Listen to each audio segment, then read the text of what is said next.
it pushing, been the coldest since a little jit. No patience in us, gotta get it for the pigment. I've been surrounded by the bread when it's getting chips.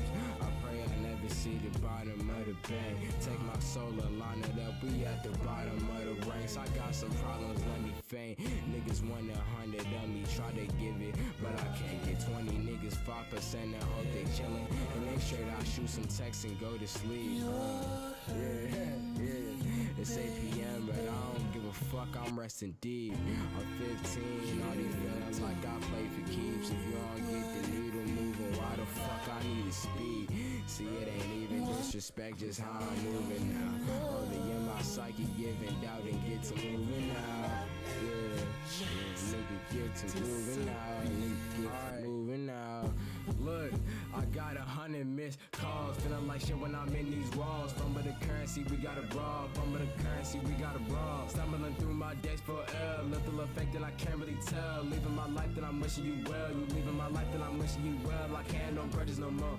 Cause that shit'll eat up a nigga the crumbs. Y'all niggas not thugging no more. But tell me what happened to leaving the slums. Y'all niggas is not God. Not trying to hit judging no more. Not trying to hit judging no more. Yeah. Y'all niggas is not God. Yeah. You're hurting me, baby. You don't know what it feels like. Yeah. Tell myself I ain't feeling the way, nigga. Yeah. Tell myself I ain't feeling the way. I came far from accepting defeat.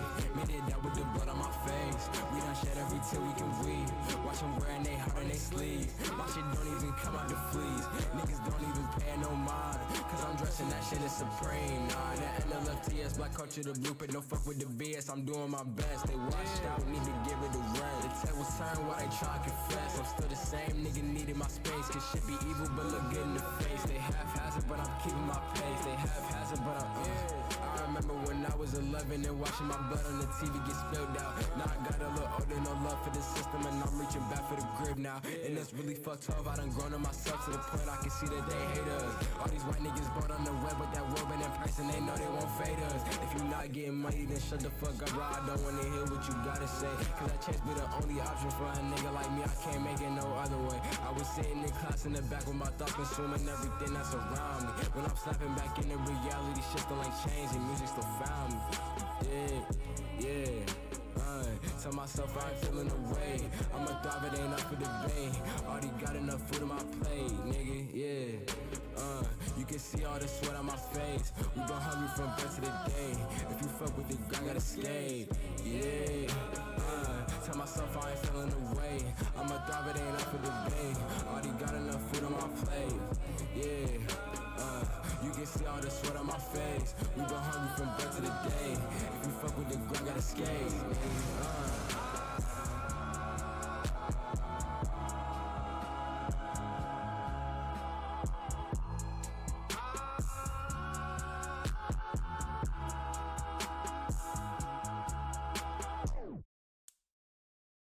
What's good, motherfuckers? Holy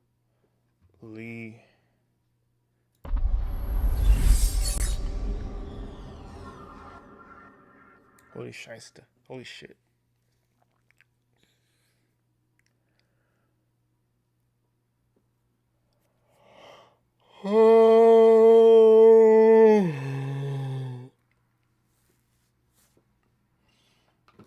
Fuck. Today, I've been trying to, plan shit out for stream now for the last several hours.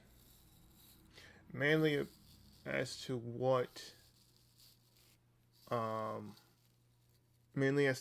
I wanted to stream. And for the longest time, I was unsure of what to do. Really.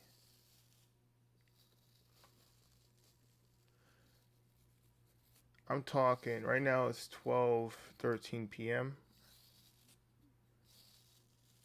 and I've been trying to plan it out since 5 a.m. And I could not come to a conclusion as to what. So I decided,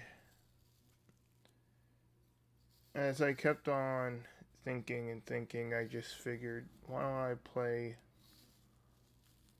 a throwback, I guess, to some of my earlier streams, because of the fact that I was unsure of what to specifically stream.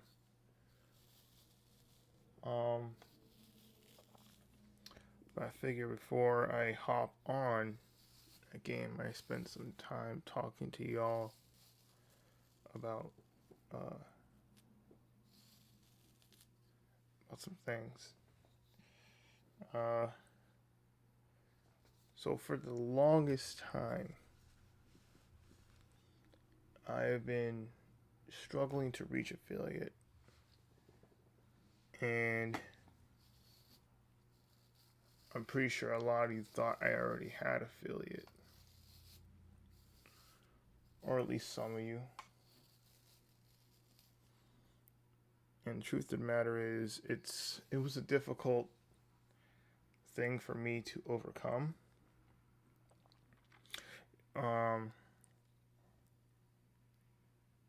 They changed up how it's supposed to be done now. Made it,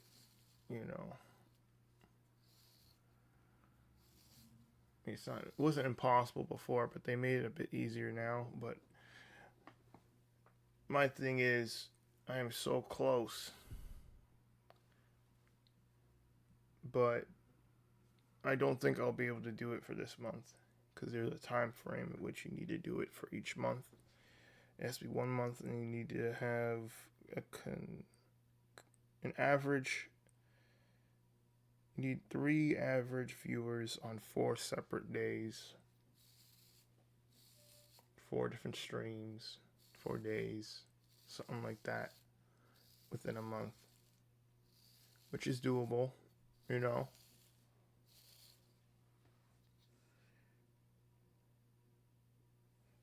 So I figured we grind for that. I want to grind for that because I truly do love streaming, and I truly love the communities.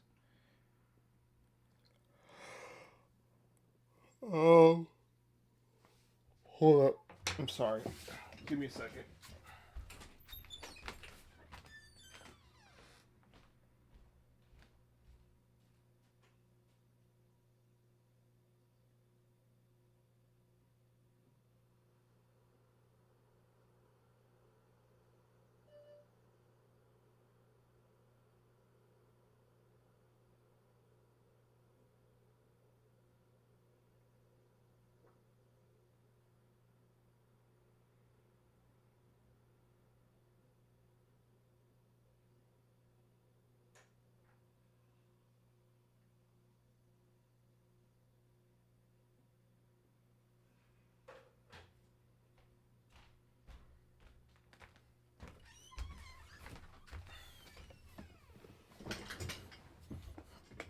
All right.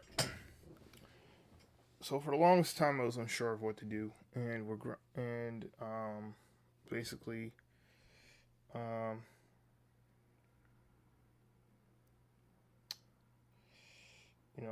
very serious about streaming, and we gotta grind for affiliate. I'm pretty sure, like I said before, I'm pretty sure a lot of you probably thought I was already affiliate or whatever, but I haven't even reached affiliate. Considering the amount of followers that I have, people think that I have affiliate already, but no. And that's what I want to reach. we gotta reach that goal. Cause I am serious about streaming, and I want to make it a career. And or you know, because I want to implement a lot of stuff into my streams. And to be honest, I can't really find anything else that I enjoy more than streaming and gaming, but not really much gaming, more so streaming than anything else in the mix.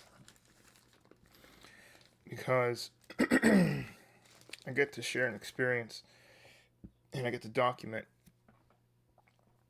and interact. It's a unique experience, really. That's why I've been doing it for years. That's why I've done it this long, you know. And hold on, let me get some water.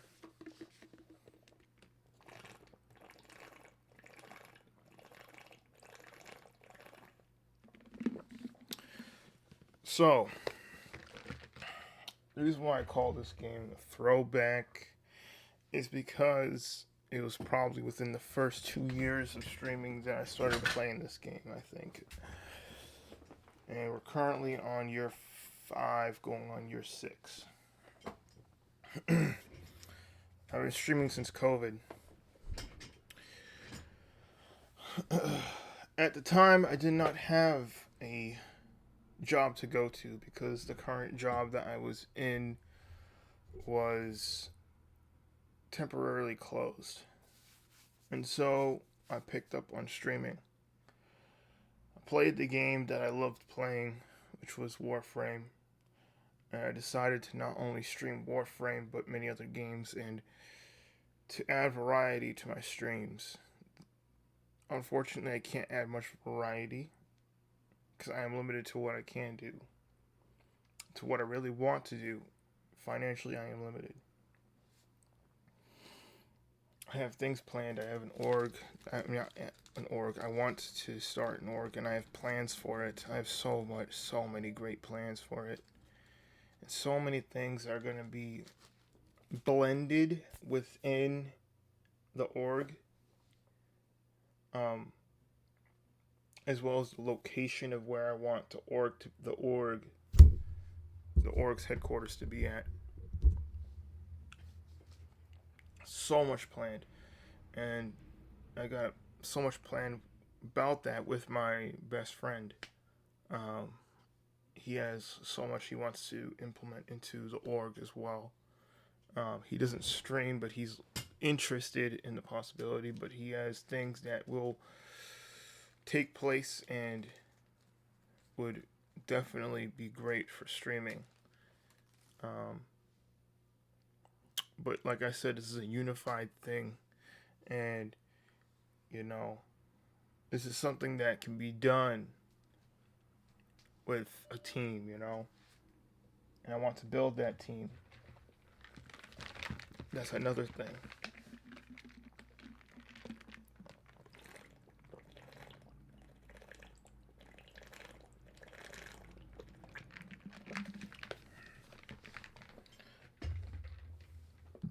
I am limited as to what I can do here in my house because I live with my family because of that, it's because while I am broke, I cannot live on my own at the moment. And I think, and with today's house market and job market, I mean, it's understandable that some people would consider doing that.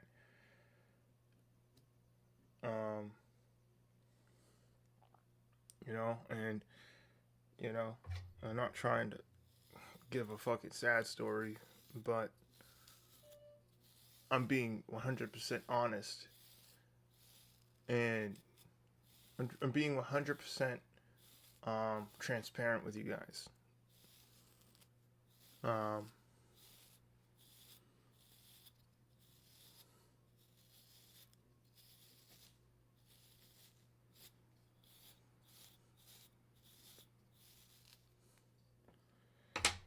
I currently don't have money coming in.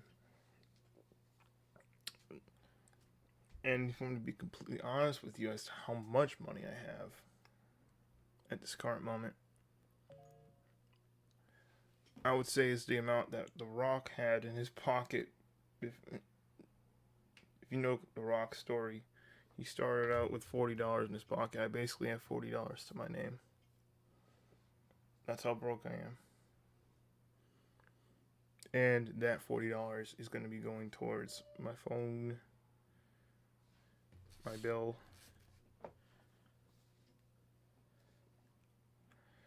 So, as I am job searching, I'm streaming. That is my story. Not the full-blown story right now, because, well, I could give my full story. But that is a very long story. I'm not going to lie. It's a very long story. But I'm going to put some music on so it's not dead in the background. I hate that. I need music playing. Pull up some music. I fucking hate that damn thing going off. Let's see. Oh my god, I can't stand people leaving that damn door open. Oh my god. Oh my god. Oh, music.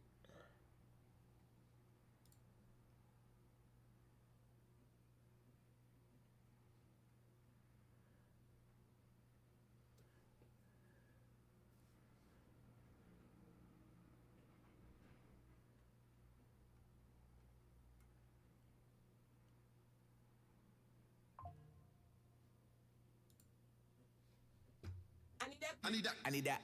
Little white bitch on Depop, she a little teapot, 2 left feet, then Reebok. Shawty did freelance, now she a free thought. Shoulda never let the bitch alone with my seat. My not a bitch, get pit, popping in my Reeboks. Talking about a detox, busy like a big box. All grown up, bitch, looking like Salid, not that booty. I need that. Little white bitch on Depop, she a little teapot, 2 left feet, then Reebok. Shawty did freelance, now she a free thought. Shoulda never let the bitch alone with my seat. My not a bitch, get pit, popping in my Reeboks. Talking about a detox, busy like a big box. All grown up, bitch, looking like Salid, not that booty.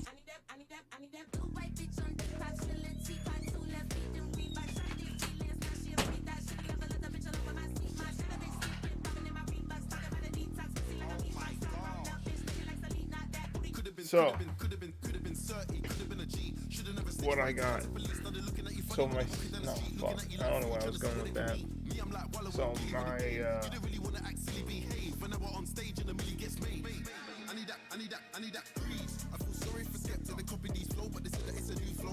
I'm not gonna lie, my journey has been very rough lately. I mean,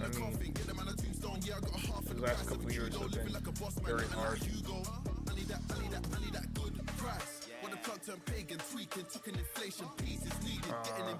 Not gonna lie. Everybody getting complacent, leg work, step on the pavement, victory lap, I'm back on the station, I'm really a psycho, Patrick Bateman. If you see her with me, she's taken.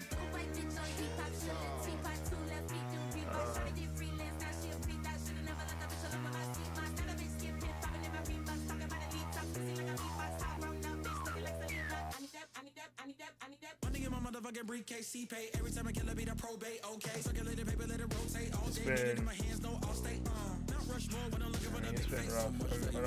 I'm not gonna undersell it. I mean, it's been really hard. And I know I'm not the only person out there that's had a hard time. And I also know that, yeah, it's good. This is good. I'm not the only one who's had a hard time. I'm not the only one out there who's going through shit. And people out there going through so much fucking worse. I know that for a fact. But I'm also not gonna downplay my own struggle because of that. Can't just ignore it, you know? And I'm being fully transparent with y'all. Which is why I have been, like, trying to plan out how I'm gonna run the stream today because I wasn't sure as to what I wanted to stream exactly, so I figured I should just talk to you guys and then play a throwback game, see how it goes, really. So that's the plan, really. Just going with the flow at this point. I mean, that's usually how stream has been for me lately. Just been going with the flow. I've tried to make it a bit more structured.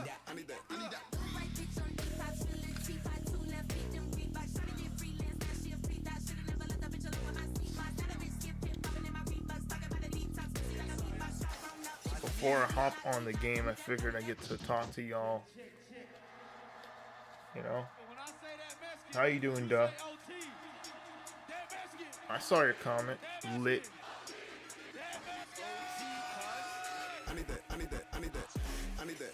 Kitty cat. Yeah, you put it from the front, and I'ma need the bag. Handle it, tryna eat it up just like a snack. Spit it, that booty shaking, and it made it crack. Gangsta they feeling like I'm a cholo. Heavy and sexy, just like Motto. You catch me in dinner, creased up with a polo. Cowboy on the horse, looking like I'm the logo. Play with my name, fuck around, you get down today. Play with the game, fuck around, get put down today. Cut off your head, fuck around, take your sign, put them up in the air, fuck around, take the ground away. Talk the baddie, dessert, he won't hate it. I just ate me a donut and perky. I don't know about the old guys, but we the new boys, so bitch, you can jerk me. I need that. How are you doing, duh? I need that.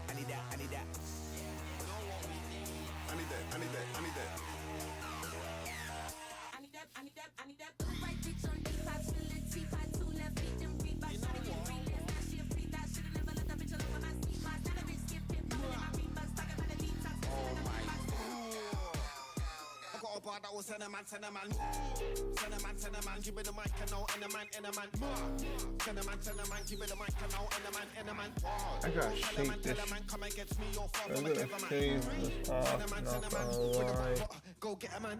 Anytime you're ready, I'm there. I'm better than deep, man. Fair and square. We can link in the end, we can link make fair. When I'm here, fresh and clean when I'm here, it's too much when I'm here, it's on top when I'm here, lyrically make man disappear. Cause the victory like between me. How's everybody been?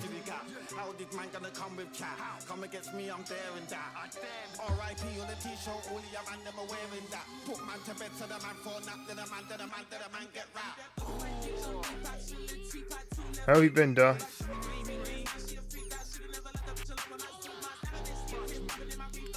How has your week been? I need that.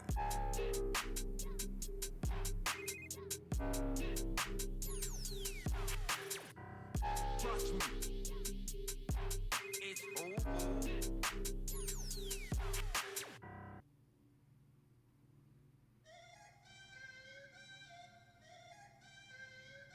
Woo. Y'all ain't know how, right? Let's go. No masterpiece. Hey. 10 bad bitches and they after me. Bad. One bad bitch look like a masterpiece. Looking for a dunk like an athlete. Big drip, what you call it? Big drip. Ice chain, pure water. Ice. You got the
Nah. Dance it, I'm back again. The whoop ass, the block a blast from the ratchet man. The maddest, blackest lad in the savage land. The grabbing, dashing, crashing your daddy's van. The baddest, the most havingest, most swaggiest, braggiest. Never had anything. Yo, Laura, thank you for the follow. I appreciate it. I could have hit the backflip. Check this. Ain't never hustle for a necklace. Trying to get the fam straight. Get us out of debt shit. That shit get testy. I feel dizzy, Gillespie in the room. Pack me, Carl, Izzy, and Precious. Out the womb, I was last. I'm the youngest of 7. Birthday, same day as the Reverend. Birthday, same day as the devil. Black lock like the pot in the kettle. Wreck shop on monotonous fellow. Lick a shot for the nigga trying to stop the journey. Shit pull up on the op like what's poppin', Kermie? Blocker, operate. Doctor, surgery, IV's gurney. Shit bag gone for eternity. Hey, more the merrier, more to can murder me. Hey, close the casket, commonly courtesy. Hey, headshots too personal for a burglary. Ooh, red dots could killers could close curtain me. I done did wrong, someone send me up vertically, horizontally. Read me a passage from Deuteronomy. Anything you can do to conquer the demon inside of me. Any meaning and truth from the Father, the Spirit guided me.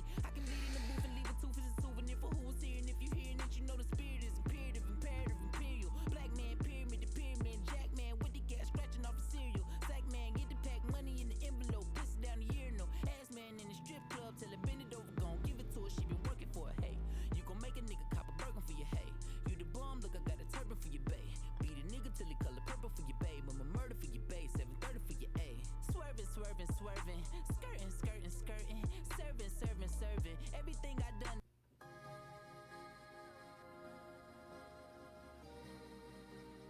I'd rather lie than to lose you, girl. I'd rather lie than confuse you, girl. Truth is we left them, they want us gone. Truth is they can't handle me at the top. I'd rather spare you the details, my love. Oh, I'd rather lie than lose you. I'd rather lie. I'd rather lie than lose you. I'd rather lie. I'd rather lie than lose She you. wanna front lash makeup. That's got pound time, say something. House in the hills, we a layup. There you can stay, we can play fun. She don't do much, just like anything she want, I can get done. 100,000 ration bando. 100,000 ration bando. She wanna beg and I get that. She tryna lead, tell me she so that she lead. She wanna I'm on her being, it's getting me She be right back, then we boo. At the top, we go swimming no proof. And that pounds, I'm laughing on you. So she fucking with me. You know I lie to you, then lose and break your heart. I rather tell you a lie than tell you the truth and leave you stuck. How you gon' take it this far? Baby, know that you fuck with a star. Baby, know that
better to do, really.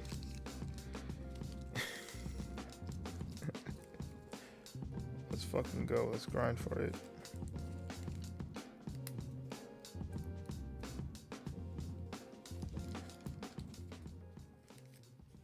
A muscle-bound karate expert concealed a razor edge which could lop the head off of a marble statue once propelled with notorious world takeover schemes and the most magnificent gadgets imaginable. Villains rapidly grew healthy cash flow. It is explained by a more comedic villain, the bald-headed Doom. This villain rose to incredible new heights of money-making, revenge, and extortion. Such was the magnitude of the typical villain. This is no Trying to remember what else. Trying to grind for affiliate.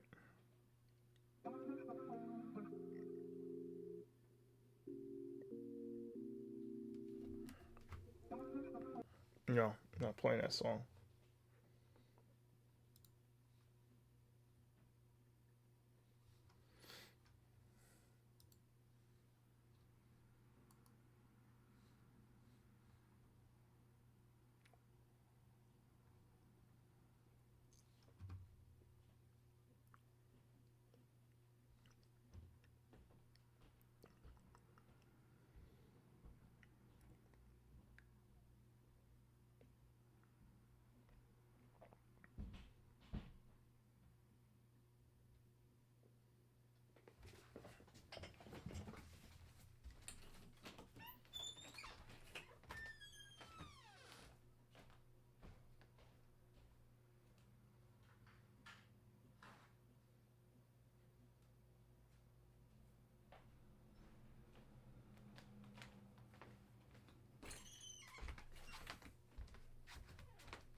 Got my tea here.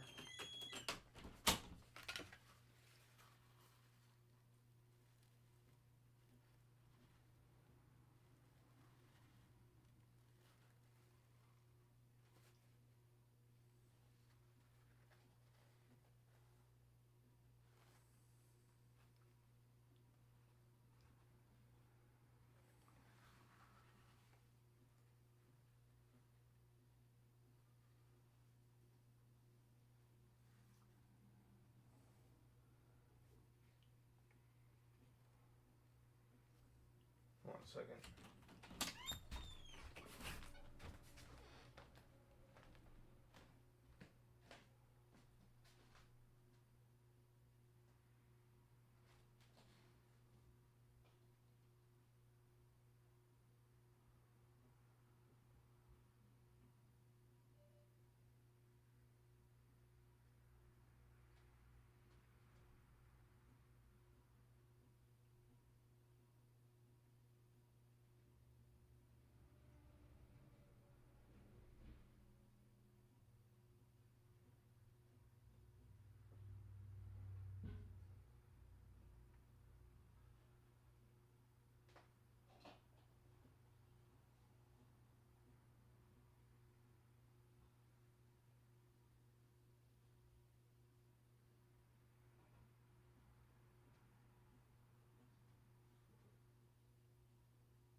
How deep are you in the Beast? There's new game pluses. There's new game pluses. I'm in New Game Plus. Did you finish all the side quests and activities? Yes, originally. So you did everything. Yes. Well, except for the new stuff that may have popped up. I have a challenge now called Restore the Land. Yeah, that thing. It's basically when they turn. You can store all the shit. I know what it is. Okay.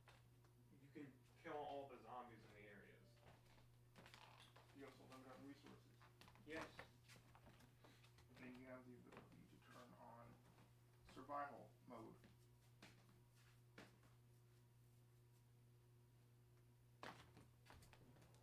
They added craftable food because of that. I don't know how that plays. It's interesting.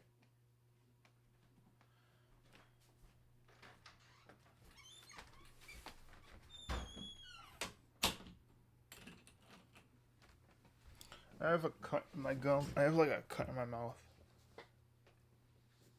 That's why I was looking at. I was like patting it down. Paper towel. Sorry for stepping away for a minute. I had to do that.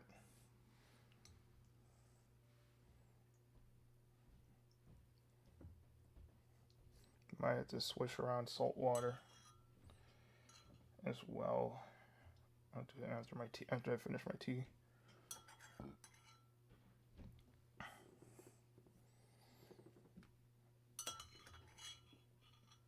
I am drinking oolong tea, and this is the second steep, which is the most I can get out of these tea leaves here. And I'm fishing for it because I didn't feel like using my tea filter because it's just annoying to deal with. Really, I just didn't feel like using it.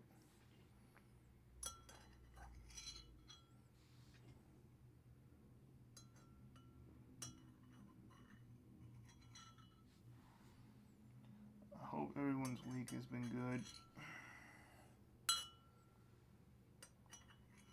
Shit.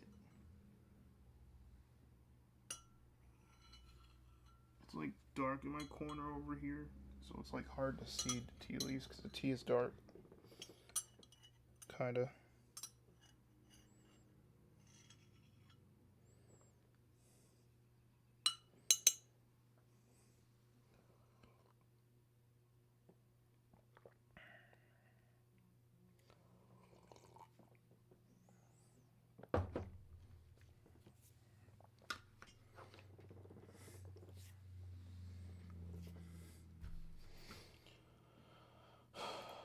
Anyway, shit. Fucking chair keeps sinking. That's another thing. I got this chair a few years ago, around the same time. Actually, no, yeah, it was like the same time, 5 years ago. Same time I got the desk and everything set up because I couldn't go without. Like, I got everything done at once. So this chair, this desk, this monitor, this everything was done here except for this keyboard. This keyboard was like that I have here. I got this like probably a year.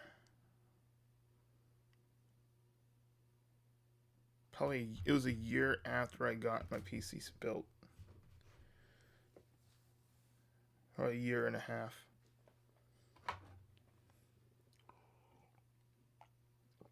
I was using an old Dell computer. An old Dell keyboard that my brother stole from his high school. I think it was like extra garbage or something. I don't know. But they had like so much. This was years ago, by the way. Years and years ago. It was computer class. Or it was real PCs.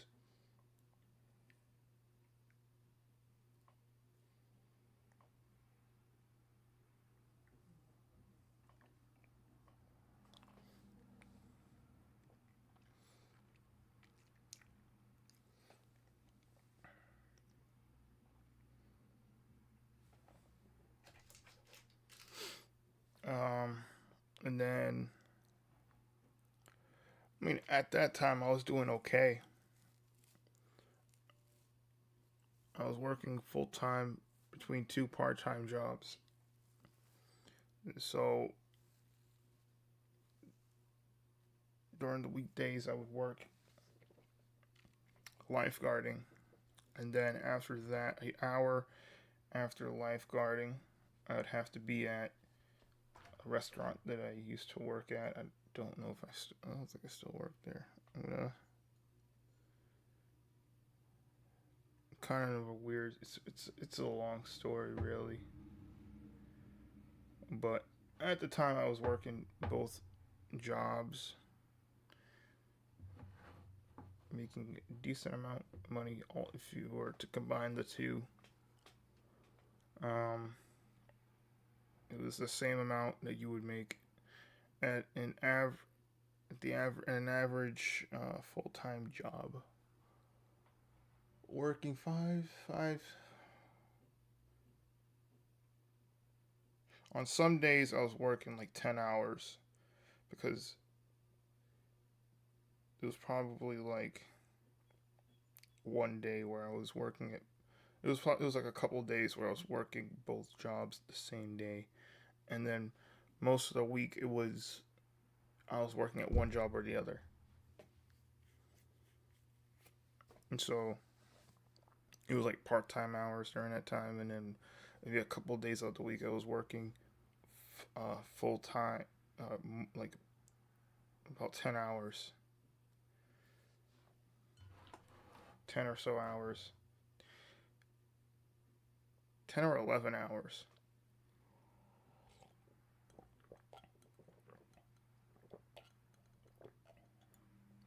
But that was probably like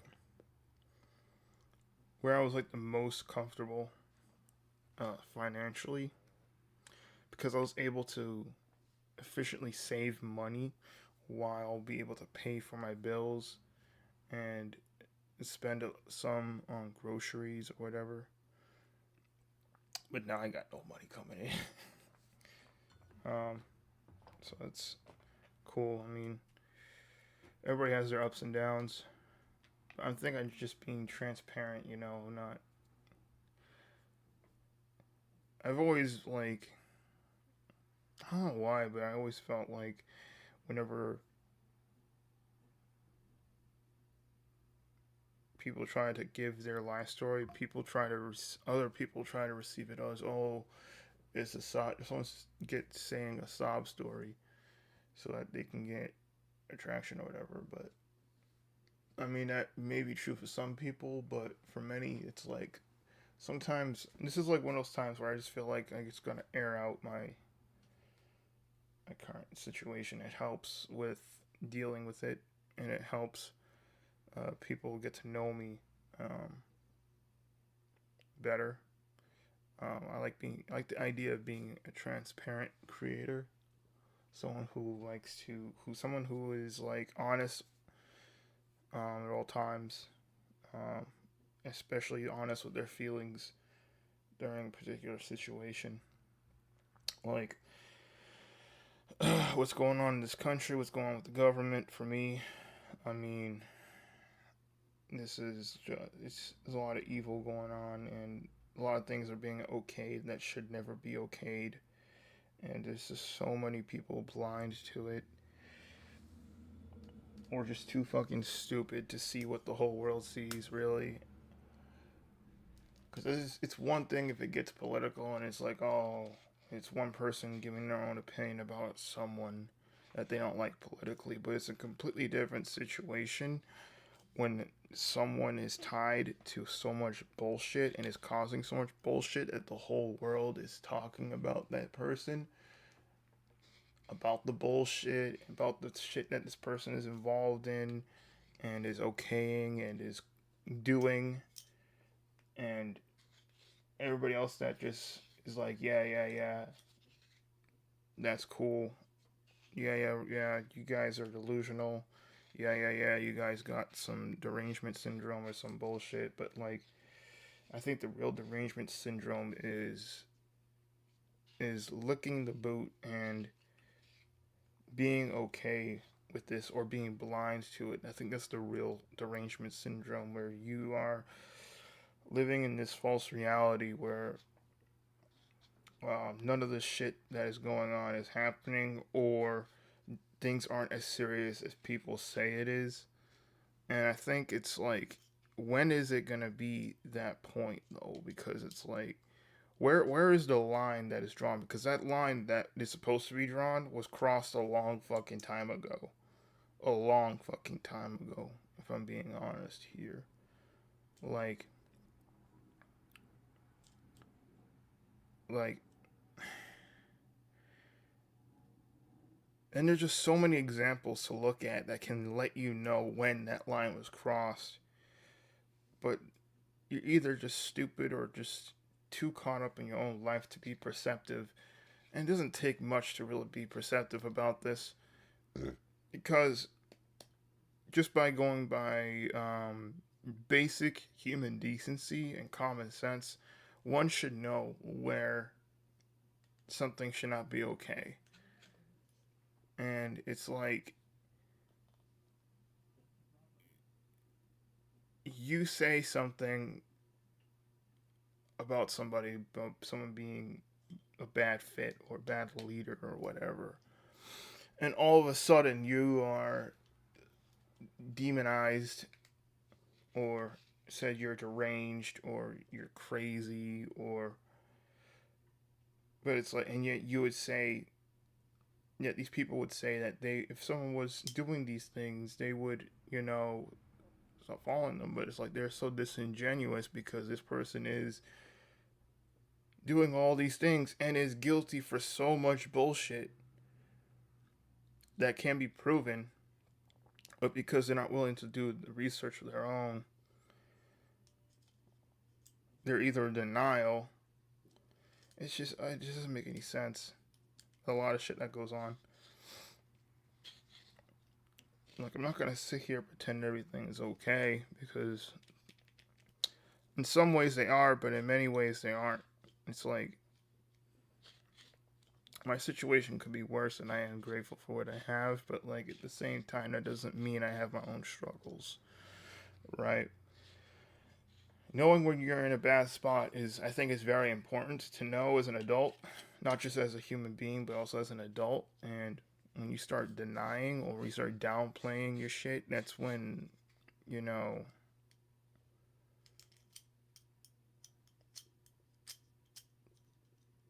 that's just when you are not just, you're just never gonna get better, but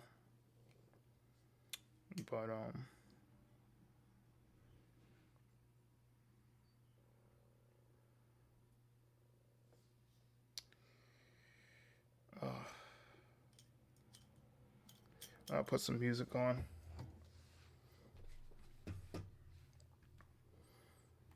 Just gotta put some music on. I was originally trying to do that.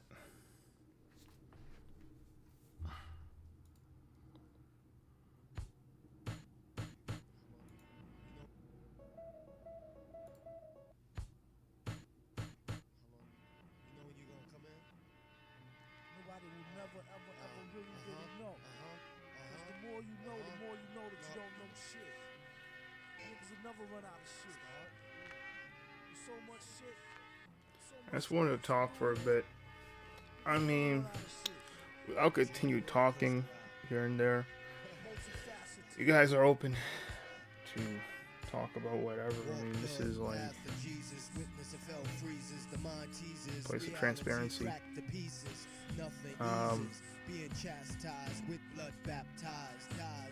People that should be honest with us, they're in power, are not doing that. And it's like, they're not being honest with themselves, they're not being honest to the people, and it's like, oh my god.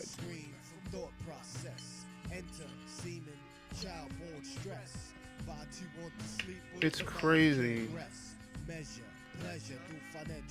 to know that someone is lying, spreading lies, and yet there's a whole herd of people still believing in those lies, even the whole world saying, yo, this dude's a fucking liar.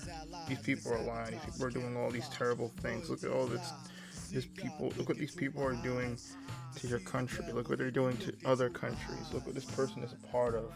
Look at what this person has done. Look what this person is guilty of. And it's like, oh my God.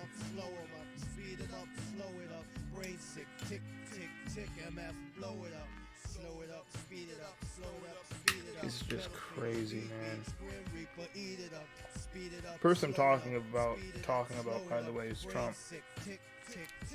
I don't know why I was talking like that, as if I'm filtering it out. Nigga, quarterback, blitz, pop, quickly fumble, leave game with concussion, seeing stars and mumbles. This happens to any MC that wants to rumble.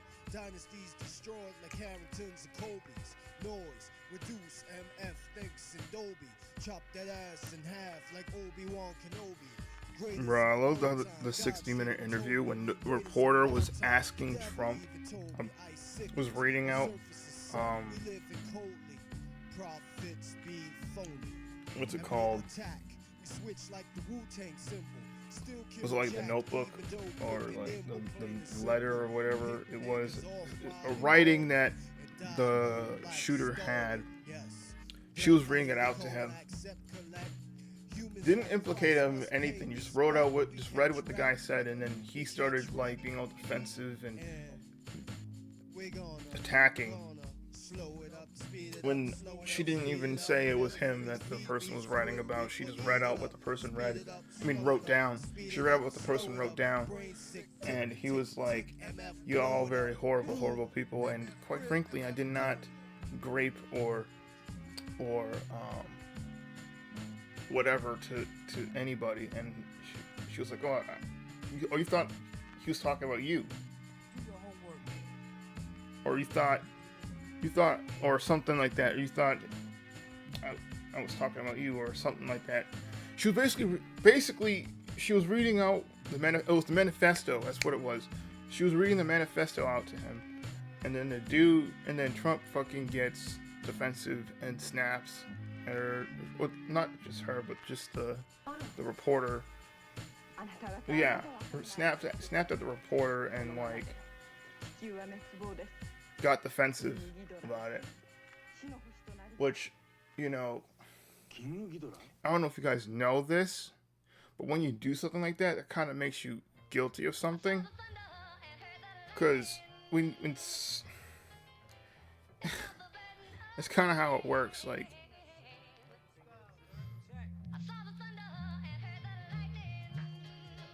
someone had a notebook, right?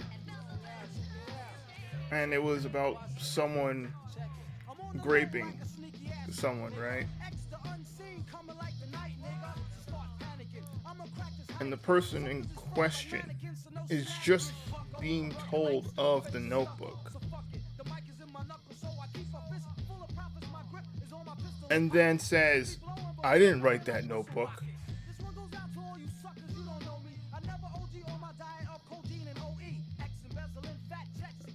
Meanwhile, the person that's just...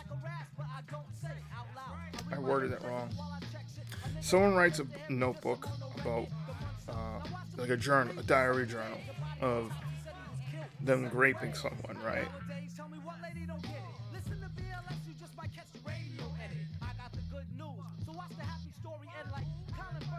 Let's say this is an investigation. This is better. Let's say there's an investigation, right? And the detective, right, is reading out a notebook journal of somebody raping someone, right? And the detective asks, "Do you know who wrote this journal?" And then you say, "I didn't write the journal. That's not my journal." Meanwhile, all the detective's doing is asking, "Do you know who wrote this?" But by you saying, "I didn't do it, I didn't do it, it's not mine, I didn't do it," you get all defensive about it when they're just asking a question. That makes you guilty. You're implicating yourself.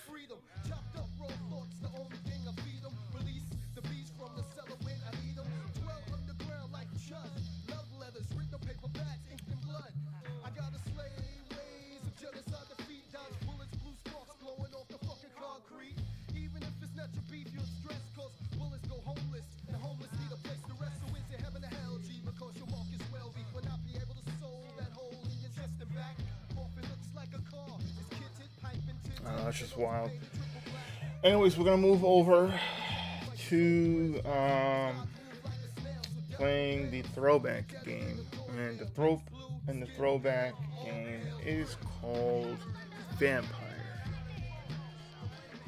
Okay, that is the game. The release date for Vampire was June 4th, 2018. That's when this game was out.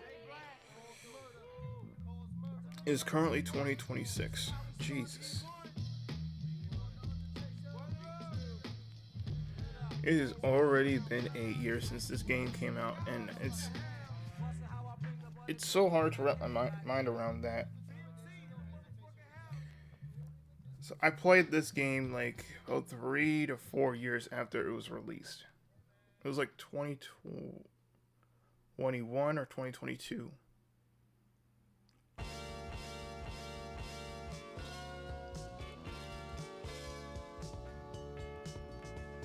But yeah. That was crazy to think of. It's crazy to think about, bro. Anyways, it takes place in 1918 in London.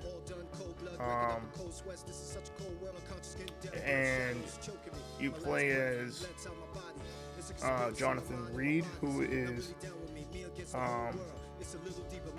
top doctor in England.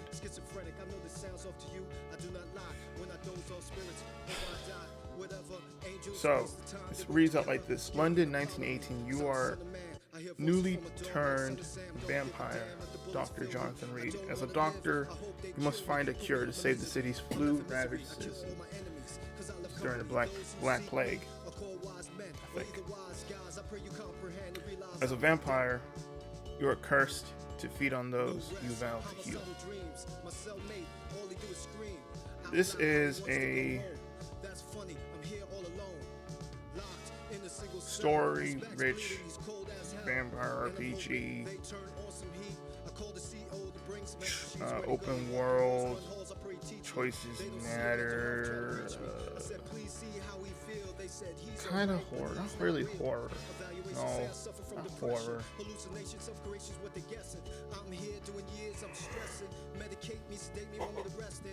But the thing is, right, it's such a great game because it like captures so well someone who has a high an honest hardworking doctor, a good one. Like some are fucking shady, but this is a good doctor, an actual good doctor, top in his field. And you have to figure out a cure for this plague that's going on, right?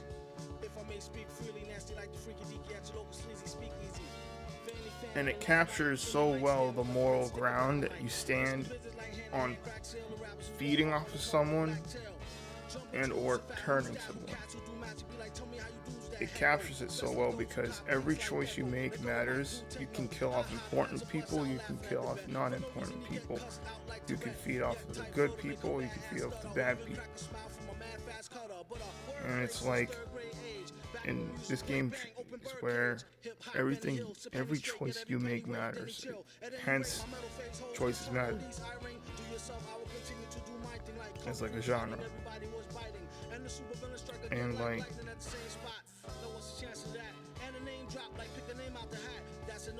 it's like the more you feed, the stronger you get, but the more animalistic you get. You could end up losing yourself, feeding off people. And it's not immediate, but it gradually builds up. And you need to decide what kind of vampire doctor you want to be. Because you're already bitten, so you're doomed to be a vampire.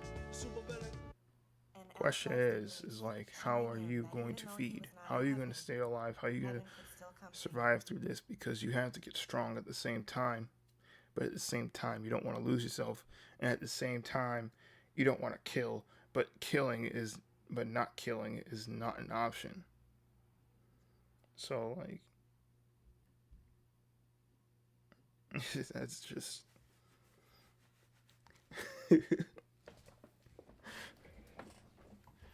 It also contradicts the oath that you were sworn to, which is not to kill people. That you do everything in your power to save lives. Right? So, like... oh my god.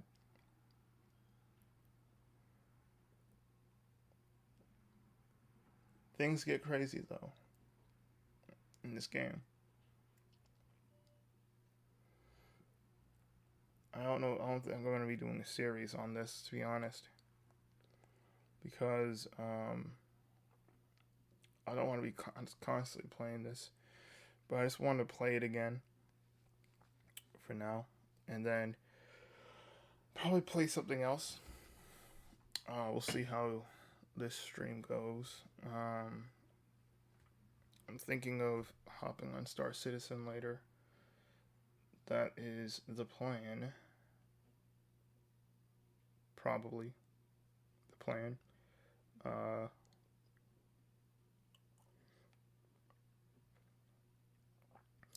don't know where. I don't know when exactly I'm going to hop on Star Citizen. I'm just trying to feel things out right now. This is like one of those days where you're just uncertain what to do. And I'm just going with the flow at this point. I'm chilling. We have a goal, but, you know, it's not forced. Of course, obviously, it's not fucking forced. I don't know why I felt the need to say that shit. But I just said it anyway. Yeah, we got a goal to reach. We're gonna reach it. All means, and by all means necessary, we're gonna reach it. And I'm gonna figure out how to reach it.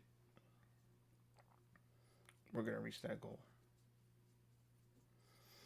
It's the small steps we gotta reach. We gotta, with each step that we take, it's gotta be set towards the goal. So something like that.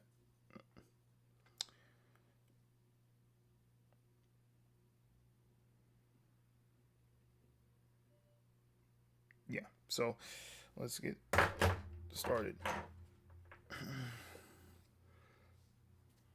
Shit.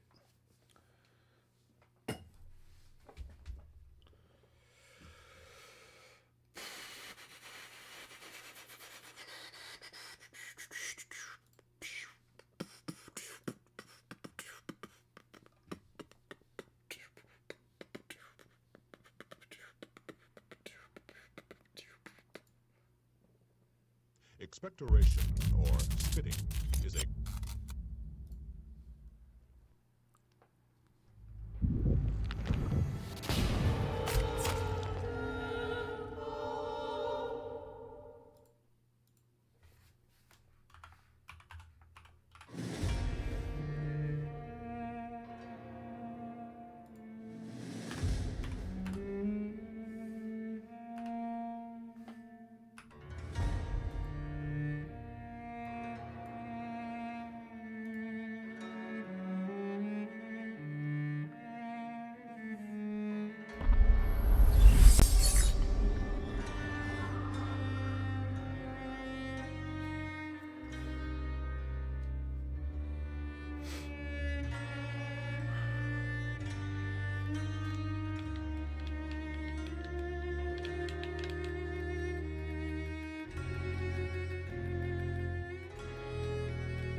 Even if based on proven medical knowledge from 1918, vampire sometimes takes liberties when establishing possible links between scientific theories and supernatural creatures.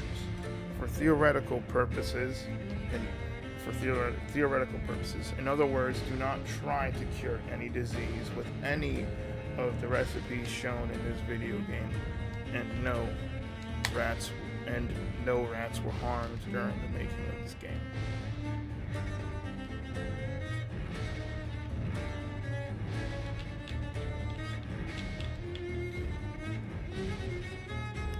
So, I have to change the computer settings, the game settings. Okay. In Vampire, every action you take can have consequences. This game uses an autosave system. Whenever this symbol is displayed on your screen and autosave is in progress, please do not close the game when this icon is displayed. Take responsibility for your actions. There is no way you can possibly go back and change what you did at all, unless you make a new game. That is the only way. You would have to either delete this progress or make a new game. That is the only way you could fix your problem. So, every choice is set in stone.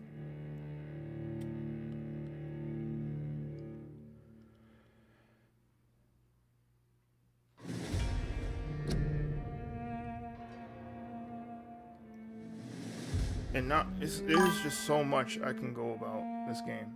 What is good, Luna? How you doing? Welcome. I'm hopping on a game that I haven't played in a while. Just chilling right now. Trying to see how this stream goes. Playing a Throwback. I haven't played this game in a few years, I think. So, I am playing right now just to chill, really. And also kind of felt like playing this again. It's a good game. How are you doing?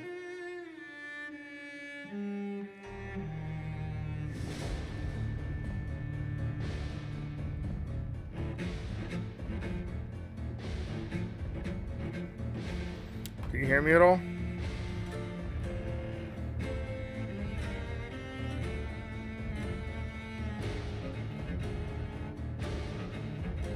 Bro, I swear. Hey, yo, okay.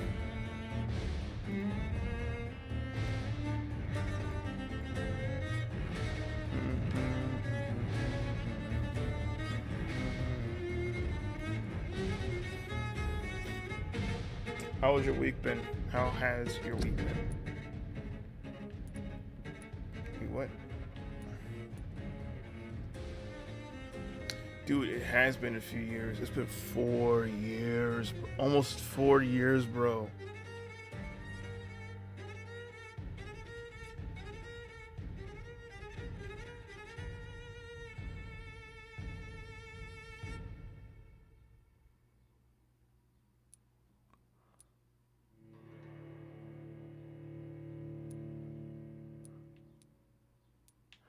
We're gonna make a new game.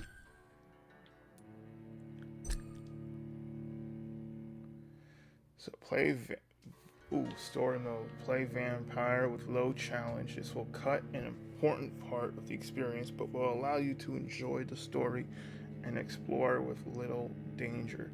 Combat is very easy. There is no reward for finishing this mode without killing any citizens.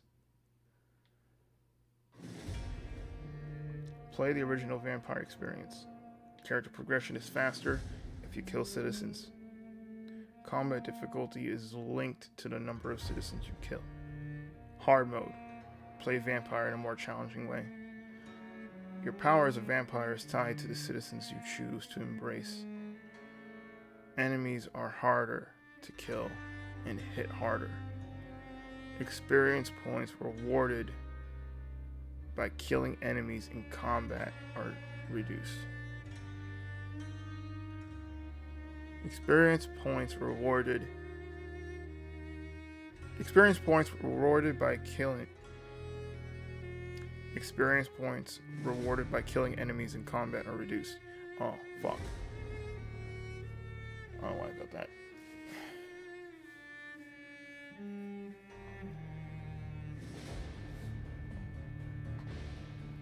You will not be able to change. You will not be able to change difficulty mode during your playthrough.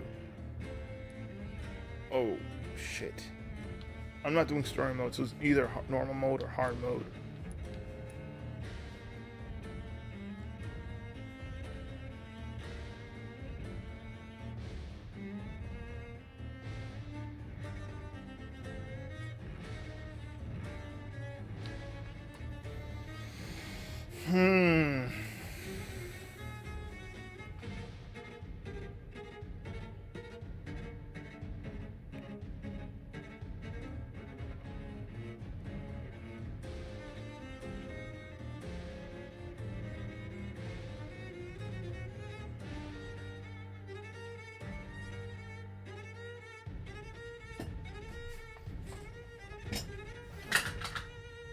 Oh my god.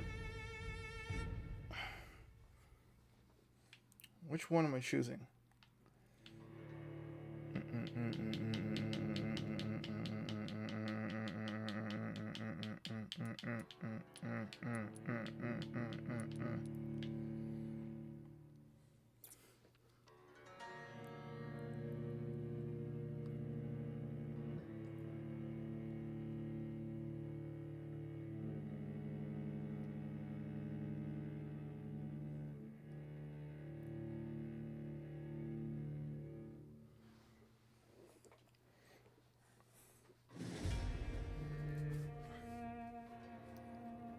Oh.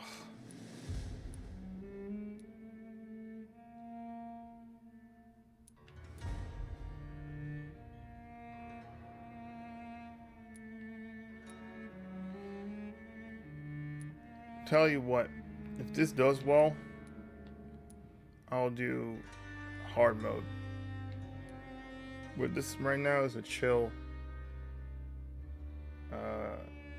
This is a chill gameplay, so I'm gonna choose normal mode. But if this does 12 well, dreams for the Red Queen under crown of stone. I'll do a hard mode. 8 voracious beasts born from 8 restless nights. 4 nails piercing the flesh of the sinner. 1 prayer for the summoned, called by this song. 'Tis perhaps the countdown to oblivion for the once proud city of London. 'Tis perchance her inhabitants' last dance alone to face death and pestilence. Confronted by the eerie and unknown, mortals became desperate for answers. A flock's flight makes for an omen, the falling of a star a dire presage. Turning to priests for interpretation when there was no reason to be found. When religion failed, men turned to science. I saw them build such vain cities, crafting machines made for endless war. New questions flourished as old answers withered. What is darkness but lurking sun? What is wall but enslaved stone? What is glass but tortured sand? What is song but a call to arms? What is hate but jilted love? What is life but death pending?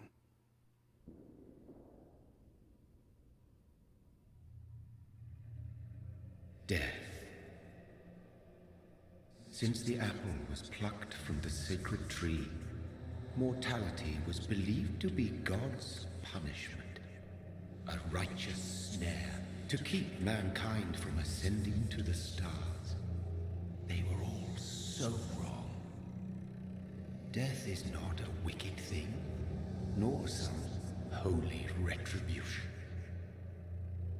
A true punishment would be to never know its sweet kiss. Awaken from the harshness and be born once more.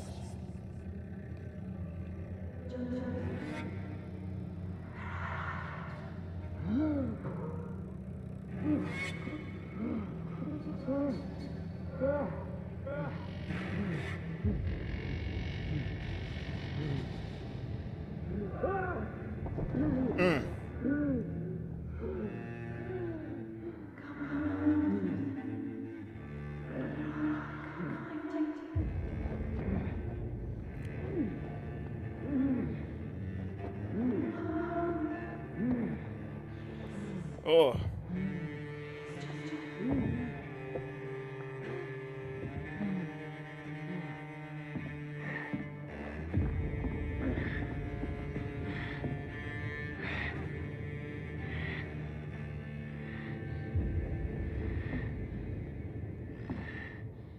Oh shit.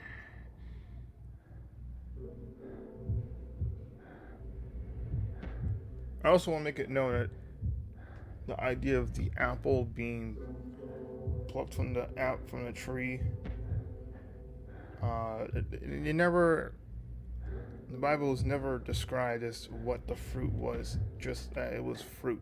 It was never, it never described what it was. People just chose the apple.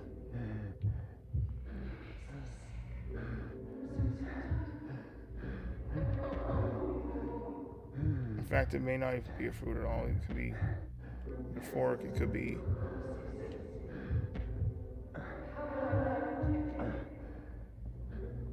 any kind of fruit, or a fruit that's no longer around. So thirsty.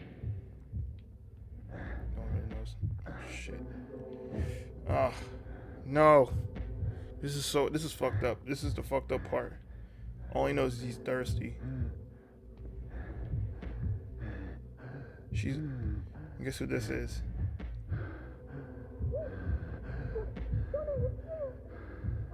Jonathan, it's you.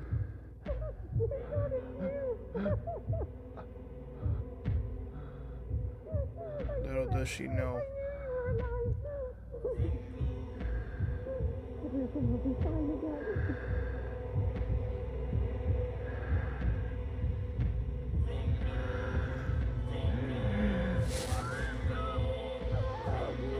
That's his sister.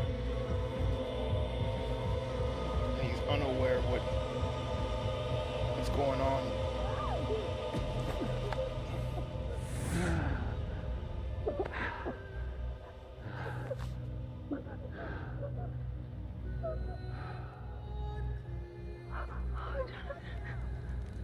My sweet brother. What have you done? Mary! Oh, no. Mary!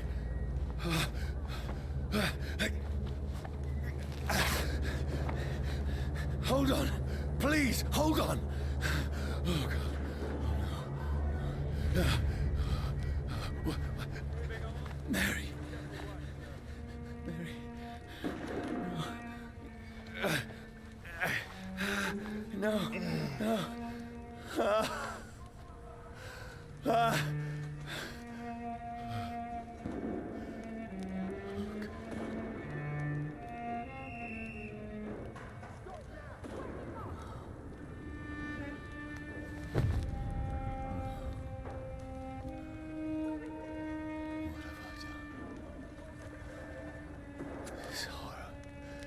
It's a nightmare.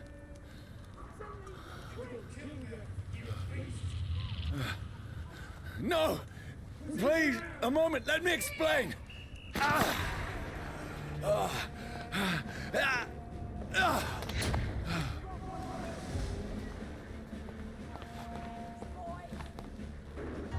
These patrols are after me. No! No! Don't shoot! This is a nightmare. I need to get out of here.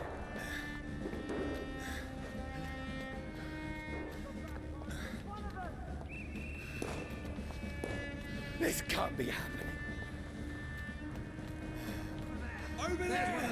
There's one of them. No, please, stop! I mean you no harm. Let's pin it down!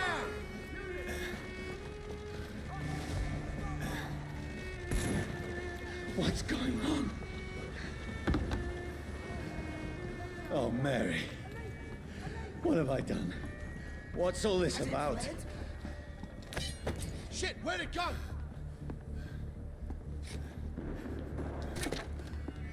Now, I can defend myself.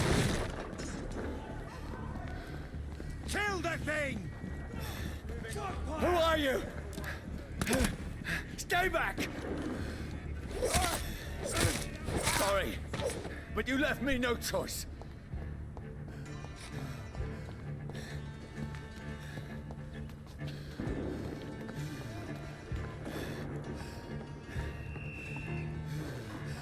Who are you? Stupid beast!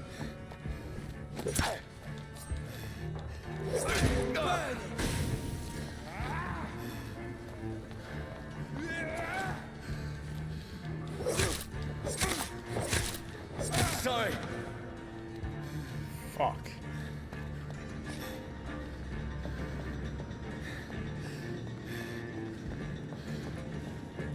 It's an leech! Kill it! No, please, stop!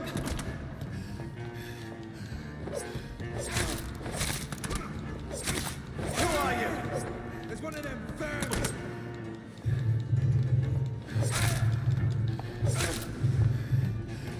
Oh shit, my stamina.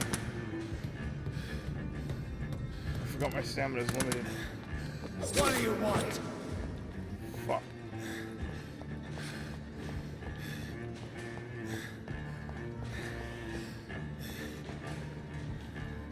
I was trying to move around like I had unlimited stamina or something.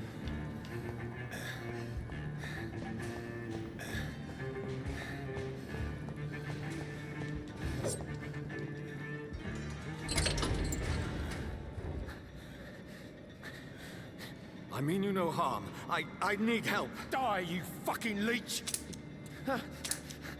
Please, listen to me. I can't make any sense of this. Shut up, beast! Who are you? What is this all about? What in God's sake? I'll do the rest of the job. Just leave me.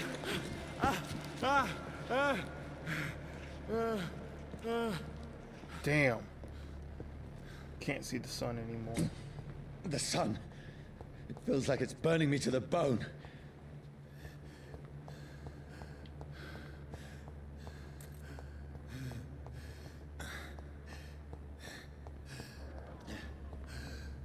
I need to find somewhere to hide. Let me go!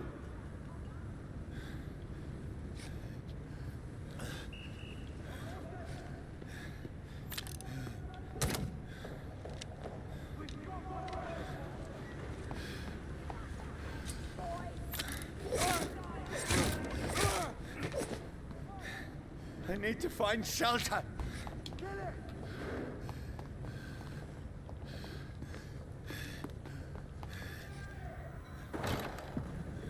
Is anybody there?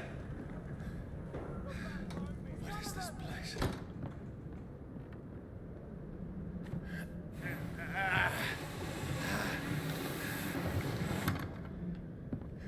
The place seems abandoned.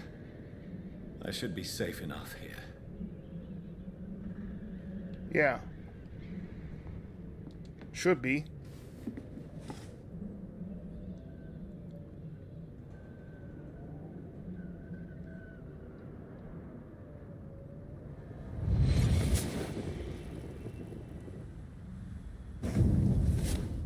Brother, what have you done? Mary! Mary! Mary, I'm sorry. Whoever did this to us, I will find them.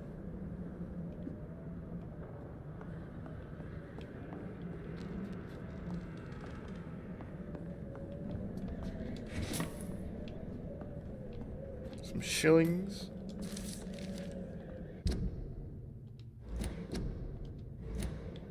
You wouldn't let me read it, bitch. Let me read shit.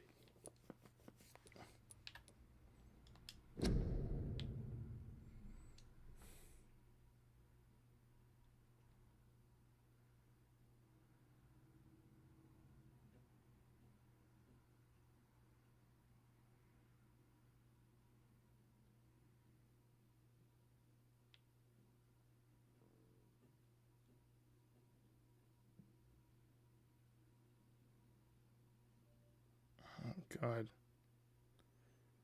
They long in the end, only a desiccated corpse remained, which started to slowly regenerate when the sun disappeared behind the horizon. I cut its head off to finally destroy it. When I tried the same test with fire, the bloody leech never came back from the ashes.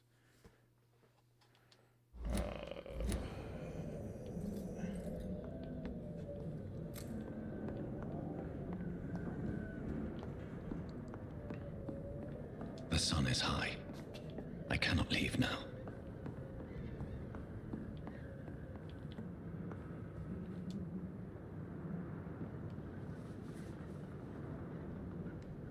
Ugh.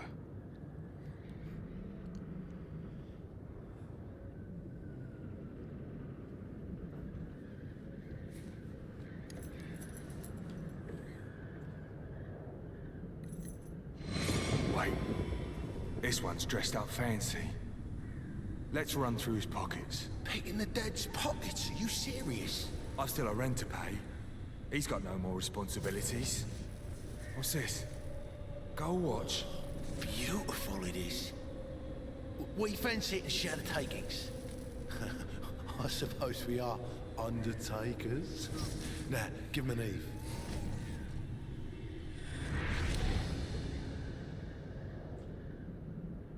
That's impossible.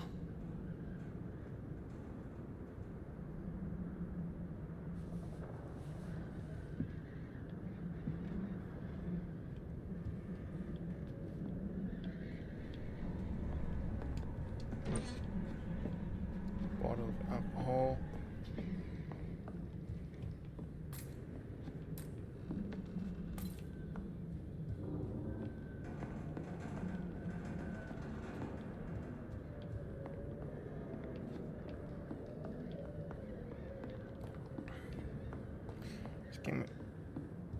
This game has a very interactive environment.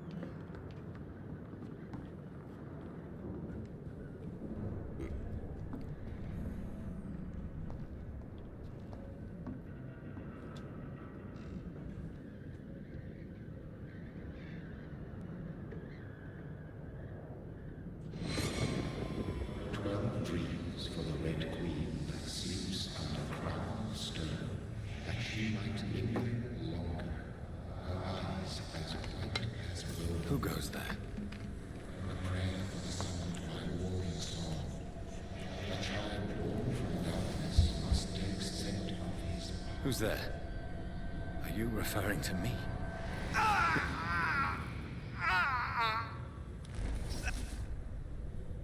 No! No! I still have so much to accomplish.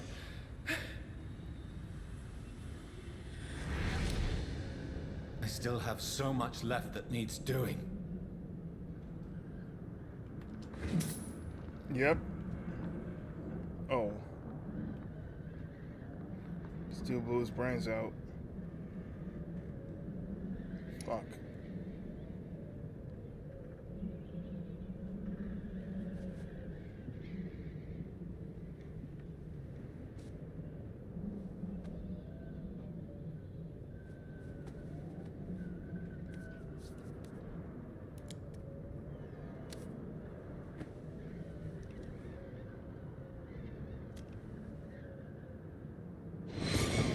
Johnny, this one's lost. We need to leave. And now! No. There's time. I can save him. That's the enemy coming! The orders are to evacuate the hospital! Done. He'll live. And now what? We fight. Killing is a hell of a lot easier than healing.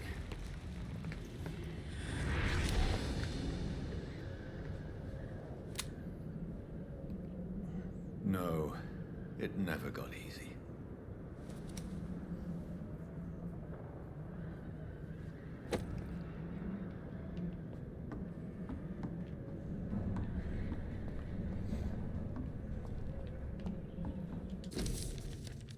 October. Oh shit.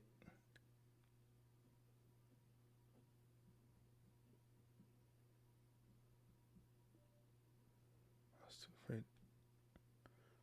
Oh shit. This is a diary dating the days of his wife coming down with this plague, which led to him having to kill her, probably because she lunged at him, and then he blew his brains out 15th October, bad sleep. Becky coughed all night, and the fever made her delirious. I heard a loud noise in the morning. It's a big machine. Some men brought by the banks to dig a big hole in the ground. It was some sort of mechanical shovel. Maybe I could go there and ask for some work. Becky needs medicine. 16th October. I talked to the men with the mechanical shovel. They told me they are digging mass graves all around London. Safety measures, apparently. Is there a new epidemic? Is the flu coming back? They had no work for me. Becky slept a little last night. The foundry has been closed, and there are no more jobs nearby. 19th October. I went to London to find some groceries and drugs. No trains. It took me the whole day to cross the Thames and come back. Becky seemed better. I made a soup she ate. I found no drugs, only a few syringes and some sleeping pills on the black market. We have no money left. Maybe I could go to Pembroke Hospital tomorrow, but it's so far, and I fear leaving my wife for so long. 19th October, Becky threw up the meal a few hours after she ate. She is so frail now, it makes me cry. She says she hears voices outside at night. She says she wants to eat meat. Where could I find meat? Tomorrow I barricaded the house to protect us from looters. 21st October, the men with the mechanical shovel have stopped digging the mass grave. I heard shouts last night as if they were attacked. Now there are only a few boats throwing bodies day and night into the giant hole. The smell is terrible. We should have left this house a week ago. But Becky, she refuses to leave. She'd rather die. She said with a nasty smile, "Why is she torturing me so?"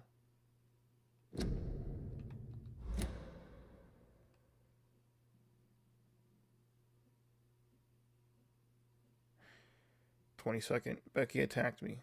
She jumped on me from the stairs and tried to bite me. I had to smack her, but she smacked me back. I went upstairs and locked myself in the bedroom. Now I can hear her crying and mumbling downstairs. I retrieved the gun I hid in the ceiling since the war to protect the house. Now I'm ready to use it to protect myself from my own wife. I could not sleep at all. Becky spent the whole night scratching at the door, asking for my help, begging me to let her in, but I was too afraid to open it. I'm just waiting for her to die now. It would not be long. I pray to God it will end soon. 24th. I was so hungry, I tried to go downstairs this morning. Becky was sitting in the armchair by the chimney. She was panting like a dog, looking at me without moving, just following me around the room with her eyes.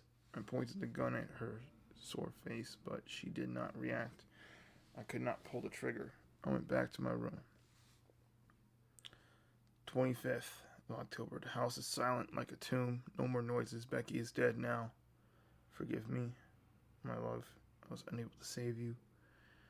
I'll be with you soon enough.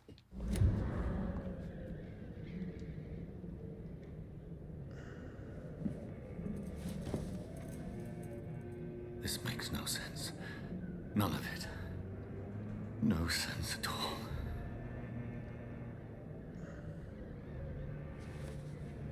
It's a nightmare. That's it.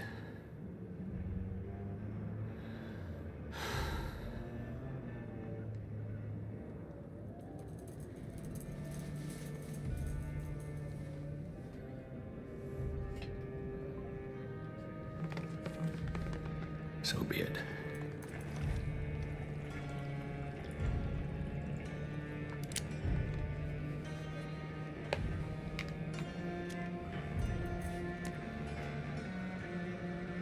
Rational thinking only.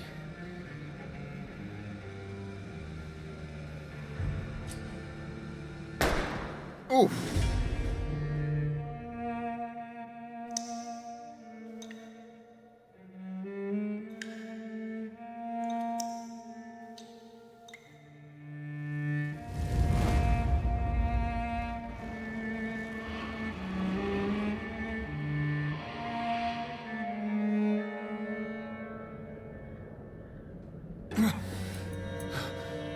Fuck.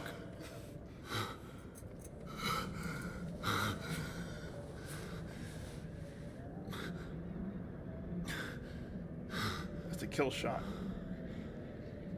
Yeah, he's back. Look at that.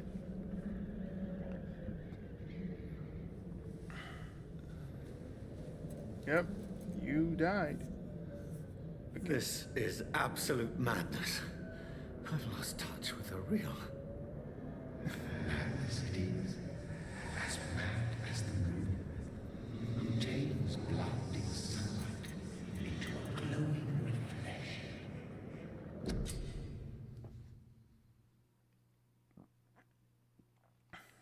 Hell beds allow you to evolve and rest. Spend experience points to level up and improve your vampiric skills. Autophagy. Begin selecting that.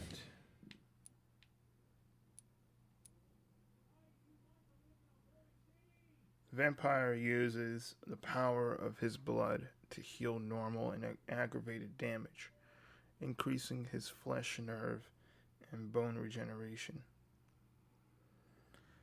With time, this vampiric ability can be extremely powerful and is sure to surprise any unwary vampire hunter. We think of vampires as immortal, but if you can block their unnatural regenerative capabilities, they are more vulnerable than you think.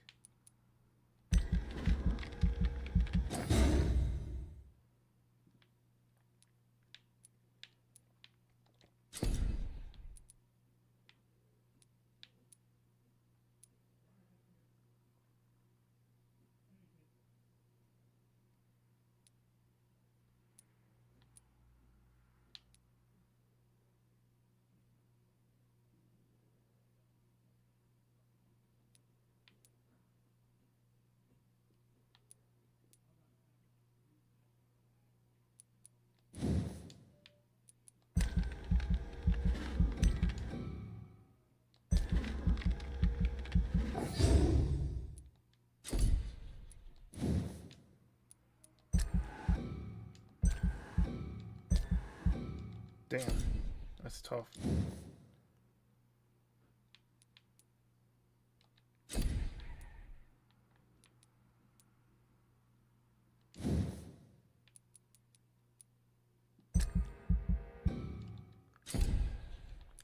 Denied.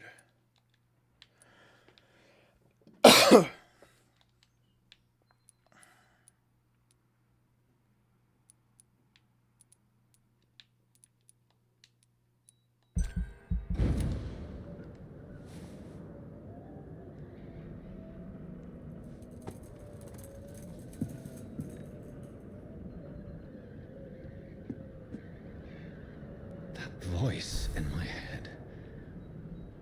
If I'm not mad, then it must belong to the one who made me what I am. I must find him to understand what I have become.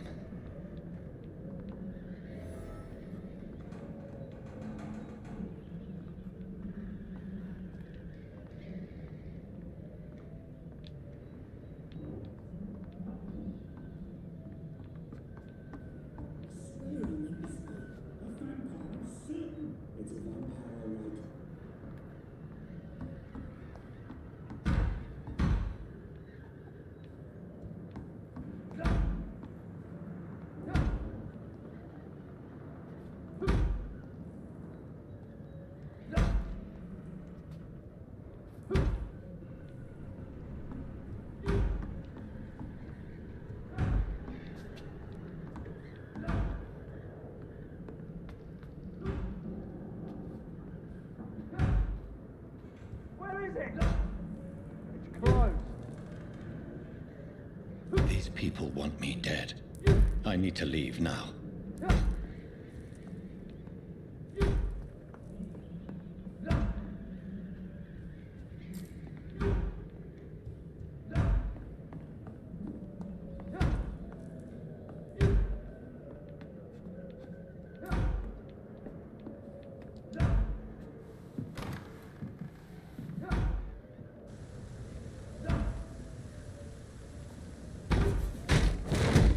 Here's the leech. Here! Oh, fuck you!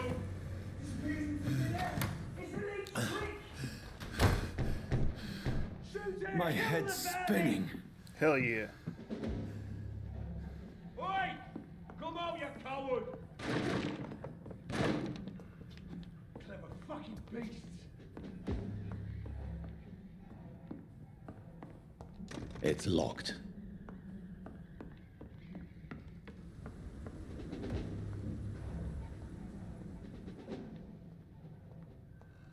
What is it? Use steak?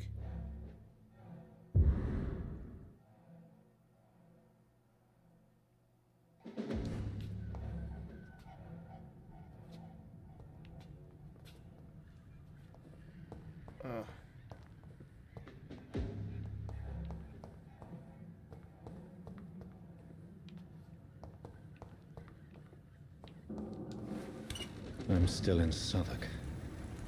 I must reach the West End. Go back home.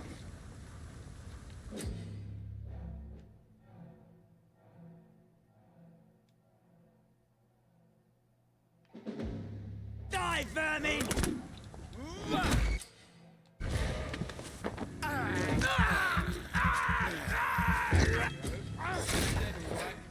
There's a strength. A strength I never knew I had.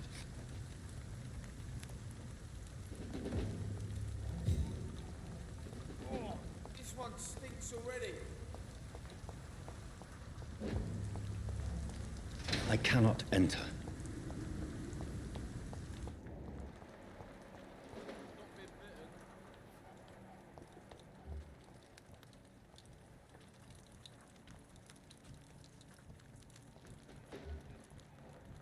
It's dead, all right.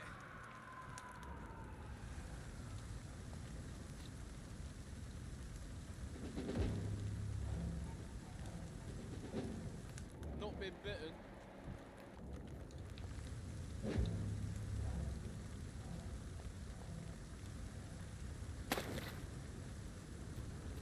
Oh, this one stinks Watch already. yourselves! This one!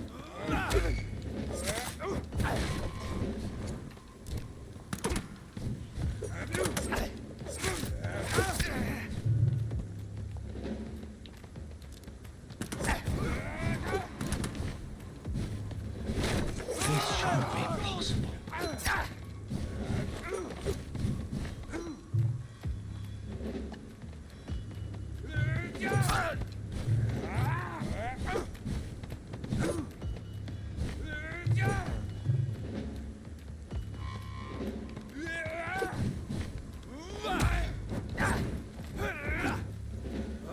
It's too strong!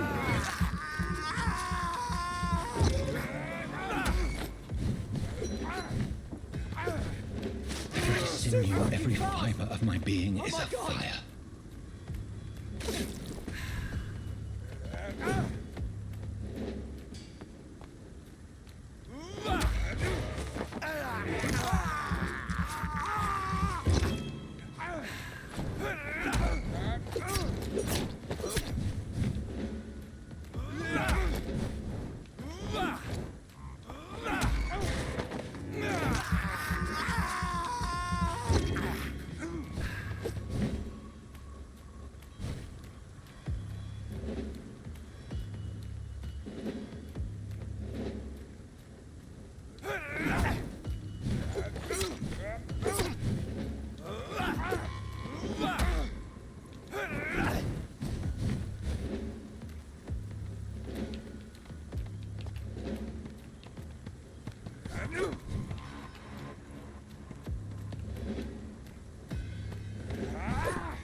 I feel like a child learning the limits of my body.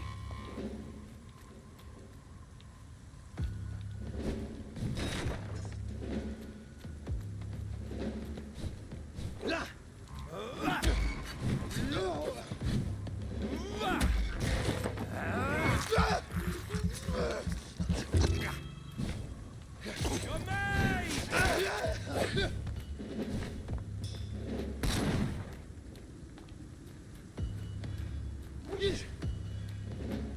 Die, bitch. Got you too, bitch.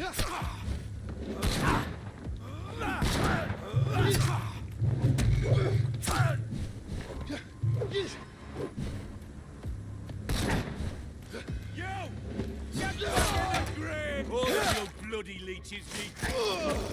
Fuck you, bitch. My strength. My reflexes. I'm not human anymore. This is the point where you make that realization.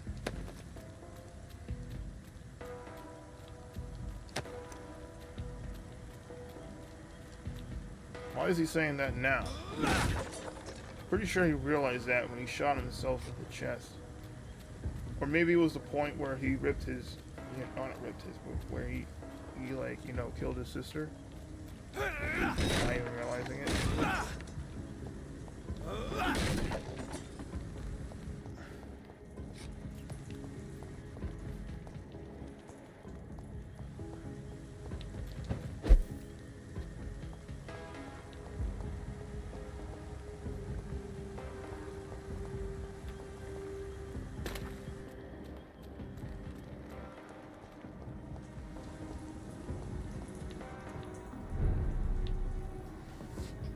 Oh, fuck.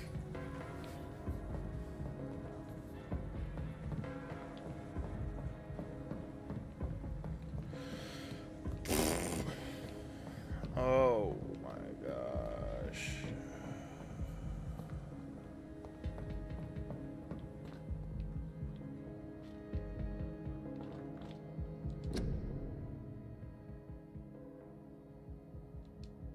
Yep. My poor sister. If only I had controlled my need for blood. Mary, someone will pay for what happened to you. For what happened to us.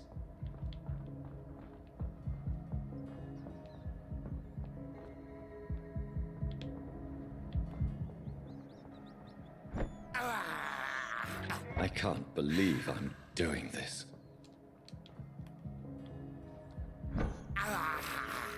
I have this thirst for blood. This thirst for blood. This thirst for blood.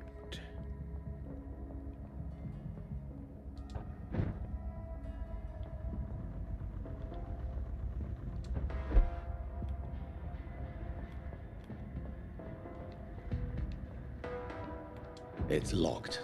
It's locked. I cannot enter. I cannot enter.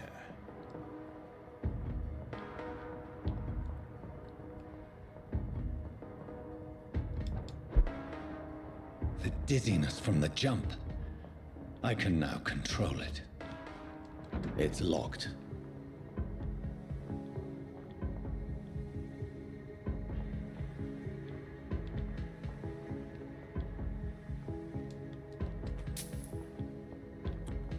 Shillings.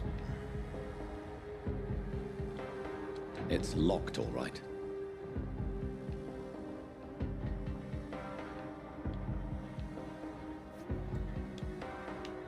Of course it is. This is despicable. It is.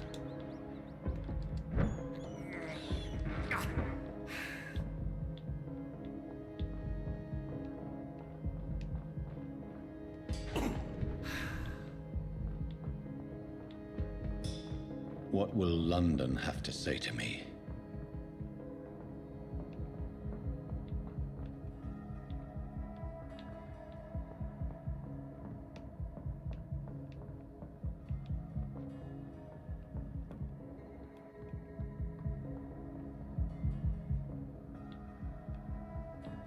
I've so many questions unanswered.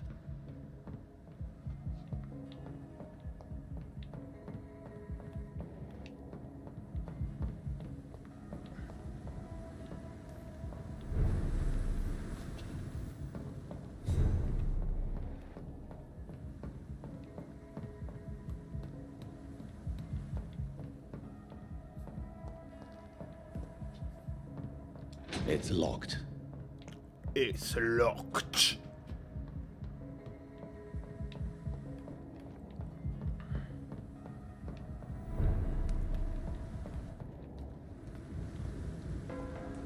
Another corpse.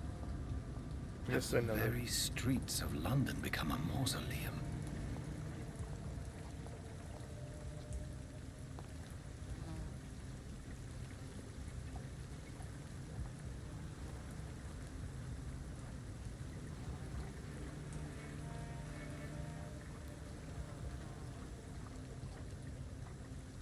The man has been drained of all blood, but I can still smell the scent of it.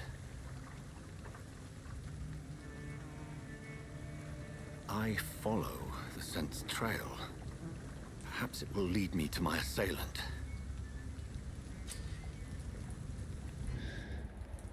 Fresh blood. The smell is so strong.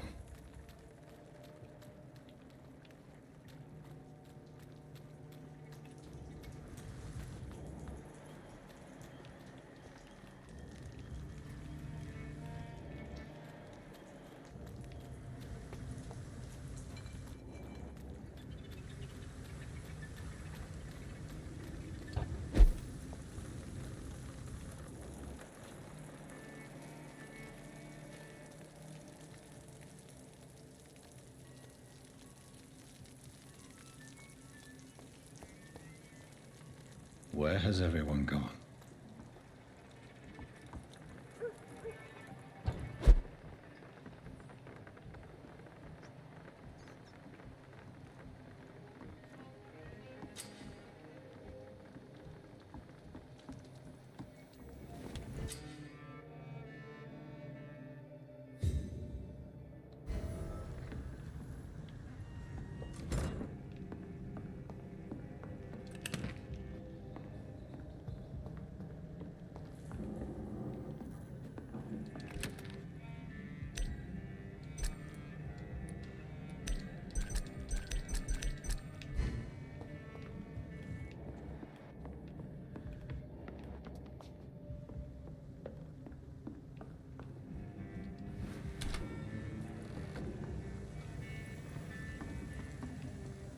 Oh, it's the light. I thought it was...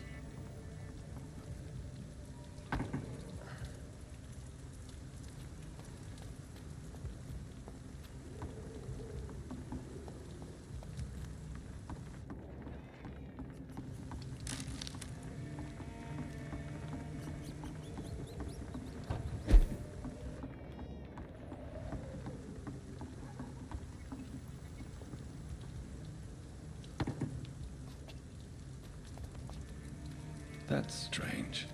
The trail is very erratic, as if the killer was drunk or hesitant.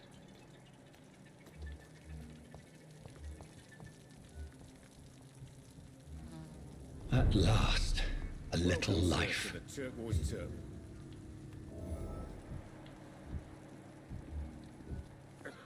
Whoever he may be, the killer recently entered this bar. Maybe some of the locals saw him.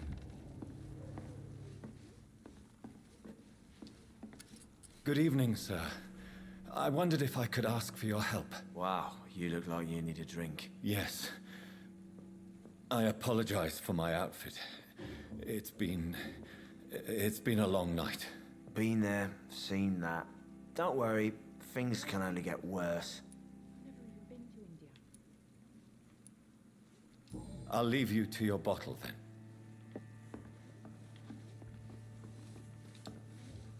Oh my God, sir. You look like Jonah's whale just spat you out of hell. Can I get you a drink? No, thank you. I'm not thirsty. Well, grab a chair and get some rest. This is going to be another long night. What's good? How you doing, duh?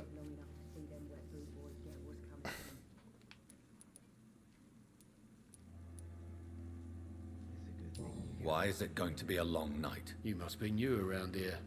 Don't you know about the murders?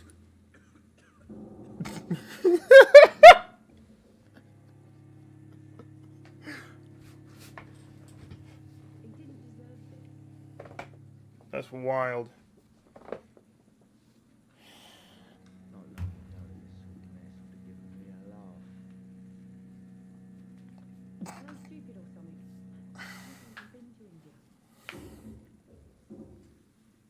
Is this game good? It is really good.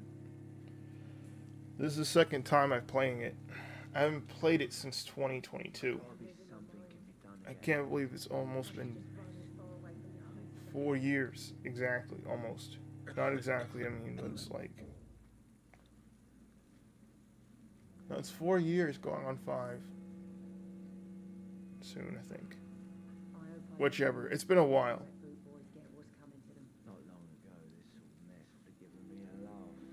I'm going based off of technicality, based on the month that I went and got it. So I don't even... I don't remember. I looked at the thing, but it's been a while since I played it. This game came out in 2018.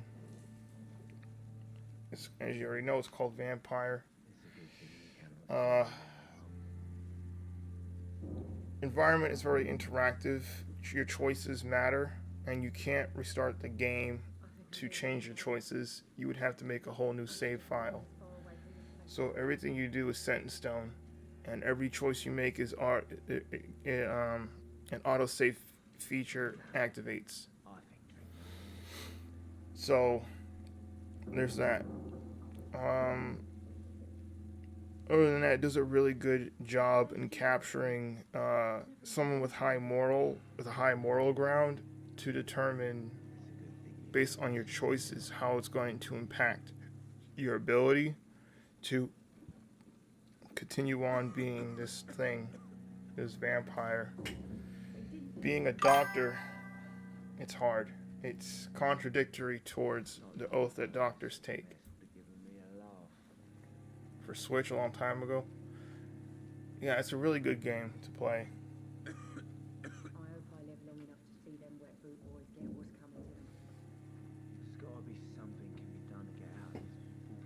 But yeah, it's what else? Open world.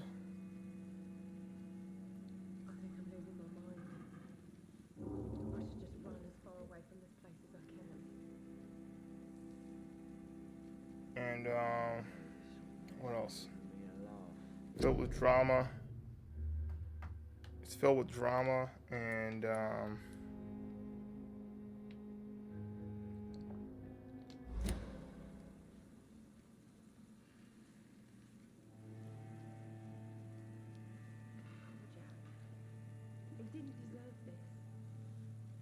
it's crazy. I mean, it's a really good game. Really good fight mechanics, I guess, and graphics, and really good story, a lot of lore, a lot of reading, a lot of things to read too. There are books, there is documentation as to people writing diaries of everything that's transpiring with their experience during this time. It takes place in 1819 in London, which was during the Black Plague around that time. And this is before medicine was... This is where medicine is starting to... It's when science and medicine is starting to be starting to be taken more seriously, more research, because nothing else was really working, and people started really fixating on how to improve medical science. So during this time, you being a doctor, you get to experience a little bit of that. And they heavily advertise in-game, not to copy anything that they do for treatments or anything like that. They take some factual things and they add it into lore to make it more interesting. You're a doctor that's been turned into a vampire. So one day, in this story, one day you're out walking. You're on your way to a hospital that you're supposed to be treating. You're playing as this doctor that is head of his field, has experience in the army, was a doctor in the army, top in your field, and you come up with a way. You're close on coming up with a cure for this plague. And so you're being transported to this. Well, not, you were transported back to London, and you are trying to go to this hospital where you're supposed to, like, you know, help.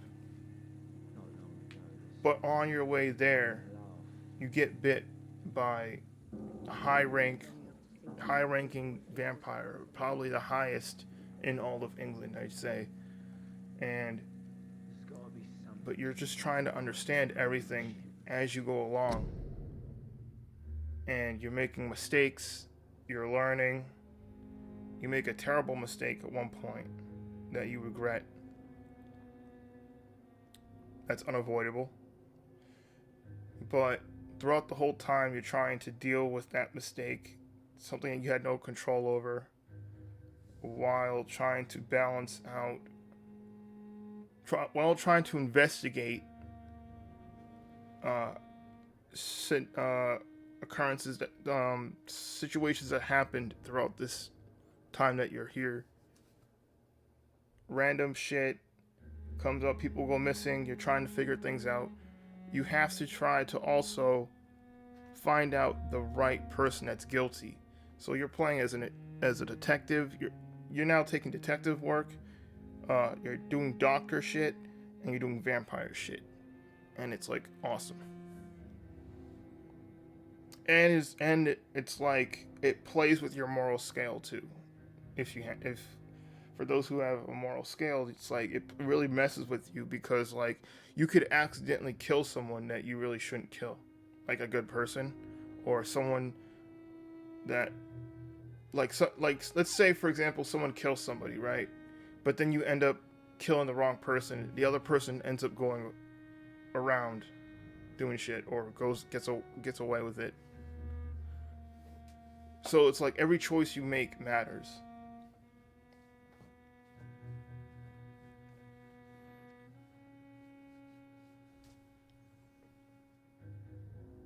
And if you kill somebody, it does impact on how things go. So you could end up accidentally killing an important person.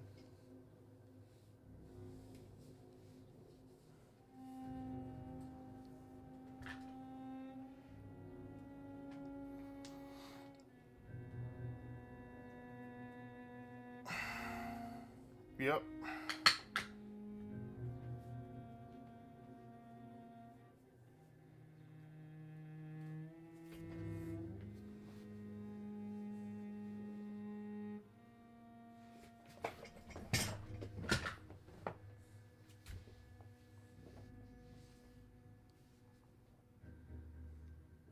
Oh.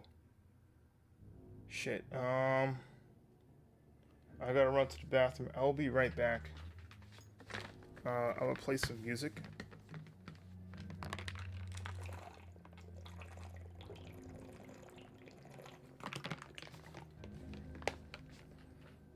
I'll be right back though.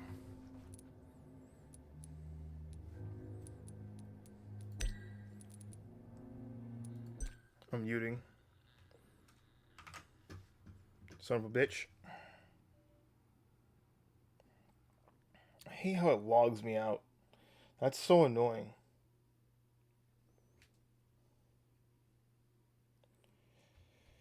Let's see. A common side effect of speaking Klingon. Until you are used to it, keep a napkin or handkerchief nearby. Cut the lights down real quick while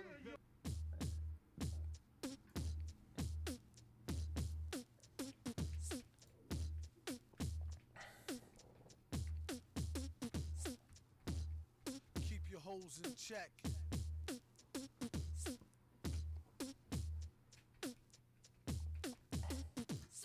I got this girl and she wants me to duke her. I told her I'll come scoop her around 8, she said. Alright, we're right back. Shorty girl's a trooper. No matter what I need her to do, she be like, own his own throne, the boss like King Cooper. On the microphone, he flossed the ring. Average MCs is like a TV blooper. MF Doom, he's like DB Cooper. Out with the moolah, I let her get her outfit just to cool her off. She said niggas ain't about shit. I wonder if she meant it, I doubt it. The way it be in her mouth, she can't live without it. And can't live with this, handle your business. Villainous, stay on a scandalous whole shit list. One pack of cookies, please, Mr. Hooper. It's fun smacking rookies, he is the look like a black Wookie when he let his beard grow. Weirdo, brown skinned, it always kept his hair low. Rumors has it it's a S-curl accident. Doom was always known to keep the best girls' backs bent. Some say it's the eyes, some say the accent. A lot of guys wonder where their stacks went. I call her thunder thighs with the fatty swoller. Only mess with high rollers, do what daddy told her. No matter the city, she with me to do the thang thang. Working the coochie hoopty chitty chitty bang bang. Same name on the titty as on the name ring. Pretty like Baby D off all in the same gang. Keep my eye on her, really don't trust her, but I treat her like a daughter. Taught her how to bust a nut and the heat to turn beef to horse meat chalupa. Teach her how to hold it, of course he is the see, most cats treat her like fupa or beat her to a stupor. Take it from the you need to make her feel cuter and lay down the G like loofah. Everything will be do for her. Keep her in a new fur so she looks sweet when she go to meet the got the Buddha, get the grenadiers, twist it, put it in the air, come here, kiss it. Listen here, Scooter, let her try to bag you when she's on the rag, never let her fry the ragu. Which will have you under some type of spell, crying dag boo. Her name on your back in a tattoo. Whether a bougie broad, nerd, hoe, street chick, don't call her wife if you met her at the freak nick. You don't want her, don't waste her time, I'll dupe her. And be a father to your child like the he keep his hoes in check, sends them out to get glows from all frozen necks. Tell him take his clothes, leave him posing naked for real. Better yet, get him for the check off the record deal. Find out where he keep the tech and the blue steel. Make sure for extra rec, let him know how you feel. And while he's running down to All-Star Weekend to ball, I'm coming with the U-Haul.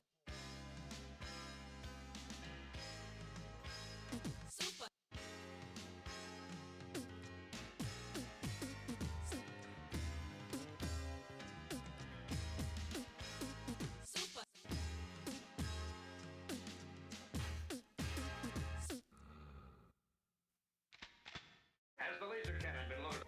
Everything has been prepared as you ordered.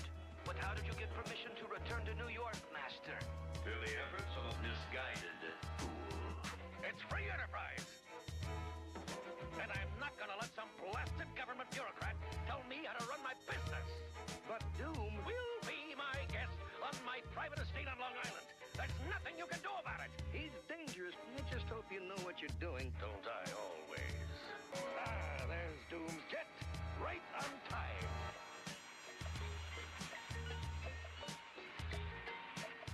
Why is it so cold down here?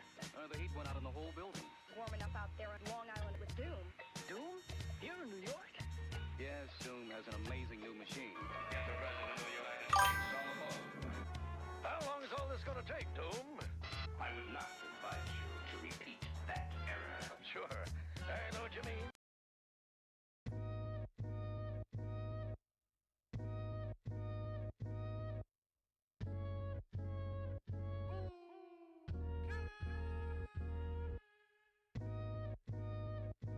Conductor.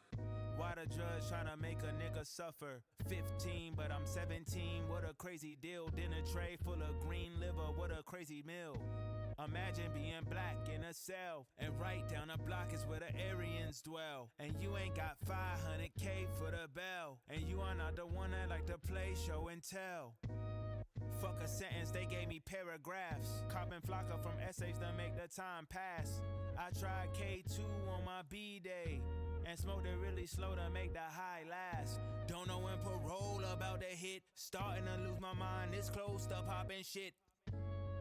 But I really am the opposite. I'm the cell block's finest. This ain't rocket science. It's more like a rocket with a silence. Damn. Let's avoid violence. They got me in the right place with the wrong timing. A clique full of criminals, iron sharpen iron. Survival is a homemade shank in either hand. Back from a bed looking all young like Peter Pan. Guards try to tell me what to do cause I'm in the jam. With no pussy in over a decade. Damn. Damn. Here we go again.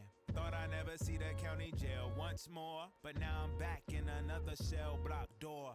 this time upstate. More commissary, but they don't sell no cupcakes. All from a mistake, I must say. I must have got a little taste of freedom, but they got me right back in this place. Same niggas from last time is still trying to pass time. God, how am I back? I gotta ask why we all turn religious when this shit hit the fan. I was contemplating flipping through the Quran. Felt like I was Moses when I flipped through the Bible. Praying that my celly never turned to a rival. Had to keep the iron like the tip of the Eiffel. I pray that he don't sing like American Idol. Saint rocket science. It's more like a rocket with a silence. Let's avoid violence. They got me in the right place with the wrong timing. A clique full of criminals, iron sharpen iron.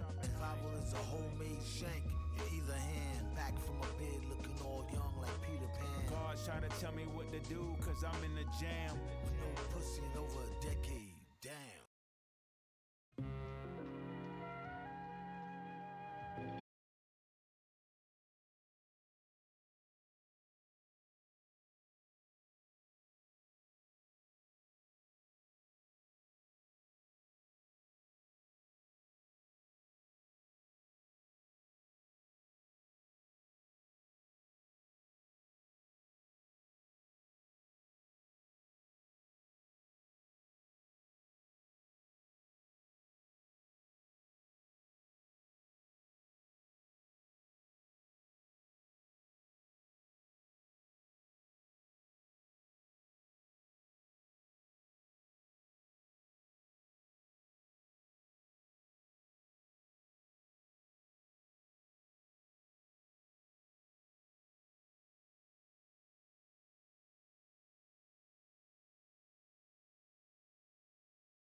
Metal fist terrorist, claim responsibility. Broken household name usually set in hostility. What is MF? Alright. I am officially back.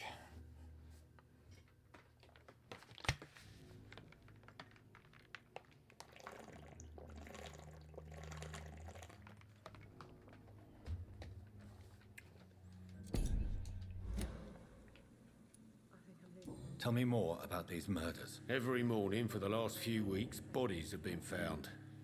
And those poor sods didn't die of flu. Any leads on a suspect? Do the police have any leads on a suspect?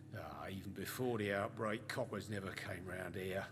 Shit. We're on our own. People die in these parts all the time, and no one cares. Where am I? Where is this place? You're at my bar, sir, the Turquoise Turtle. The last ray of light in this dangerous part of town. Aren't you scared? Scared of what?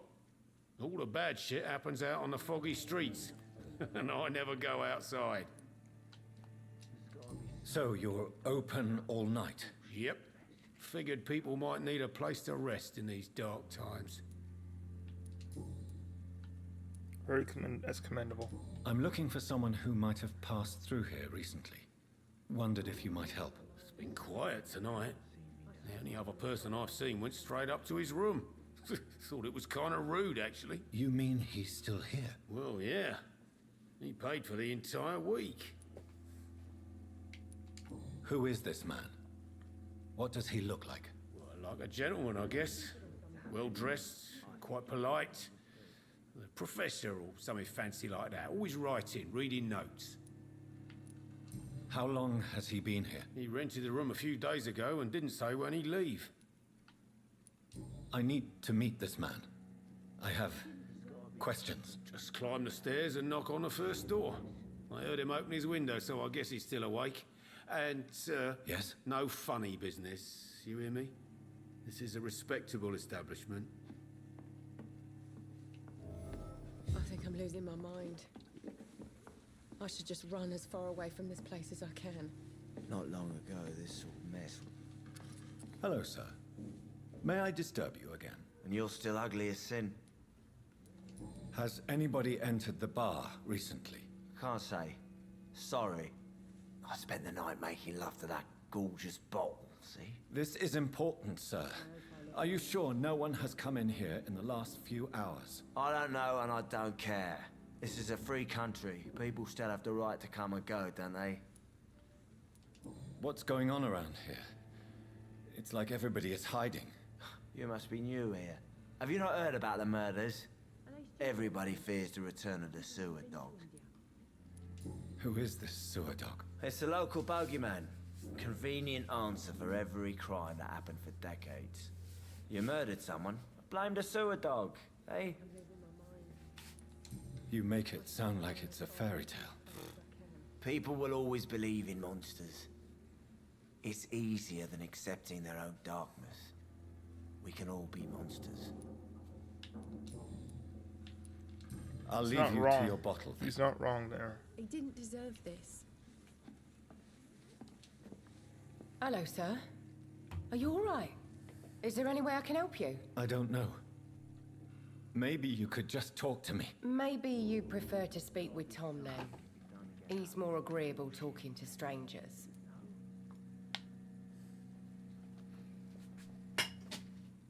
Why is it? Oh, shit. I'm gonna throw out the tea leaves I plucked out of my tea earlier.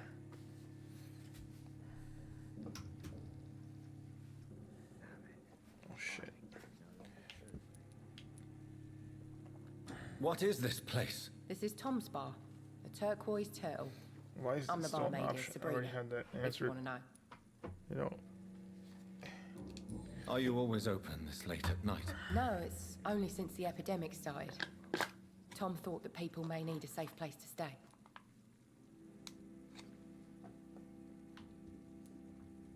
You don't seem to have much business. Where is everybody? Well, most people are sleeping right now. And those that are awake tend to avoid going out. What with the murders and all.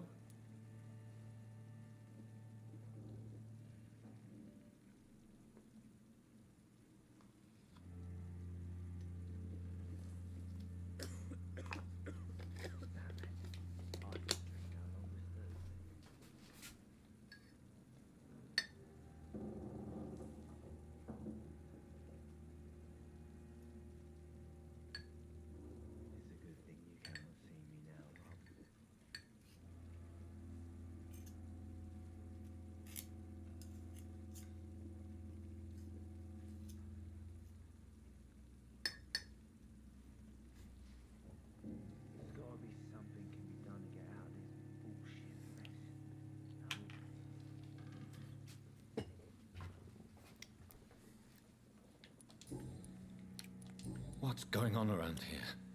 Where is everyone? Too many dead, sir. First the epidemic, and now all these terrible murders.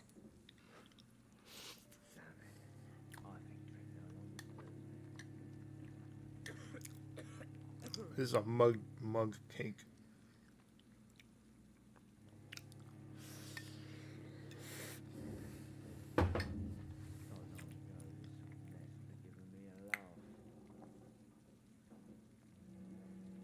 The murders. What can you say about them? Bodies found in the streets every morning. Drained of blood. It's just horrible. Some say the sewer dog is back. The sewer dog? What's that? No one knows. People have always disappeared around these parts. The ancients say it's the sewer dog coming out to feed. But now he's killing in the streets.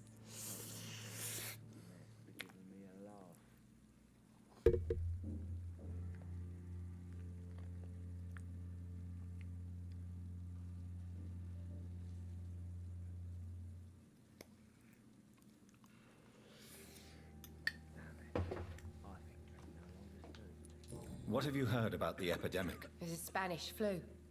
Yeah. Killed so many last summer. Thought we'd seen the last of it. Dozens dying every week. Are the authorities doing anything? Nothing. There are so many quarantine zones in London now. It's gotten really hard to travel across town.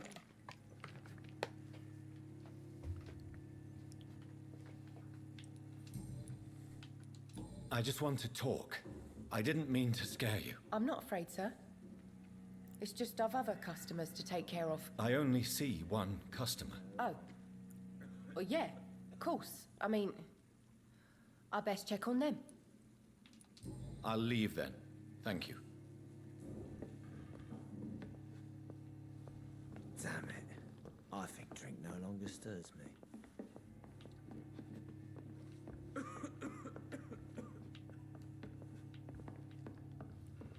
Are they stupid or something? I've never even been to India.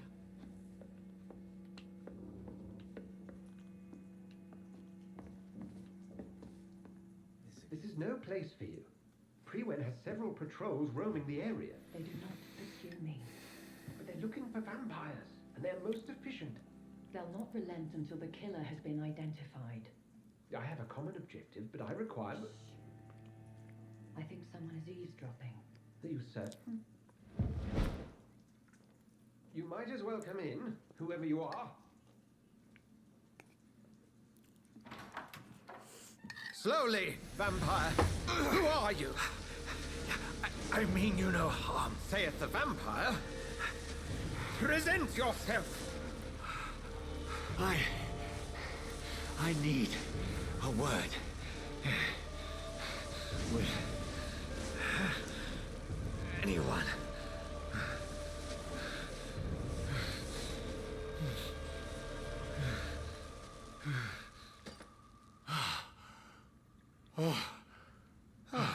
Well, that's something I can do for you.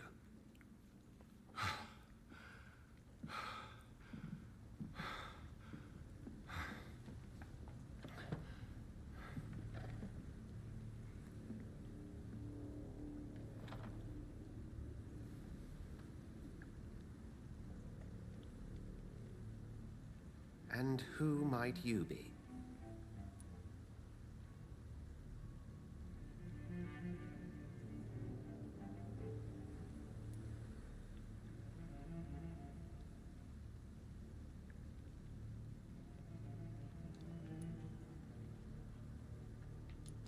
Tell me, who are you? First, tell me what you want. Then I may tell you. That's none of your concern. Sir, you have entered my room in the middle of the night, pale as a corpse and shaking like a tree. So please, indulge me. Someone is molesting people. In fact, killing them. Biting them. The calling card of a vampire. Like you.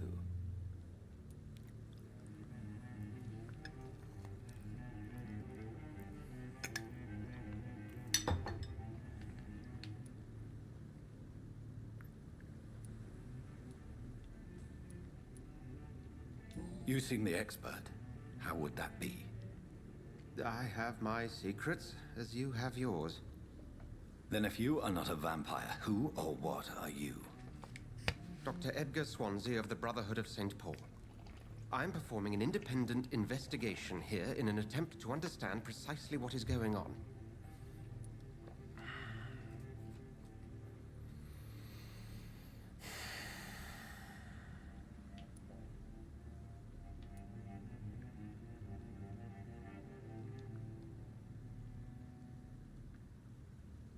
And what exactly is this Brotherhood?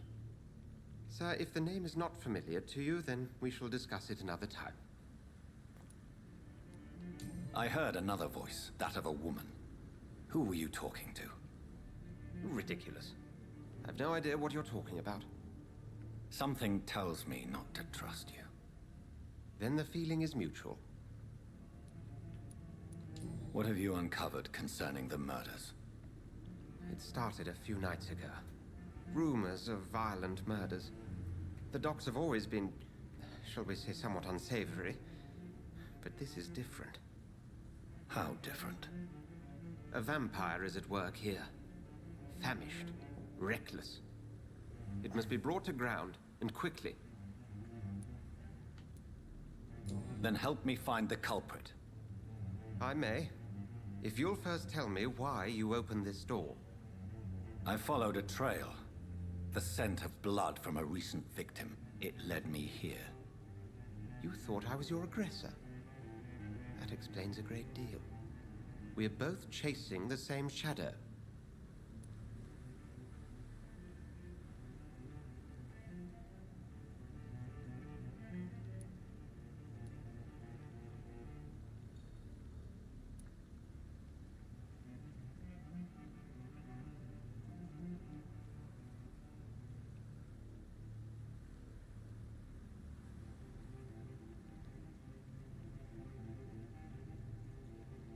A shadow, indeed.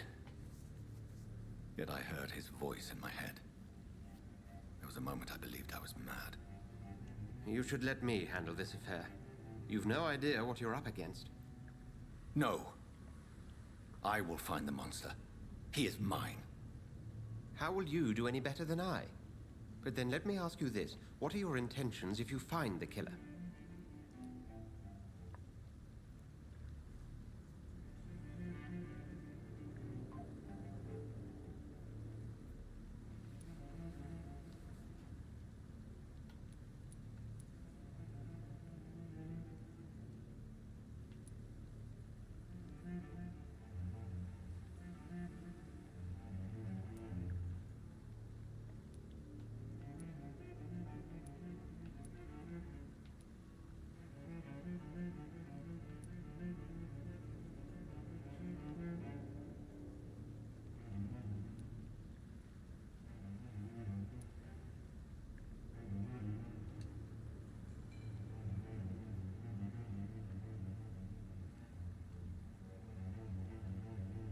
And him answers.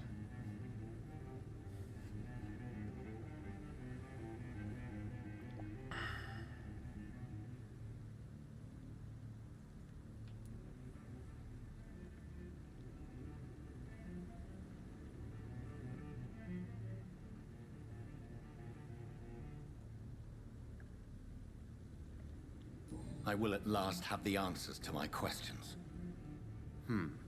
Then I can only wish you good hunting. And pray we shall meet again.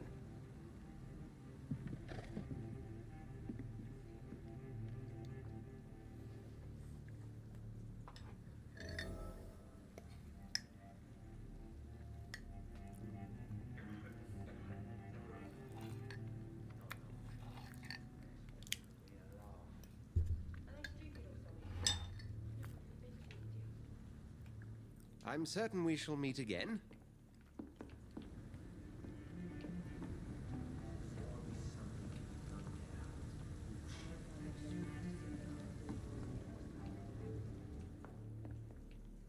If Swansea is not my attacker, it means somebody else came here tonight. Someone must know something. This It's a good thing you cannot see me now, Mum. Welcome back. Did you find what you were after? I can't say I have. Are you sure no one else came into your bar before I arrived? Hey, I told you, you were the only other stranger I've had.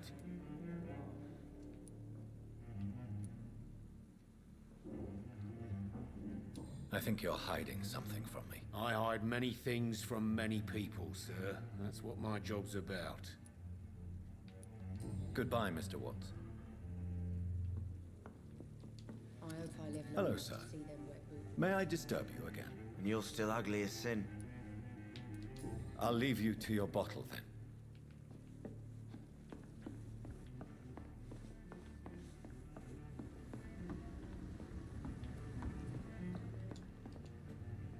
Evening, sir. Can I help you? I have a few questions for you.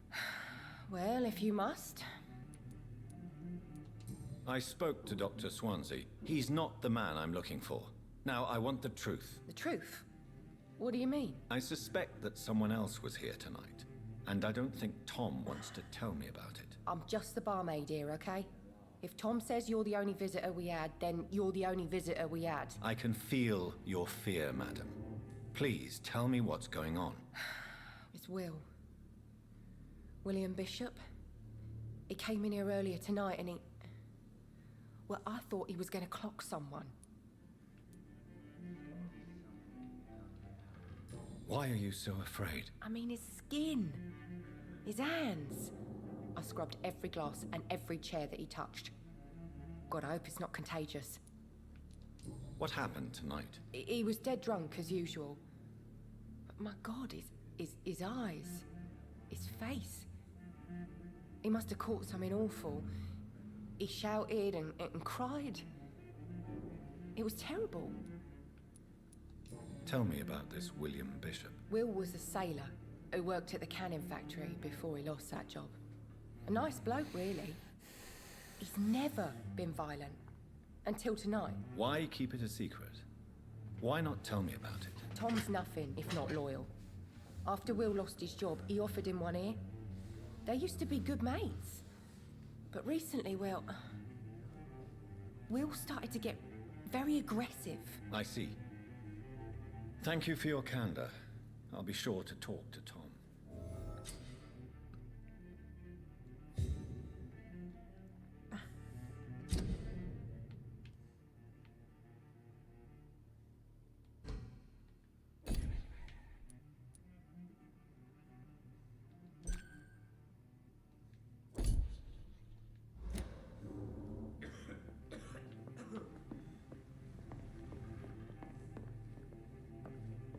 Damn it. I think drink no longer stirs me. It's locked, all right. Are they stupid or something? I've never even been to India. You again. What can I do for you? As a vampire, you can force a citizen to reveal information thanks to a hint you have discovered. Tom, talk to me about the visit from your old friend, William. Yes, Will came by tonight, but he's not my friend anymore. Who is he? William? Just an old sailor who loves his gin too much. He worked for years at the canning factory before it closed.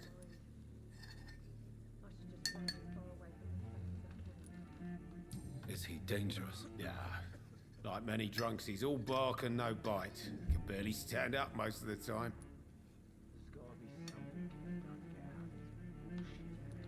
How was he tonight? Was he different? Sicker than usual, perhaps. He whined and mumbled about how mean people were to him and how he'd like to talk to me outside, and then he left when I refused.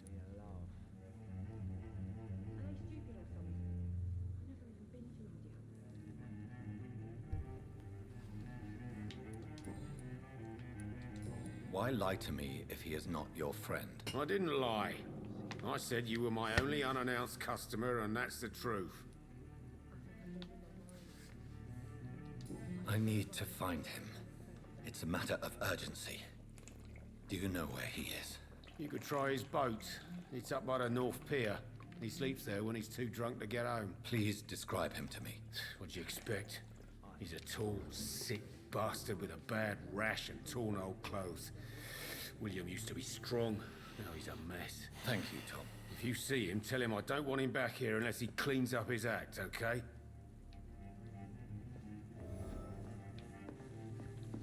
Not long ago, this sort of mess would have given me a laugh. Jack. He didn't deserve this.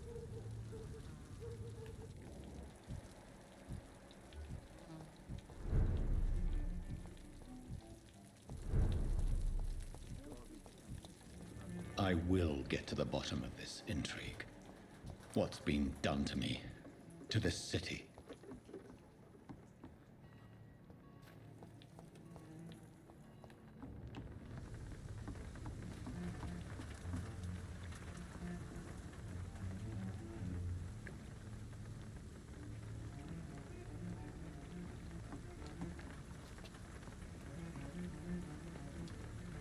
The body is still warm. This man has just been drained of blood.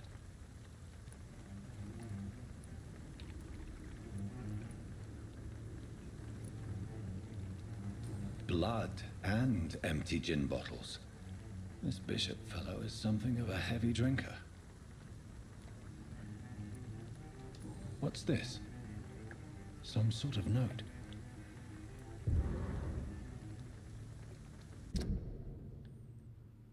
From G. McGullum to Dock Patrols. Object. Multiple deaths in the docks region. You believe a nasty leech is involved. Locate the beast, purge it, and quickly. Warning. According to recent reports, this vampire is very violent. Approach with extreme caution. Now, we lack men in this part of town, but don't send rookies to investigate the case. If I'm correct, we've got a frenzied one killing each night. As always, search abandoned places first, like old houses, basements, sewers, and warehouses. Destroy the Leech Brothers. These men, they're a company of professional vampire hunters. This man was armed. He tried to defend himself. This corpse has been dried of its blood, just like the previous victim. There are blood splats on the other side of the canal. I must reach that barge.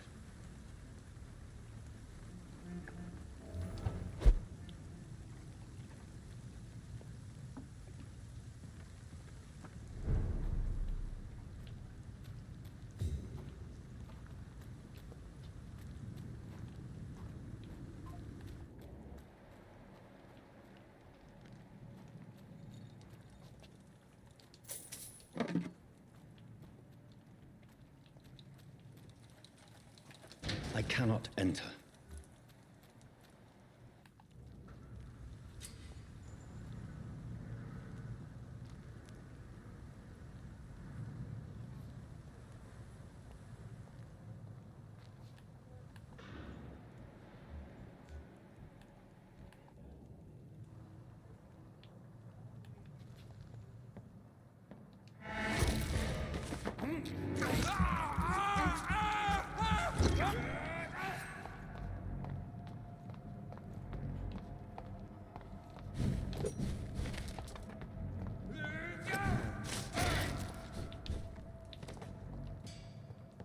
Damn, the fight was over that quick.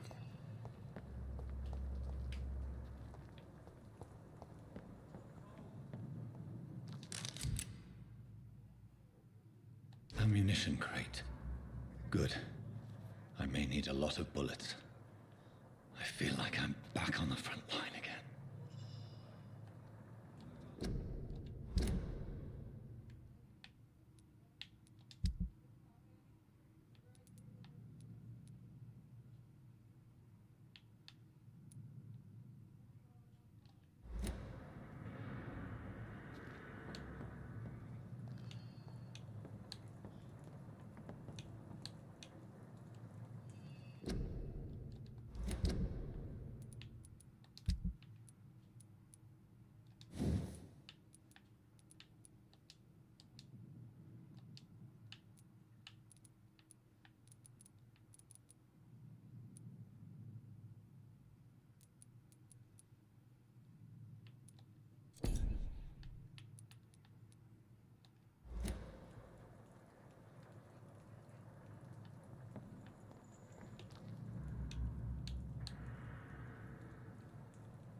Nightmare screams when you burn them alive.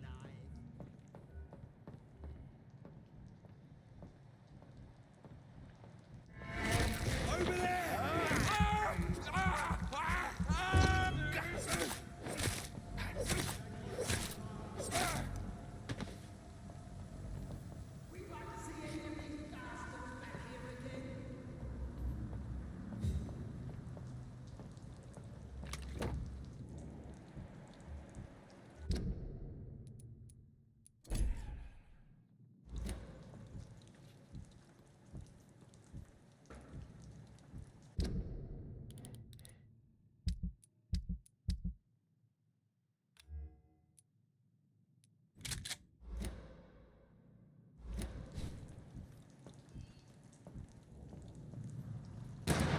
Weapons ready! It ain't human!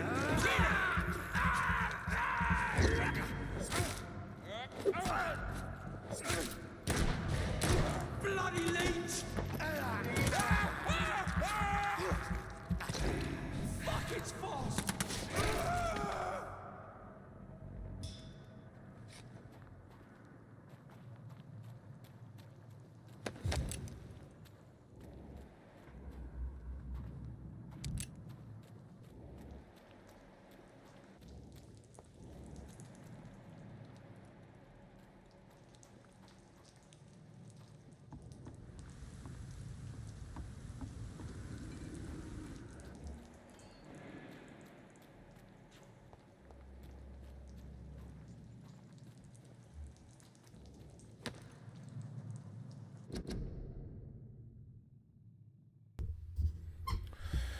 I know some of our companions consider that the best advantage we have in our fight against leeches is that they can't go out during the day, thus we can hunt them down when they hide powerless in their sleep.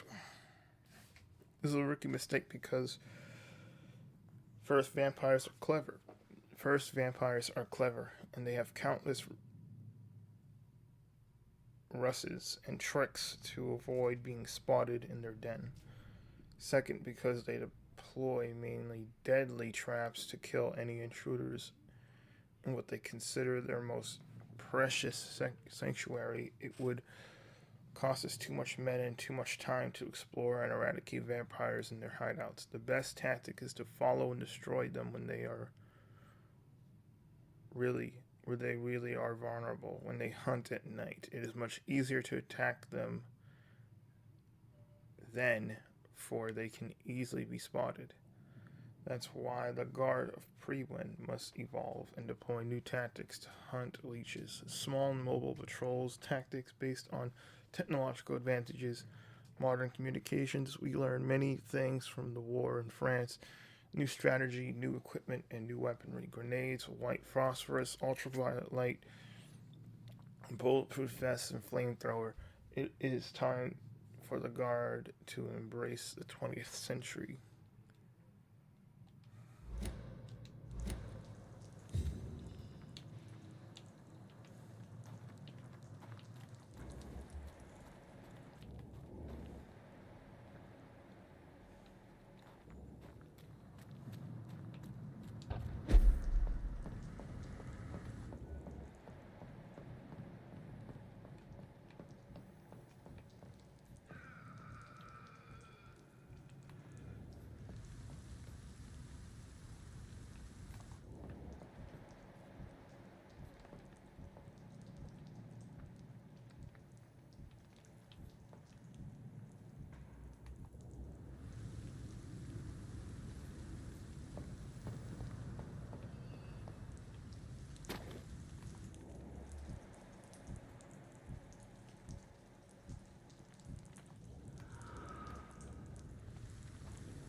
Fresh blood.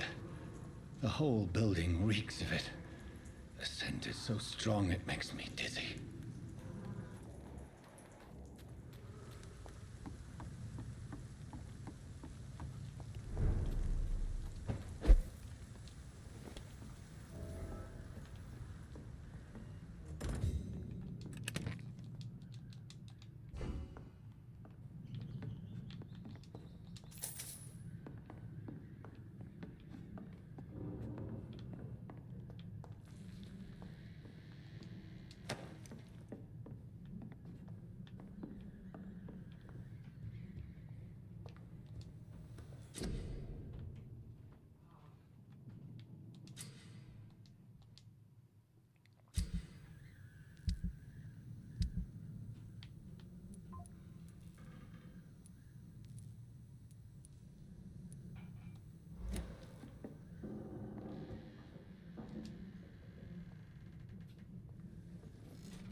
This place reeks of bloodshed.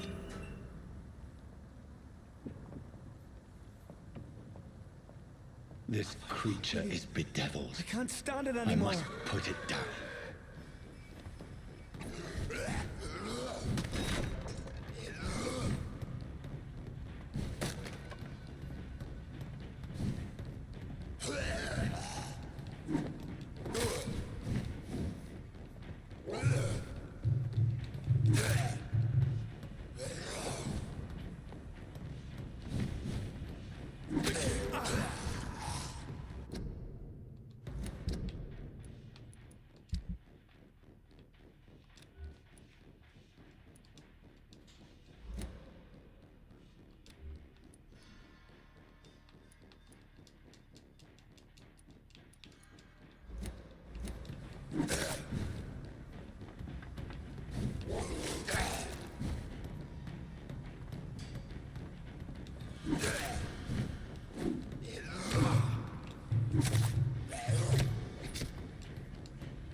William was an honorable man.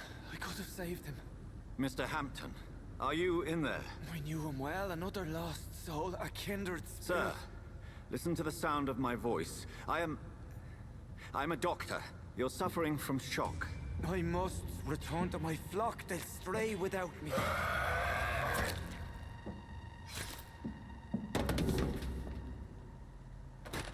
Remember, certain skulls are every bit as resistant as we are.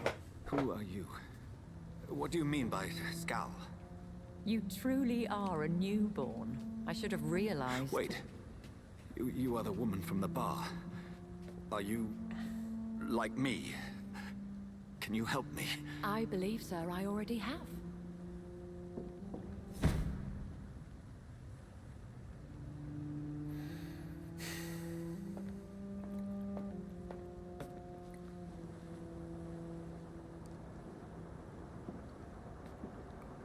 By George and the Saints, you've solved the mystery of these terrible murders. Patience, good fellows, I've come to offer help. Just give me a moment to secure my boat. We can leave this awful place. William was not the evil man they claimed. He was just taken by the thirst. He needed his drink. This man requires medical attention. We'll see he gets to the nearest hospital. No, please, I must tend to my fold. My flock needs me. There, sir. Go with the good Dr. Swansea. He's resourceful, and I'm sure he'll take good care of you. You'd best come as well. The sun is soon to rise, and you'll need a place to rest. I just need a moment. If I can learn something about what has happened to William, I'll be a step closer to understanding what happened to me.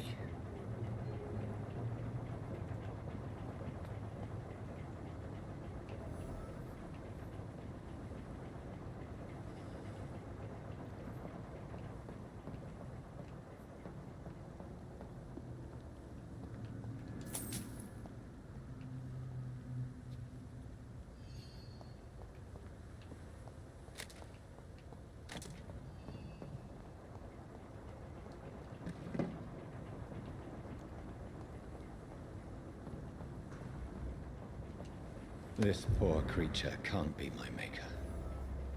Could it be some subspecies of vampire? I must find a place to analyze the blood.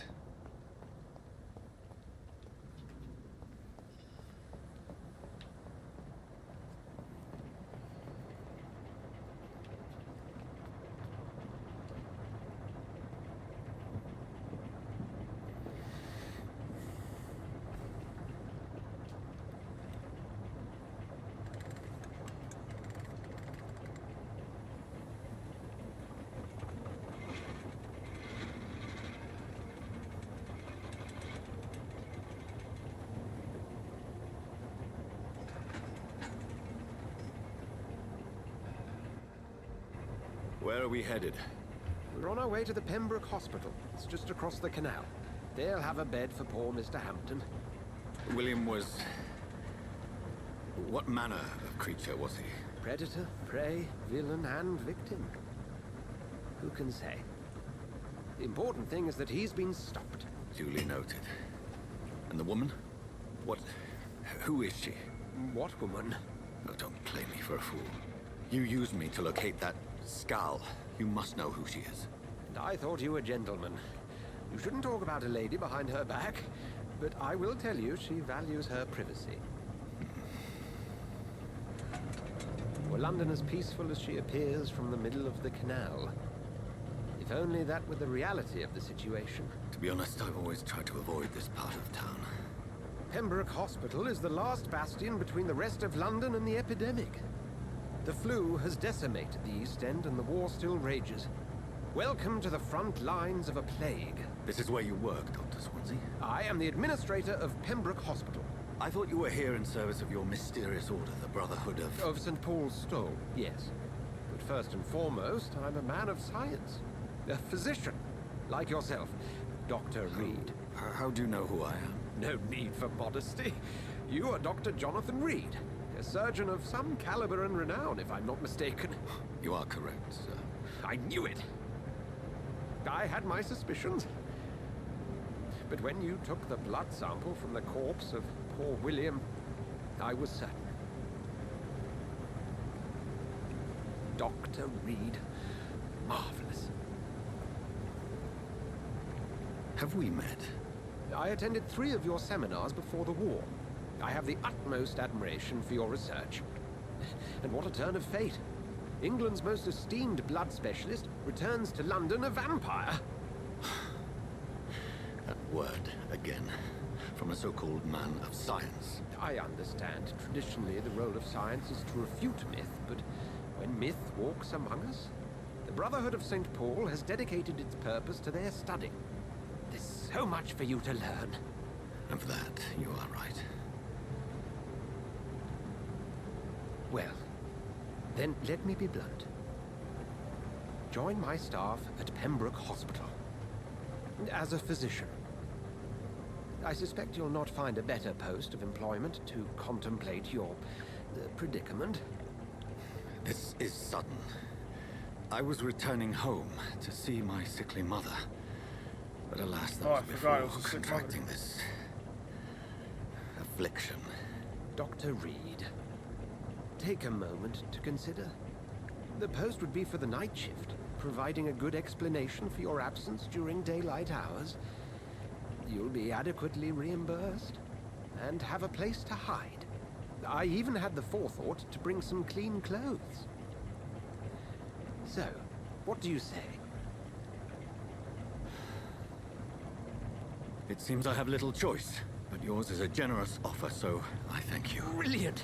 Oh, Jonathan, this is one for the book, and the beginning of a beautiful friendship.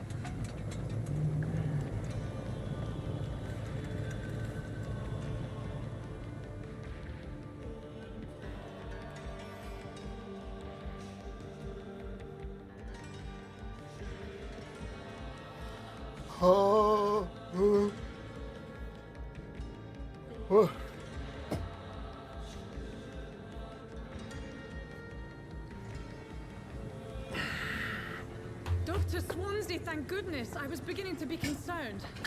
Worry no more, Nurse Crane, for I bring good news. Oh, Doctor, what a night. We lost 2 more patients. Nurse Scow said she couldn't take it anymore and resigned.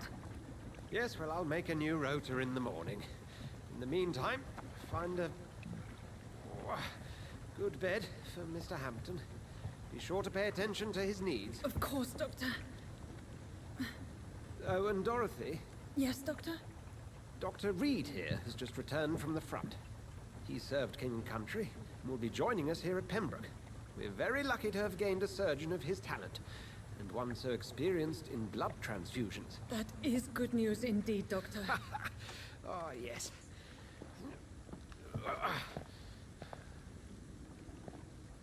Here at Pembroke, it's not what we have, but what we haven't. It's only thanks to Nurse Crane and the staff that our ship doesn't sink. If you have any questions, just ask her. Duly noted. Thank you. Your assistance is required, Dr. Swansea, immediately. Welcome aboard, Jonathan. We'll catch up after my rounds. Coming, Nurse Crane. I'm coming.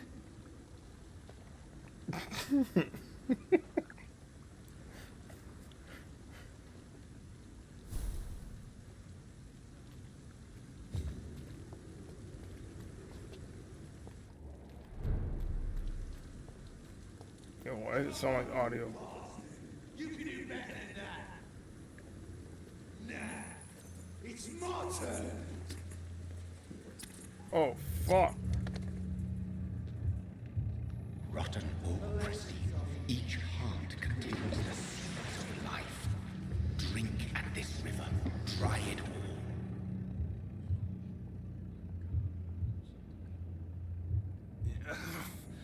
Oh, come on, you bastard. I won't bite. Sir, please. You've lost too much blood. Calm yourself. You think I didn't notice? Stop your staring and get me to an hospital, you arse.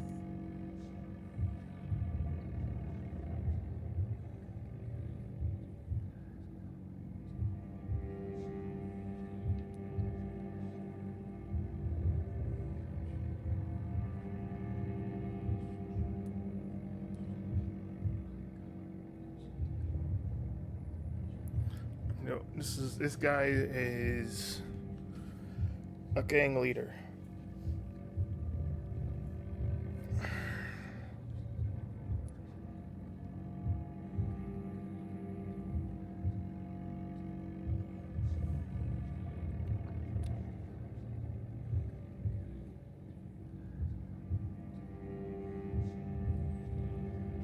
Clay Cox.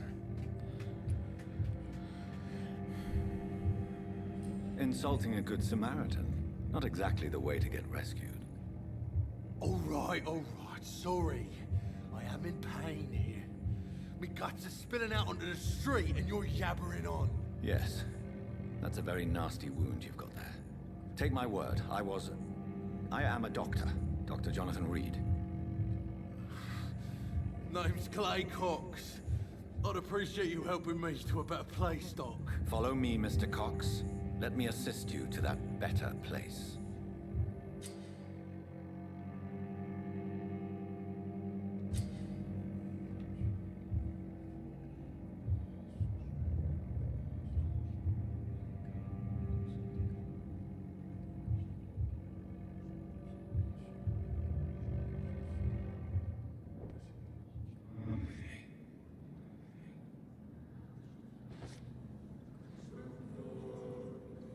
Bring this fading light into the shadows.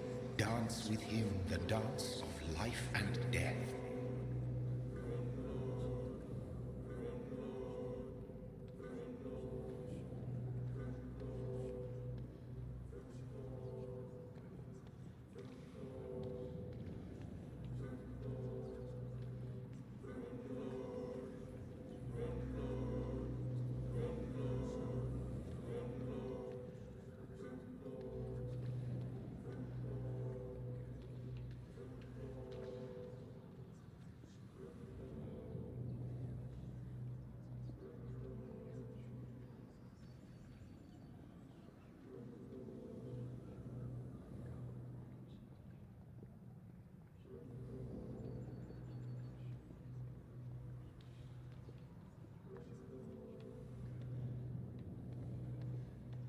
It's not letting me.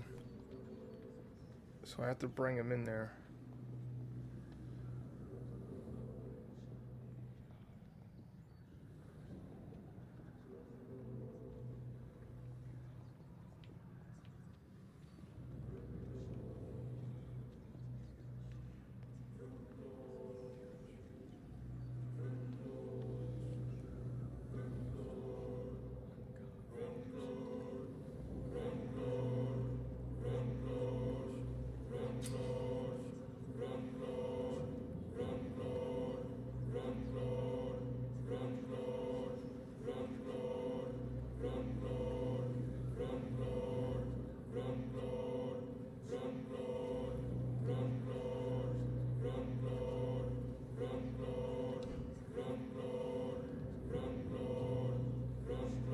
No more. Not tonight. Not like this. I will not take another life. Whoa, I feel giddy.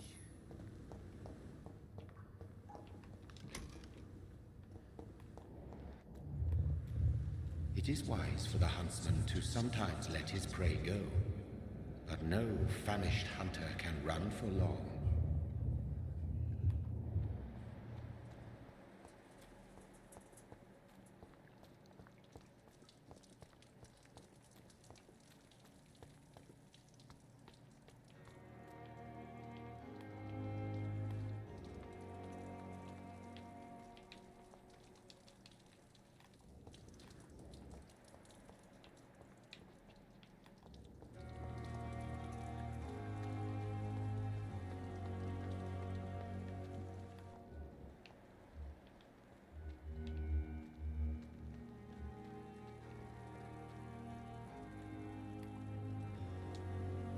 Good evening, nurse.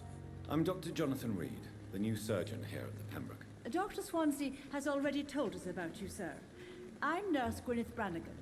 Welcome to the Pembroke Hospital. Did he really? It's a good thing I wasn't hoping to keep a low profile. All members of staff have already read about your new blood transfusion technique. Dr. Swansea made sure of that. I see. Well, I'm a little surprised, but I suppose I'll just have to deal with this unexpected notoriety. You must know, blood transfusions are Dr. Swansea's primary subject of research. He is convinced it is the future. How are things here? Not good, to say the least. We're struggling against an invisible enemy, more lethal than any bullet from a gun. It's hard, Doctor. An invisible enemy? Quite a poetic term for a disease, especially from a nurse. Sorry, Doctor.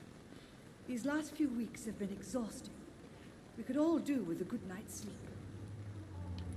Do you think this hospital can survive the epidemic? We are all volunteers here, and we're trying to hold fast, but how do we beat an invisible killer?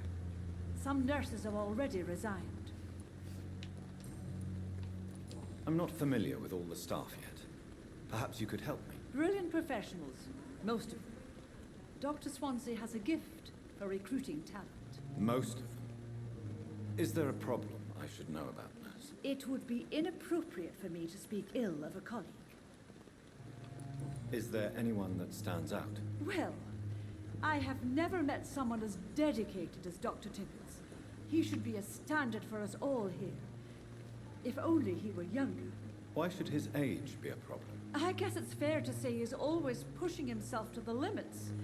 He just doesn't know when to stop and get some rest. Nurse Brannigan, if you do know something, please tell me. Anything you say will be held in confidence. No. I may disagree with some conduct, but in the end, everybody is doing their best.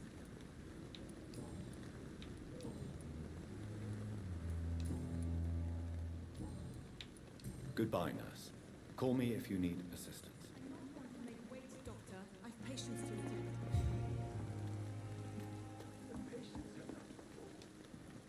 Good evening, sir. So it is true. The famous Dr. Reed has joined us. I can't think of any better news during these terrible times. Do we know each other? Actually, yes. We met once before, at the Rockefeller University in New York. Dr. Tippett, yes, I remember. I was assisting Professor Carell in his research about coronary bypasses. He had nothing but praise for you. He was also very confident about your future. And look at you now. Eminent surgeon and blood transfusion specialist. What is the Pembroke Hospital situation?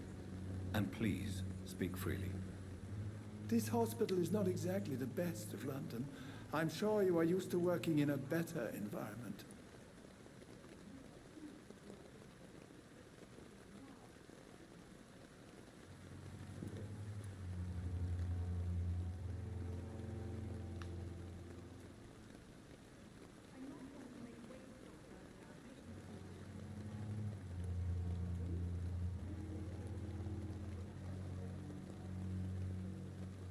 It's more than enough.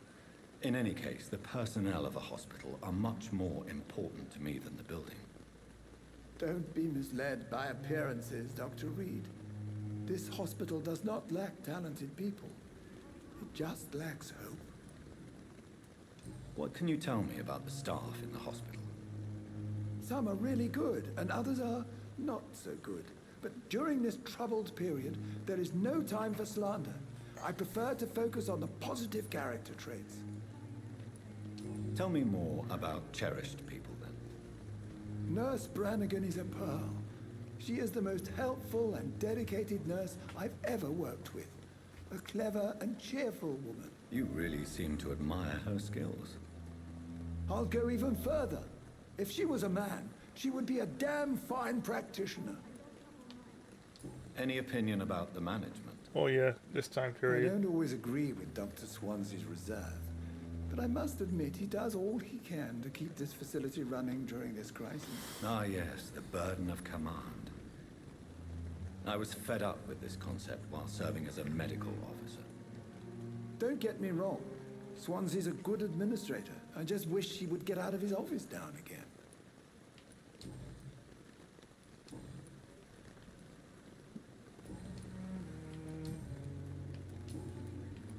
You're exhausting yourself, Corcoran. Maybe you should think about preserving your strength. No. We must keep on healing all those poor souls. We are the last rampart before chaos. Once more unto the breach.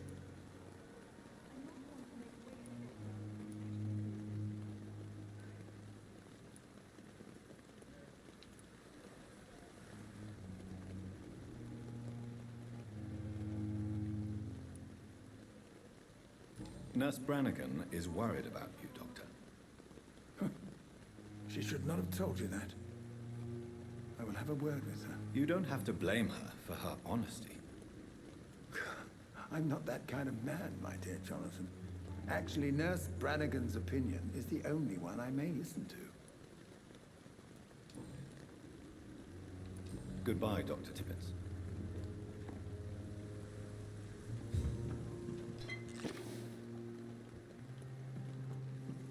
This is no time for self-pity. It is the last thing our patients need. Good evening, Nurse Brannigan. Good evening, Doctor. Goodbye, nurse. Call me if you need assistance.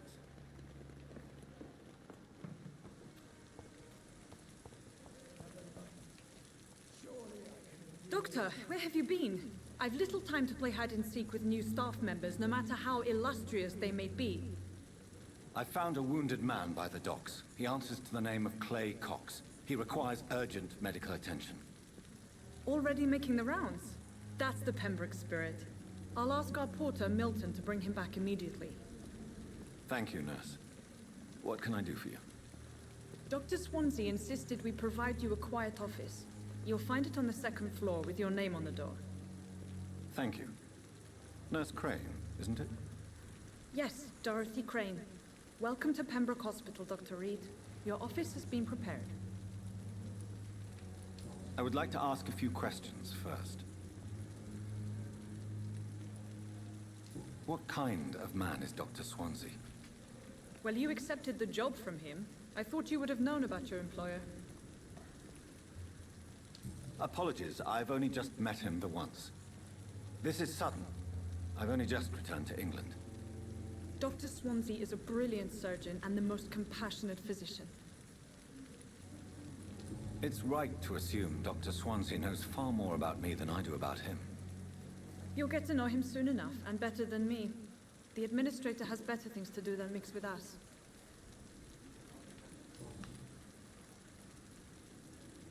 And Mr. Hampton, the patient we brought in, how does he fare? I gave him a sedative to help him sleep. Poor thing was in quite a state of shock. If you could point me in the direction of my room again, nurse.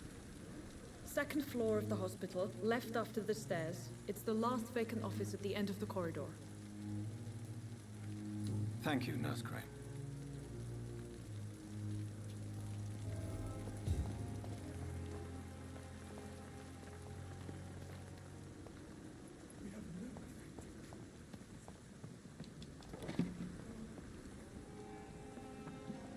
Dr. Swansea is right.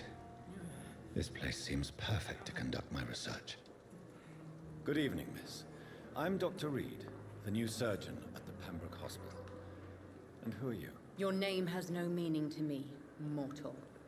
You're nothing but dust blown by the winds of eternity. I beg your pardon? What are you begging for, mortal? My clemency? Well, tonight maybe I'm inclined to mercy. You'll never forget the night you met Thelma Howcroft. You keep calling me mortal. Why is that?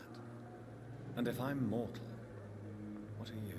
Well, Dr. Reed, if you must know, I'm a vampire. And why do you believe you're a vampire? I don't need to believe anything. It is what I am. It is what I feel within this hollow shell of flesh. Please, describe to me how you feel. What is it like to be a vampire? I can hear my body crumble from the inside as my flesh cracks and fades. I sense the last pulse of postulant blood within my drying veins. I need new blood. I see. Have you ever heard of Cotard's syndrome, Miss Howcroft? Never. It's a mental illness discovered by a French neurologist named Jules Cotard. The affected patients are delusional. They believe that they are putrefying, that they are dead, a ghost or a ghoul, or in your case, a vampire. Delusional, you say? Oh, sad and petty mortal. You can't even begin to understand the concept of immortality. And you think it is I who am delusional. I'm assuming you must be a patient here. Am I right, Miss Howcroft? It's only a cover to hide from my enemies. I can leave whenever I want. As a woman, a spirit, fog, or bat. Who are these enemies you mentioned? Can you describe them? I cannot say for sure. But I sense their eyes on me from nearby. I feel them watching me every time I visit the garden near the morgue. The staff here are not your enemy. They're here to help you, to care for you. I'm not speaking of the doctors in white. I'm speaking of the men and women who hunt me. For I am a vampire. I see. Don't worry. These people will not find you here. I'll personally make sure they leave you alone. Thank you, mortal. But do not interfere with them, for you are no match for those that hunt me.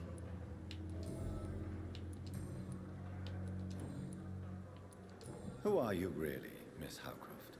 I mean, apart from being a vampire. Is that not enough for you, puny mortal? What do you require? Proof of my powers? I'm curious to know who you were before becoming a vampire. It was such a long time ago, I don't remember. Centuries of unholy life can have strange effects on one's minds, you see? I'll leave you, Mistress of the Dark, to your nocturnal activities.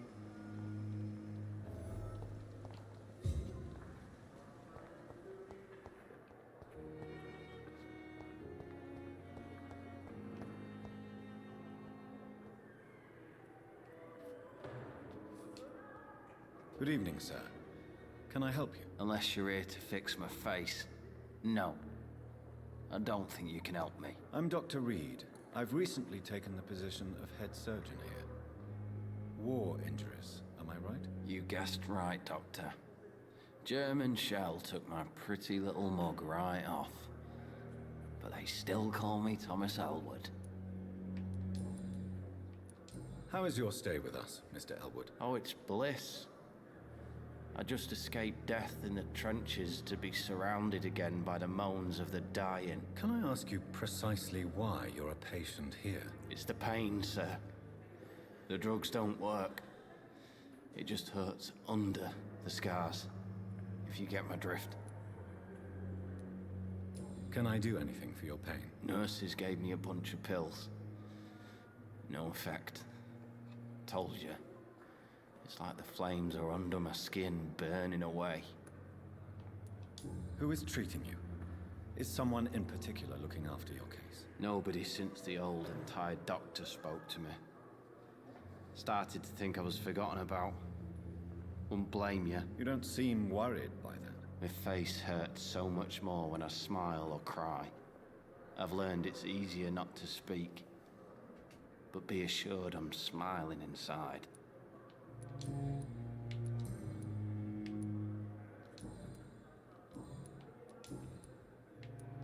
Where were you stationed, sir?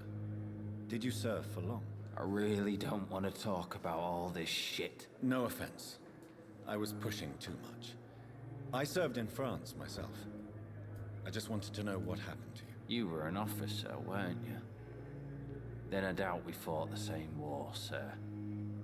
No offense.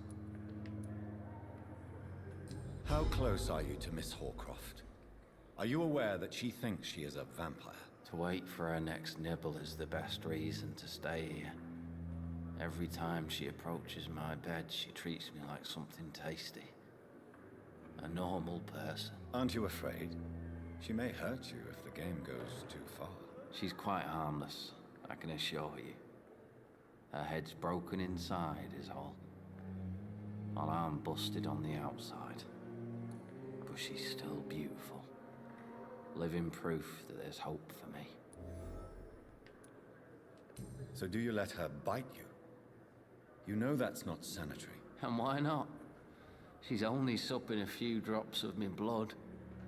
And the pain, it's real for once. She could decide to bite less willing patients. Then it's another good reason for me to stay here, Doctor. You do realize she's mentally disturbed. It's called the Cotard syndrome. She truly believes she's a vampire. In her madness, she never refers to my scars. And frankly, if I could, I'd join her world. It seems much more fun than the real one. Damn. Goodbye for now, Mr. Elwood. Damn. The pain. It's here again.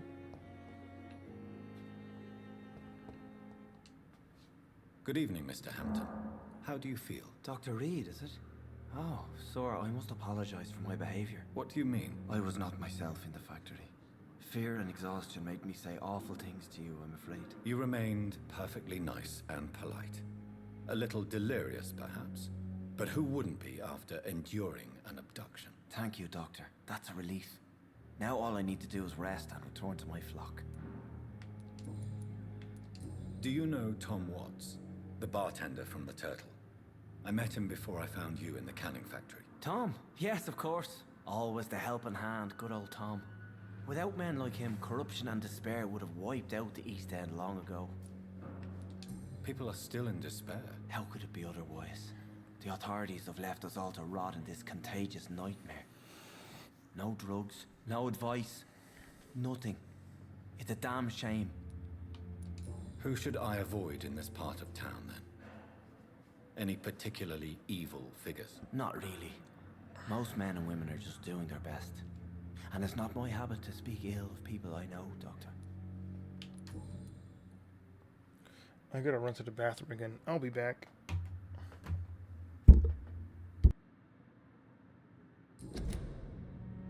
Goodbye, Mr. Hampton. We'll talk again later. Hello again, Dr. Reed. I feel better already. Can I go soon?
How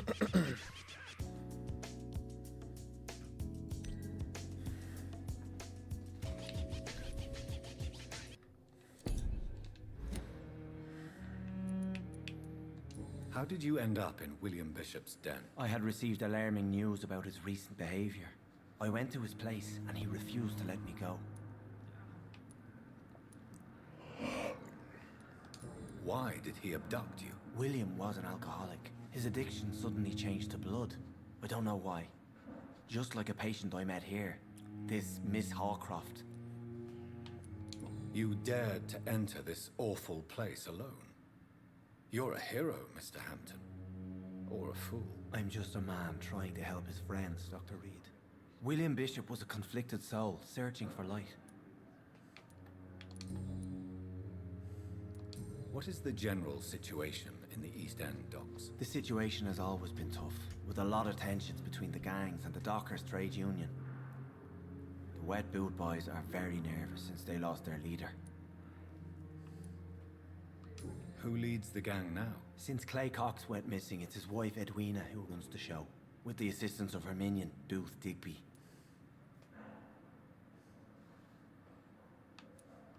Has the gang been threatening you? Ah, no. I've had this nickname for so long, you know, the sad saint of the East End. No one dares to bug a saint, not even criminals.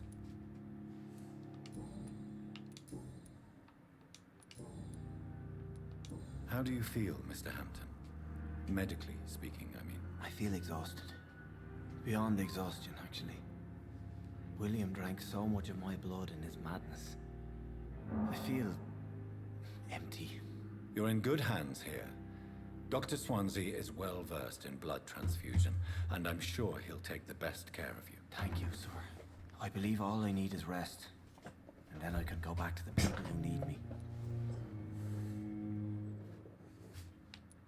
What do you do for a living, Mr. Hampton?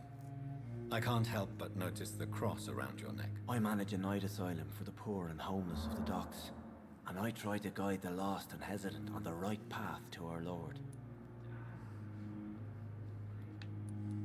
Are you a priest, Mr. Hampton? A deacon, maybe? Not at all, Doctor. I'm just a man of faith willing to preach the good word.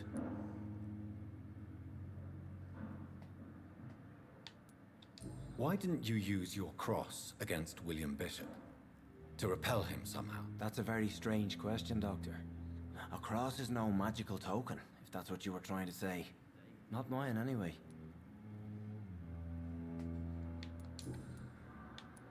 Have you made friends since you arrived? Not really, but I recognize Miss Harriet Jones. I knew her when she lived by the docks. That poor woman had such a miserable life. You never came to see her here at Pembroke?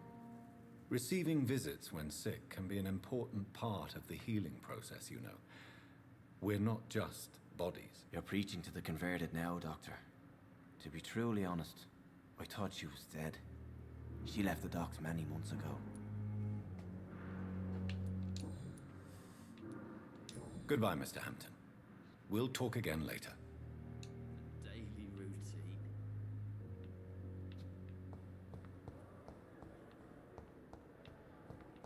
It's locked.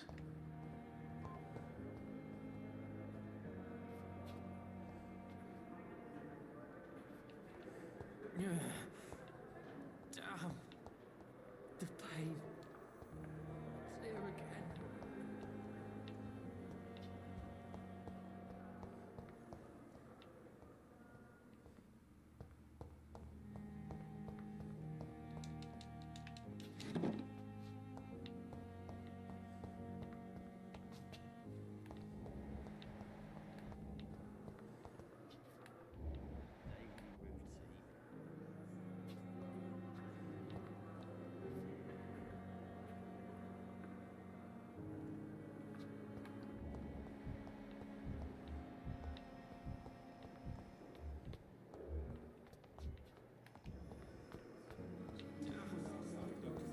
I know that Pembroke will prevail and survive this epidemic. Good evening, Doctor. I believe we're going to be working together. Dr. Reed. Dr. Swansea informed us of your arrival, but I could not dare to believe we'd have such good fortune. Such an honor, sir. Thank you. And you are? I am Thoreau Strickland, Dr. Thoreau Strickland. I'm a great admirer of your work, Dr. Reed. Please, could you tell me something about yourself? I'm a great admirer of your work concerning blood transfusion, Dr. Reed. I run my own experiments. I'm convinced it's the future.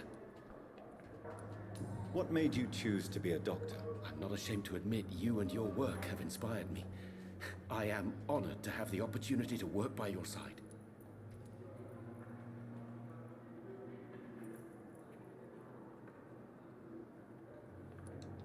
It's always a pleasure to share scientific and medical knowledge with someone eager to learn. I'll be glad to help you if I can. This epidemic may be the century's most terrible disaster, but I'm convinced that we, as doctors, are the only ones able to defeat it. I based my technique on my mentor's research. He helped me perfect my method. What is yours? I'd rather not talk about it. For now, it's just theories and first approach. My process is purely experimental and unsuccessful. As long as you're cautious and methodical, you may remain empty-handed, but you won't fail. You're not the first one to warn me, but I am convinced knowledge is the main weapon against the ravages of this epidemic. What can you tell me about the Pembroke? Well, it has always been an honor to work with Dr. Swansea. But with your arrival, I can't think of a better opportunity to learn about blood transfusion. You seem quite optimistic. It's a rare and precious attitude in these difficult times. I'm convinced that this epidemic is a test of endurance and dedication for us men of science. Questions remain about our capacity to resolve the situation. True. Last summer, during the first wave of the epidemic, I used to joke with Milton about the extra work. We're not smiling now. Do you need help with anything in particular? Well, yes, maybe. I'm waiting for a batch of products I ordered for my personal research, yet my supplier seems to have vanished. Do you want me to play the errand boy for you? Oh no, Dr. Reed. But if you went personally to his shop, what with your reputation and all, he wouldn't dare to refuse the products I need. I see. Well, give me the address, for I may pass by if I have time.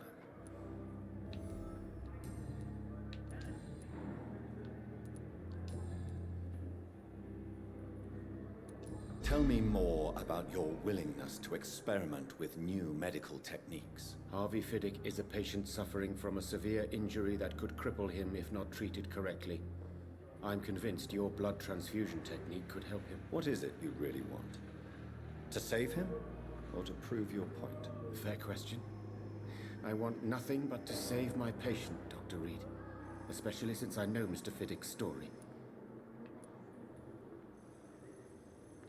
This personal involvement could also appear to be a lack of impartiality. You must know that a good surgeon must remain neutral. I agree. But that does not excuse Dr. Ackroyd's behavior. A man who did not even take time to converse with his patient. Do you think keeping his distance was a mistake? All I know is that I'm taking care of human beings with desires, hopes, and fears.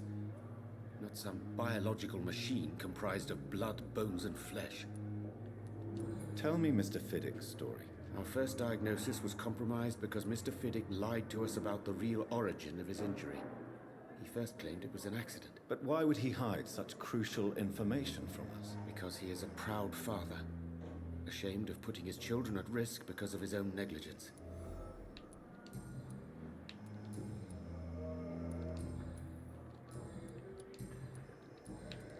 Goodbye, Dr. Strickland.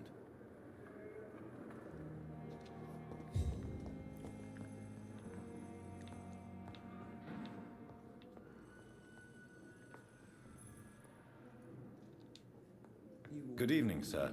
I'm Dr. Reed. I believe we're going to be colleagues. Reed? Yes, I've been informed about your arrival. I'm Waverly Ackroyd. Welcome aboard, I suppose. Does my arrival inconvenience you in some way, Dr. Ackroyd? Let us just say that I don't particularly share Dr. Swansea's enthusiasm for hiring you. What we need here are reliable professionals, not overrated dabblers. If you have a problem with me, Dr. Ackroyd, please feel free to tell me. Dr. Swansea has imposed your presence on this hospital without asking anyone's advice. The benefit of his position. But I don't agree with it. I know we've never met before, but I believe this hospital could use all the help it can get. You will agree with that, I'm sure. Oh, but I have heard about you, Dr. Reed. Of course, you can't say the same about me, since I have not wasted my time courting the press.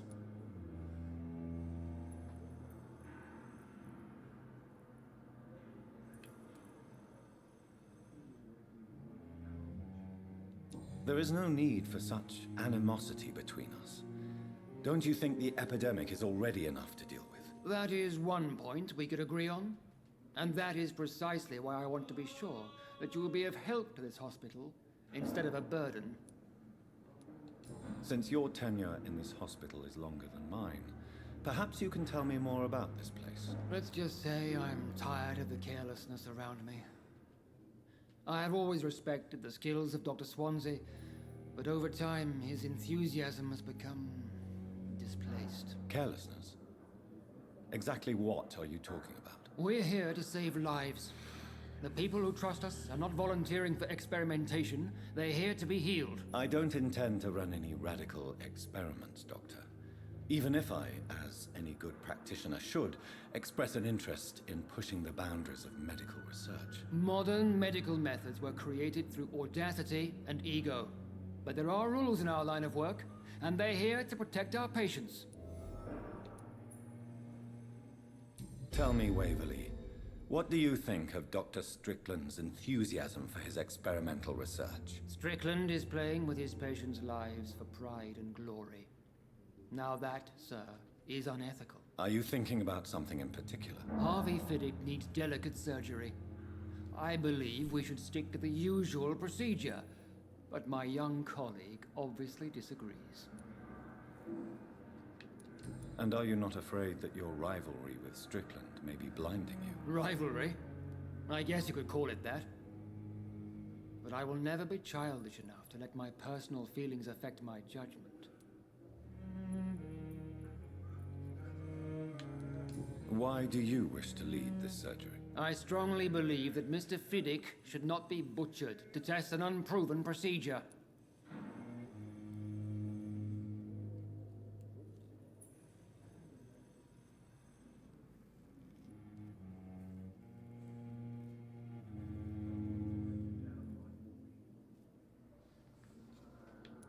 Other people may say that's too conservative a point of view. Conservative? And what are you going to say to Mr. Fiddick if he loses his arm because of the operation? Because that's what's going to happen if the surgery is a failure.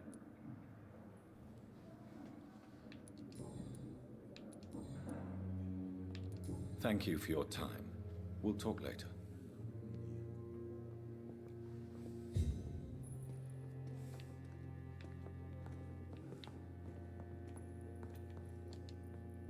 What can I do for you, Doctor? Thank you, Nurse Crane. My sweet girl. Good evening, sir. I'm Dr. Reed. May I help you? I don't know if a third opinion is needed. Your colleagues are already arguing about my condition. I see. Would you mind telling me more about your situation? I'm Harvey Fiddick. All I want is to get me bloody arm fixed properly.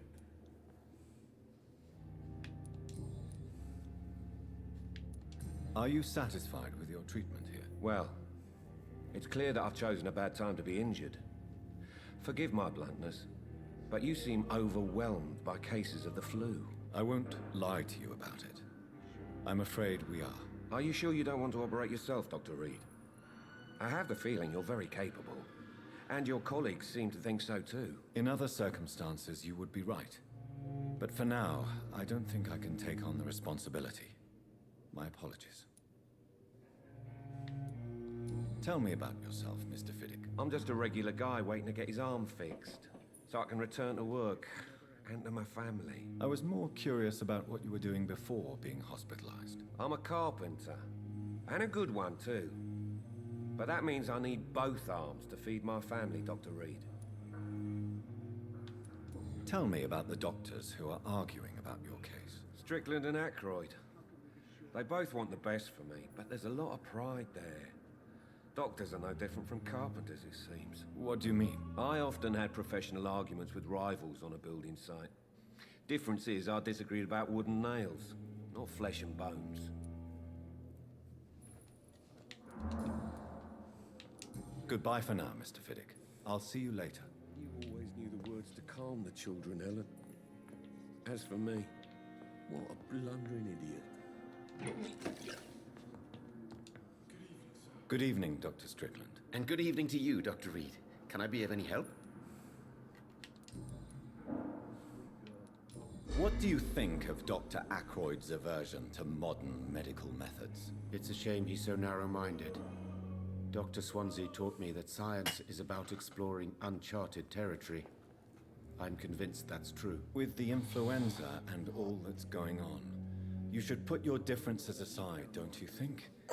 Why is it so difficult to work together? I believe that if Dr. Ackroyd had been the one to discover the transfusion process, he would be the first to recommend its use. So you believe it's just a question of jealousy and pride? Dr. Ackroyd is as proud as he is blinded by his obsolete concept of medical science.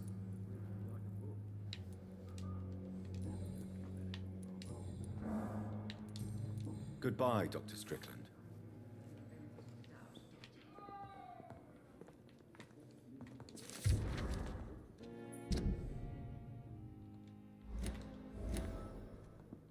How long must I wait, damn it? Blaming me will not further your agenda, sir. How long's it going to take to fix me properly? A month? A year? You have the right to disapprove of our methods, and you will kindly apologize when you're feeling better.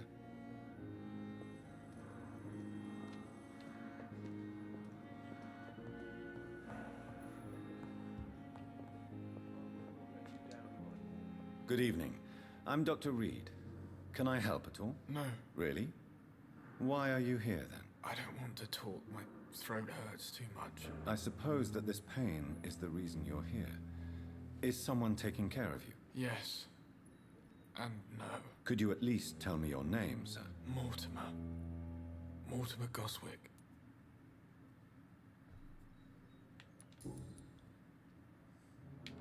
How painful is your throat, Mr. Goswick? So painful I'd rather not talk at all, Doctor. I'm sure you realize a doctor and his patient have to communicate, sir. Would it help if I gave you some paper and a pen? Not really. I see. Then maybe it's not just your throat that hurts, Mr. Goswick. Perhaps your sore throat is just the consequence of something more hurtful. Yes, maybe. But I don't want to talk or even write about it now. How painful is your throat, Mr. Goswick? So painful I'd rather not talk at all, Doctor.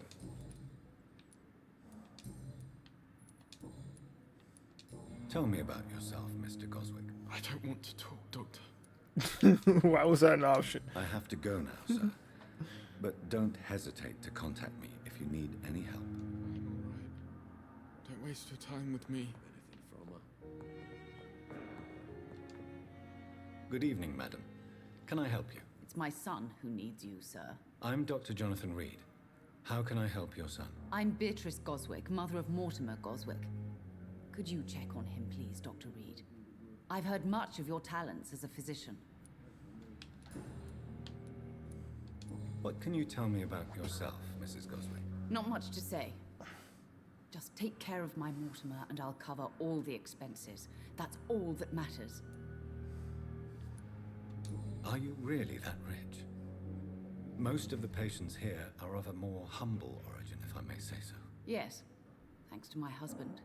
May he rest in peace. I can cover any needed medical expenses. May I ask if you have an occupation, Mrs. Goswick? I'm a teacher by profession. I teach young women who are more ambitious about their futures than their families. What do you think of your reception here? Any complaints? I have had the uttermost reservations about this hospital since we arrived. But we had no other choice, considering the state of emergency. Is there something in particular that's bothering you? Some of the staff were not especially welcoming. I suspect they're not accustomed to dealing with patients of such social standing.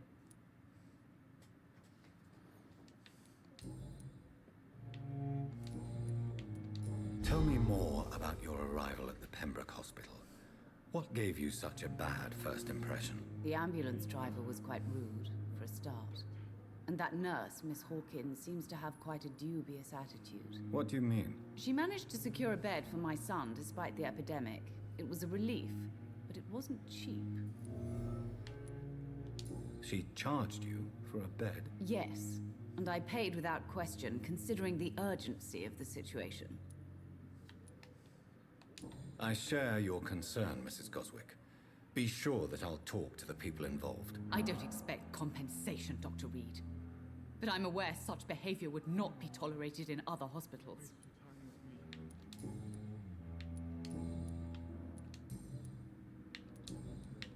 Goodbye, Mrs. Goswick.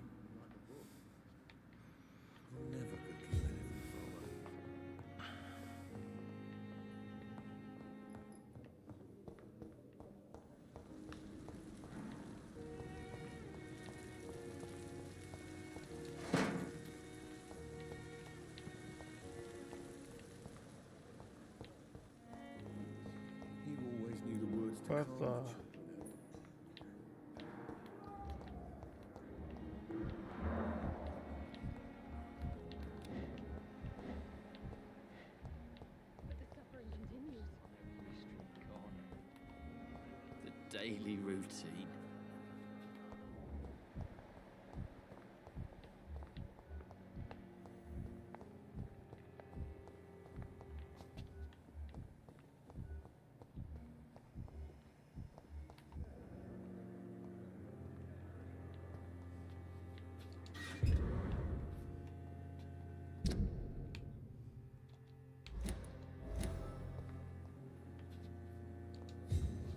Good evening, nurse. Good evening, Doctor. I don't think we've been introduced yet. My name is Pippa Hawkins. And I'm Dr. Jonathan Reed. Dr. Swansea has recently offered me a position in this hospital. Well, it's a euphemism that your help will be appreciated, Doctor. How would you describe the situation at the Pembroke Hospital? It's serious. The flu is wreaking havoc amongst the staff and patients. We are running out of everything. You must get a hold of yourself, nurse. Sorry, I'm exhausted. No one has any idea when this epidemic will be over. Nurse Hawkins, the Spanish flu won't last forever. Even the Black Plague didn't kill everyone. I wish I could Oh, believe Spanish you. flu, not the Black But what if Plague. this epidemic was worse? What if in the end, nobody was spared? You call this the Spanish flu. Damn, I got my stories mixed up. How long have you been a nurse? Or long enough to see that the epidemic is winning.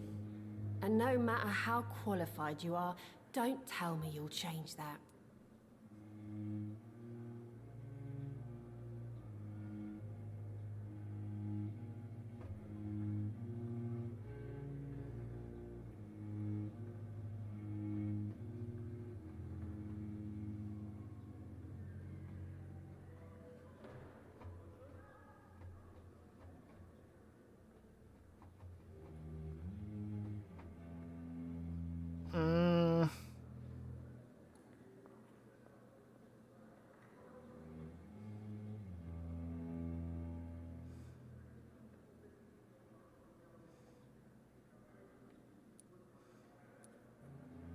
You are right. Change your attitude.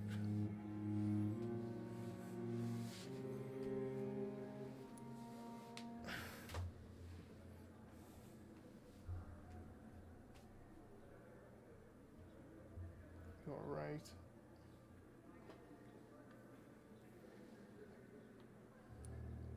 You're right. When dealing with such a terrible disease, one must remain humble. But that doesn't mean we shouldn't try our best. Sorry, Doctor.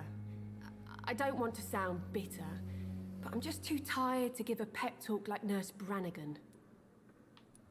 How is the Pembroke staff coping with the epidemic? Well, not well. Milton, the ambulance driver, is even more grumpy than usual. especially concerning doctors. Why is Milton grumpy on a daily basis? Is it just an act? Milton's not the kind of man who's bothered about a bad reputation, whether he deserved it or not. Why does Milton dislike doctors? I don't know. Just ask him. But be warned, Milton is not the chatty type.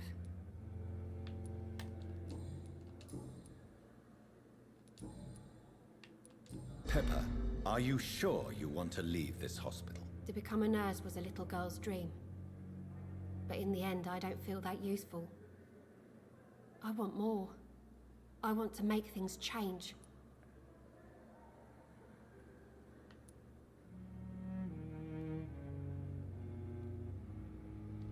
But you're doing something important here. For all the patients who need your help. We save lives, sure. Each time we send a cured patient home, it's a relief beyond words. But since the epidemic, I feel so powerless.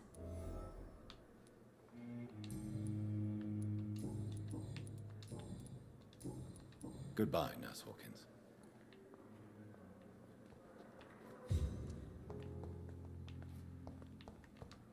It's locked, all right. It's unlocked, all right.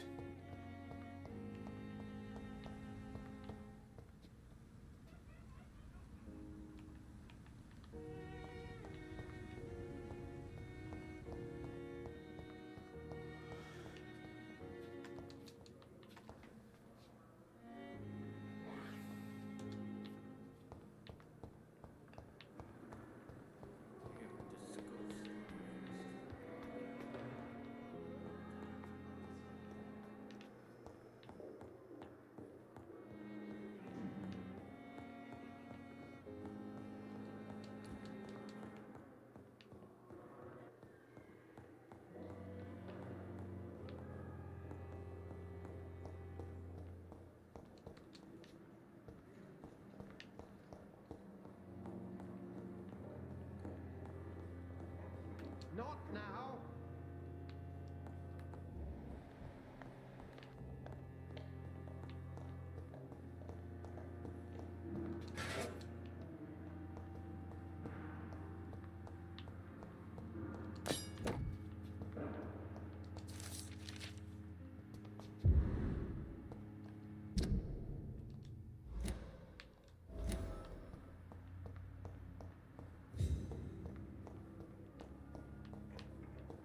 I cannot enter.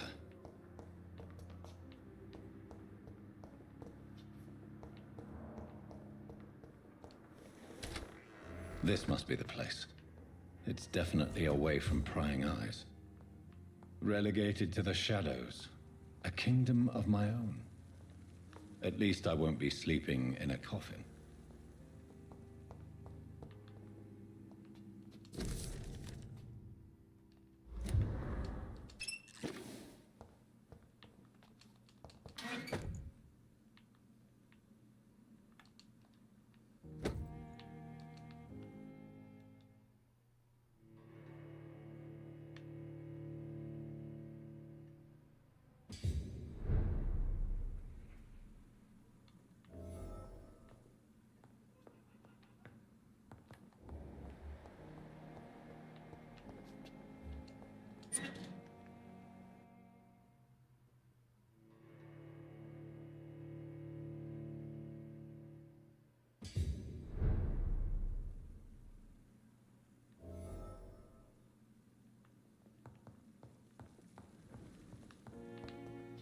The flower's dying.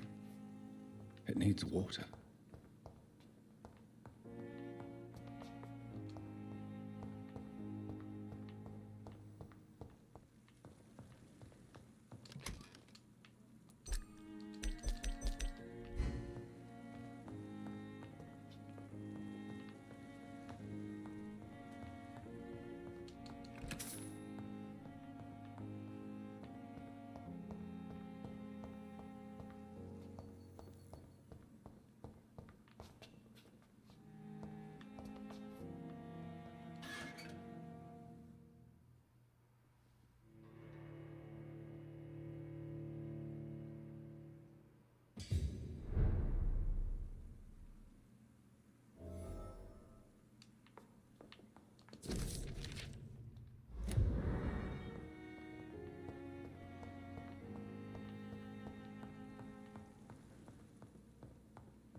William Bishop's blood is much more unstable than human blood and shows extensive mutation. But this is not what happened to me. I must keep on searching. The sun is about to rise. I can feel it. I'll continue tomorrow night. I have so much time now.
If I'm to stay here until my research is complete, I'd better learn to hide my true nature from the mortals. But what about my thirst for blood?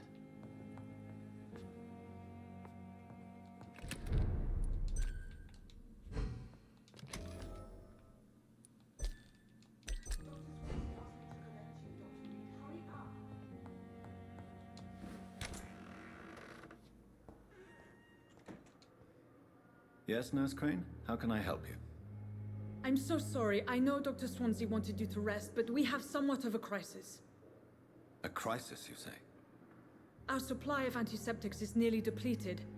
I was hoping there was another box up here, but...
Sorry, there's nothing here.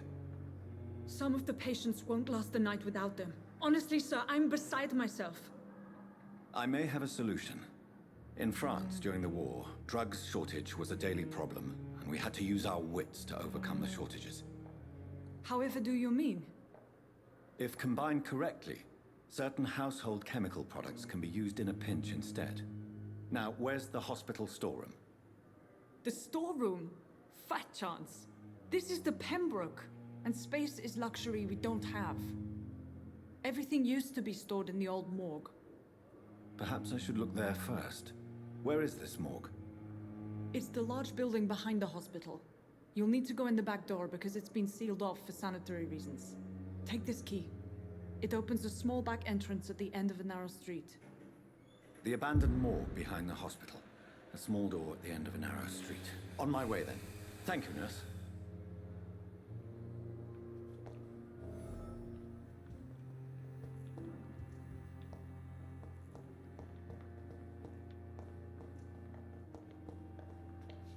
It's locked, all right.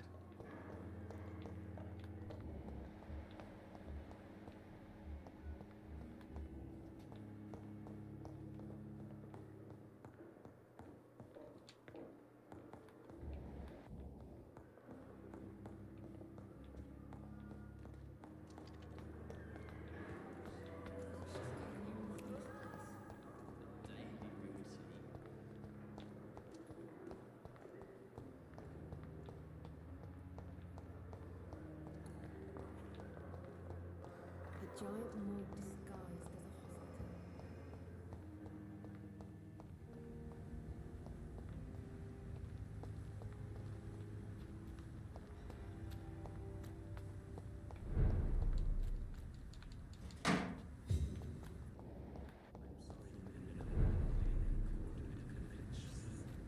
I understand you must be very angry about this unfair situation. I managed to arrange to have you buried in the same mass grave as your wife. I hope that... Thelma Howcroft said she was being watched by vampire hunters. Where are they hiding? I should investigate.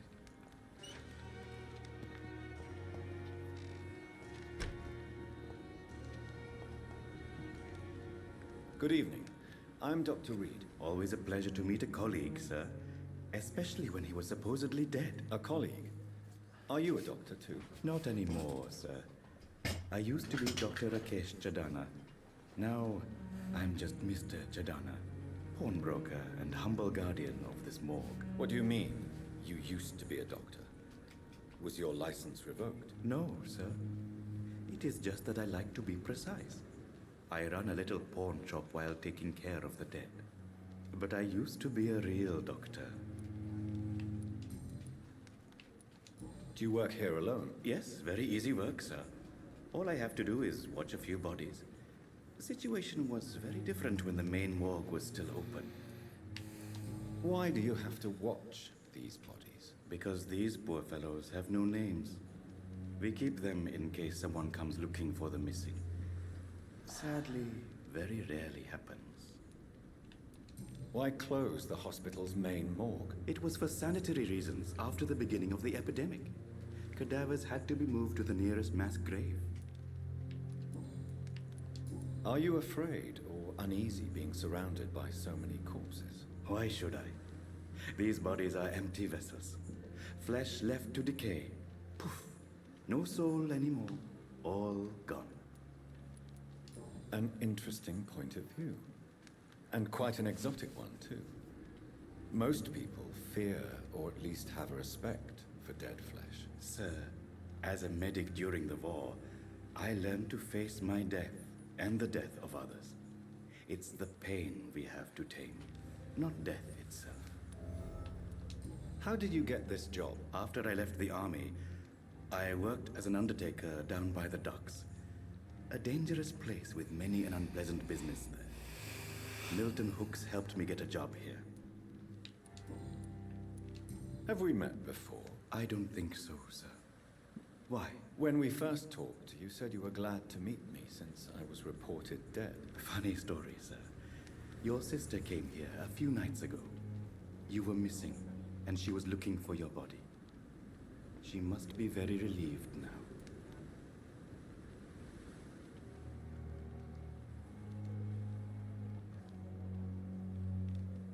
Bruh.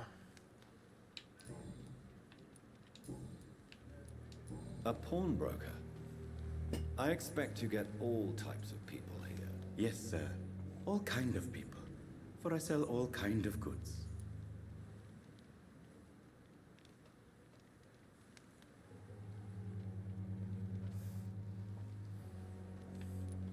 Who comes here to trade with you? It's very unhygienic, even unsafe. Diseases can spread. For the customers, for the hospital. I'm very cautious, sir. I've been a doctor, remember? And all my clients are good people. In fact, I think I only know good people. What kind of goods? With the quarantine, it's not always easy to buy things.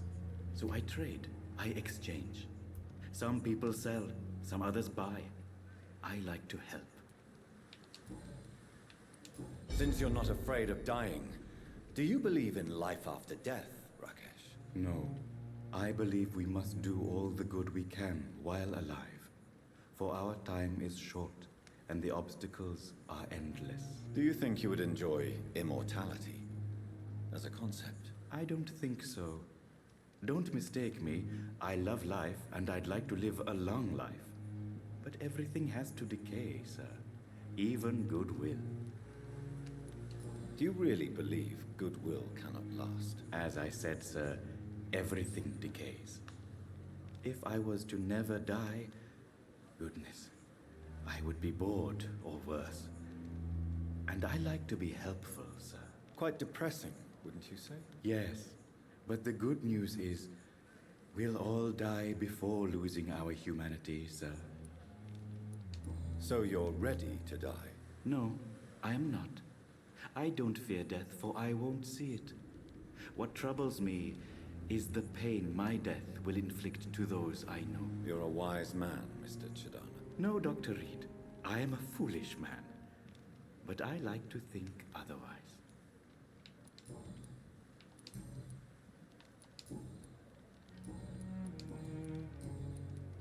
Please show me what you have to sell. Of course.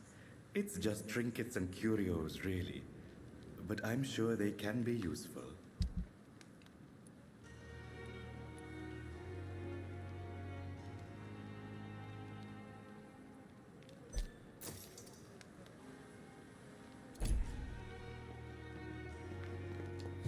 It's locked.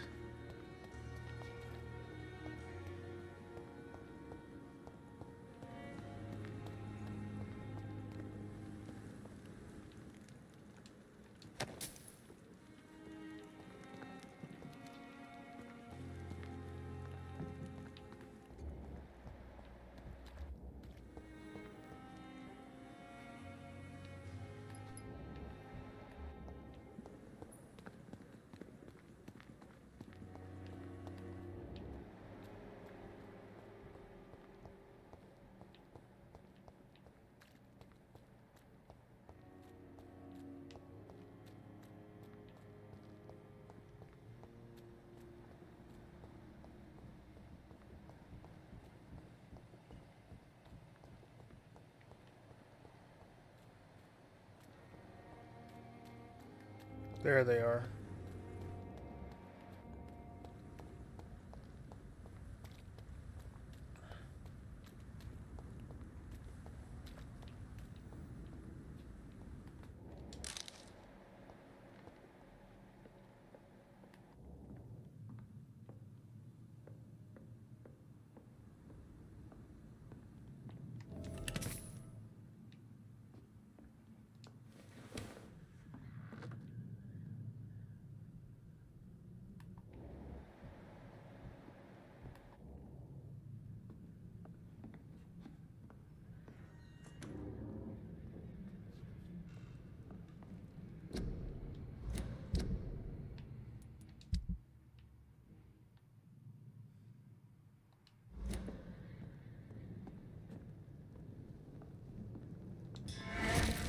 Human?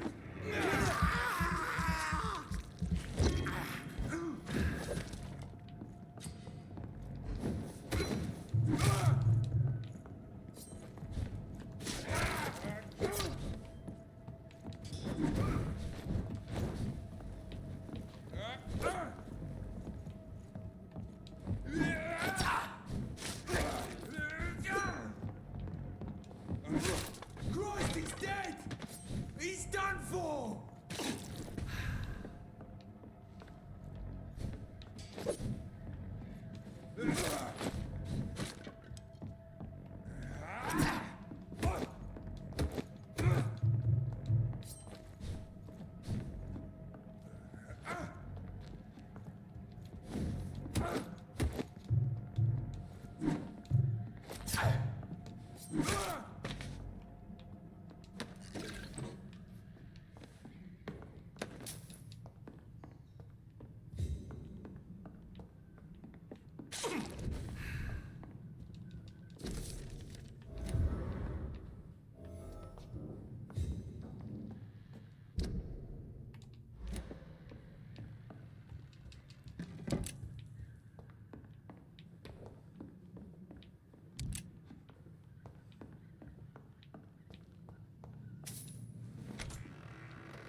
Good evening, Mr. Cox. Dr. Reed.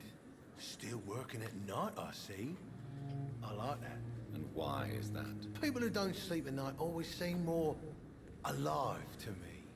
More interesting, one way or another. Do you ever think about that poor fellow I saw you push in the water? The wound he gave me will make sure I don't forget it. Still fucking hurts. Boss had cut me good. That man was determined to murder you. You almost died. What a surprise. The first time I met him, he nearly shit himself. Fucking coward. I guess revenge gives you balls. What did he want? Revenge? I recently had to kill his brother. Poor arsehole thought it would be easy to return the favour. You're a monster, Mr. Cox. An ungrateful and disgusting man. I'm the toughest bastard you'll ever meet, Dr. Reed. And I don't give a fuck what you think of me. How is your hospitalization going, Mr. Cox? This is a shitty place with shitty staff. As long as I'm treated all right, I'll be fine. What's wrong with the Pembroke staff? That bastard you sent to bring me here, Milton. I thought he was going to break all my bones before I reached my bed. I see. Any other smart comments? The nurses aren't too ugly. Especially that foxy one, Nurse Crane. Pretty brunette, tough attitude, all like that. What's wrong with the hospital? Come on, Dr. Reed. The place is a dump. Smelly, sad, and dirty. But you're alive thanks to the efforts and dedication of the staff here, aren't you? What are you expecting, a medal? I thought that saving lives was just part of the job.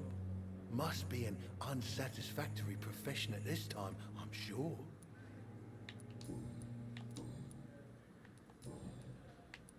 How long do you think you can escape the law, Clay? I know this city like the back of my hand, Doc. I know its streets, who to pay, who to avoid, and who to bully. I won't get caught.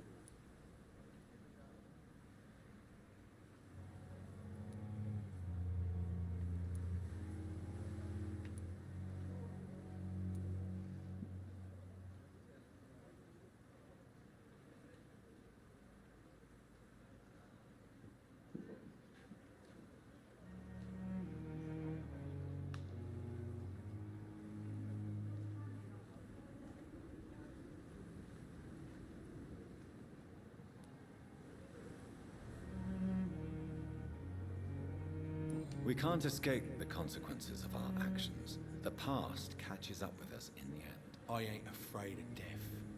I don't hide who I am. I live my life honestly, which is more than I can say for most folks. And who are you, then? I'm the leader of the Wet Boot Boys. One day, I'll leave this shitty place and punch in the face all who thought I would not come back.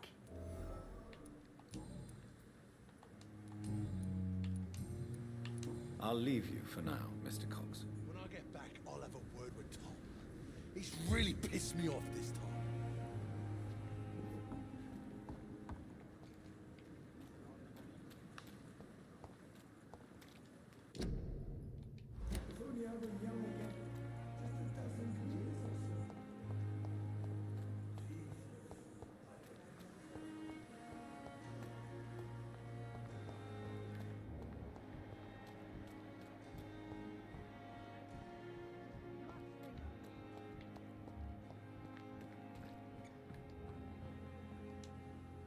Good evening, Nurse Brannigan. Good evening, Doctor. Goodbye, Nurse. Call me if you need assistance.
It's locked, all right. Scowl voices in the garden. I should investigate. If they were to find somebody.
Oh my god.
Nothing here.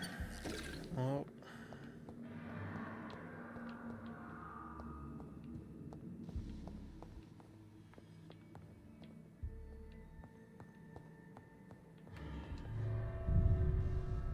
Ooh, I was trying to open the door, but it looks like it's a loading screen. That is wonderful.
Behavior is similar to the infected William Bishop. Must be the same strain. This sickness moves faster than influenza.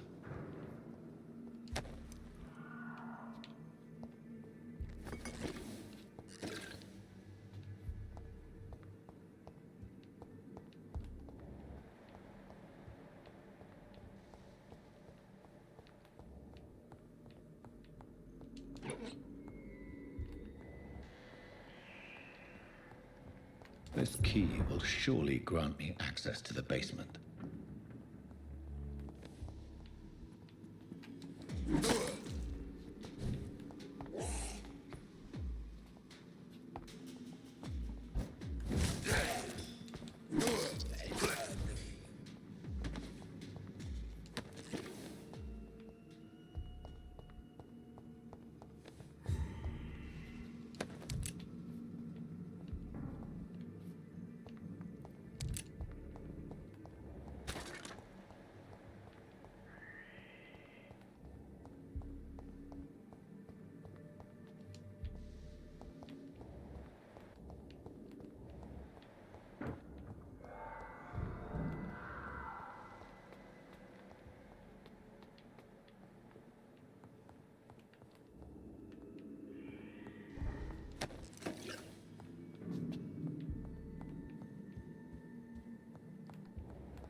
It's locked.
These skulls feed from corpses and the husks of animals.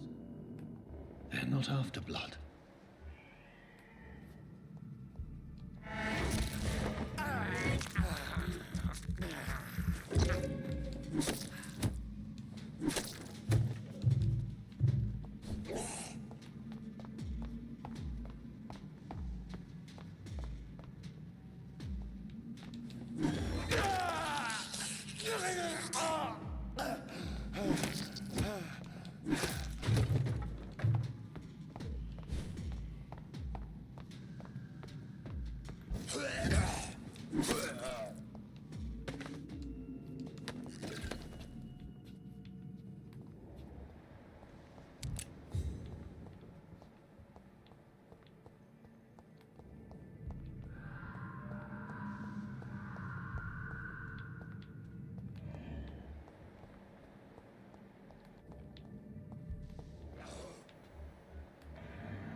Yeah, shit. Get back, bitch.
It's locked. It's locked. All right.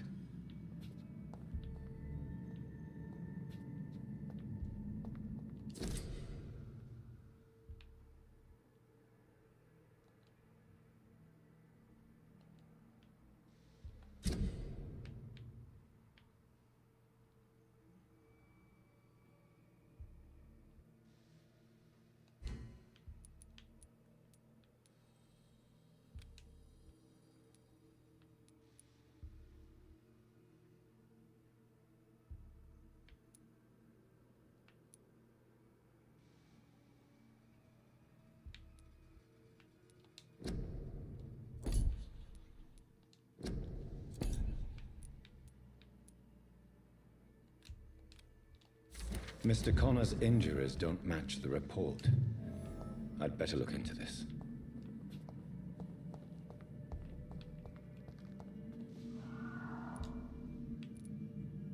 Multiple abrasions and scarring on the arms and legs.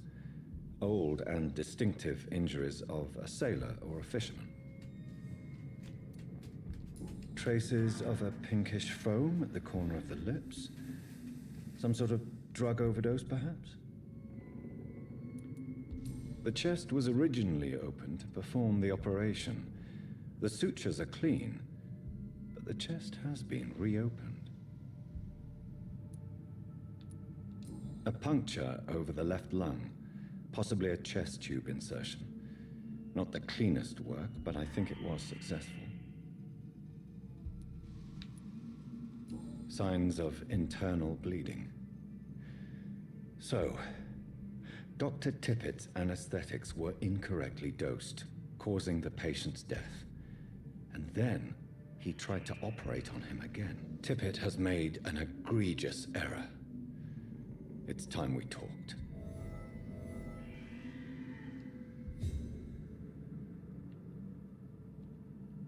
Tippett has made an egregious error.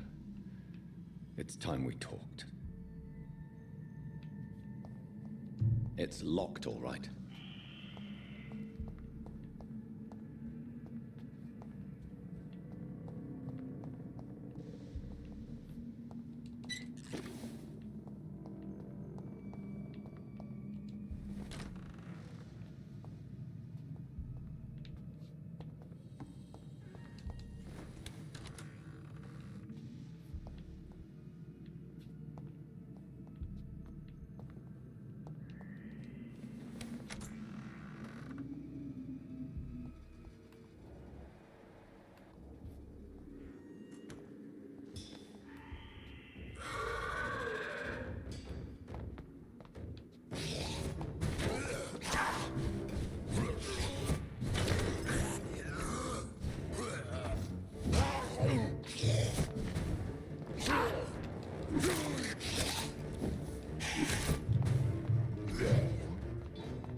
Fuck, I got stuck.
Ah, he's stuck in the wall.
These scowls can be so ferocious. I'm not sure I can defeat them without becoming stronger. To drink blood is so tempting. Sodium hypochlorite. Dangerous to administer, but efficient in the proper dosage.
Good evening, Dr. Tippett.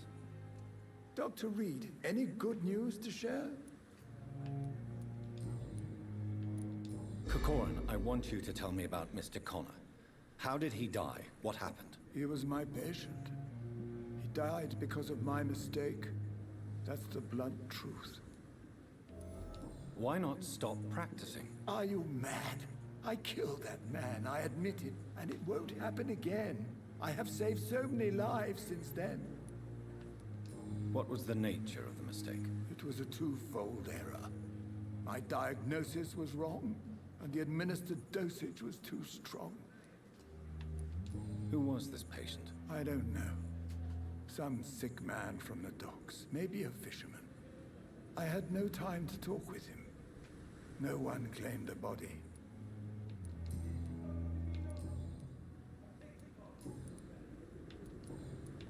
Goodbye, Dr. Tippett.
The pain.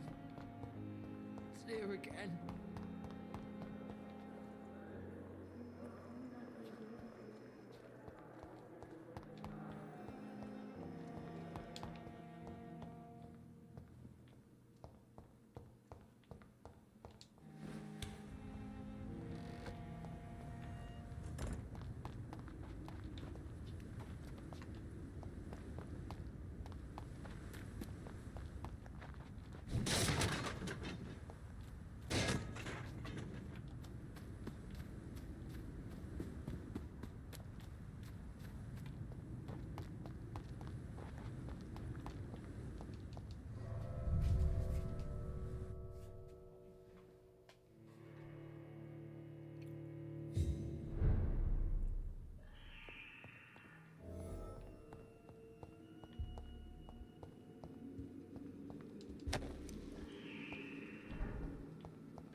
Behavior is similar to the infected William Bishop. Must be the same strain. This sickness moves faster than influenza.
I cannot enter.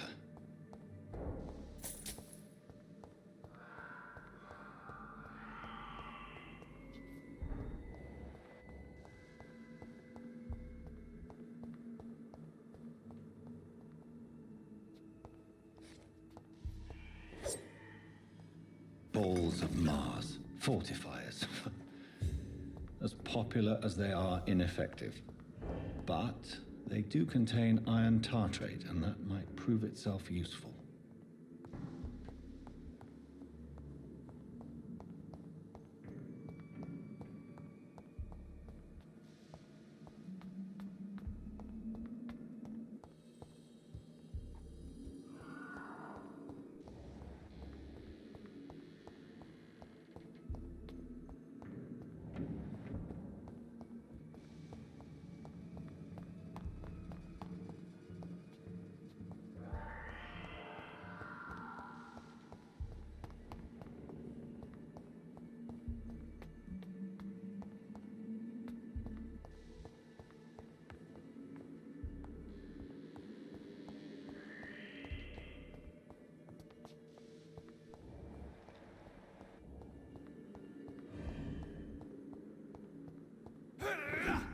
It's locked, all right.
It's locked.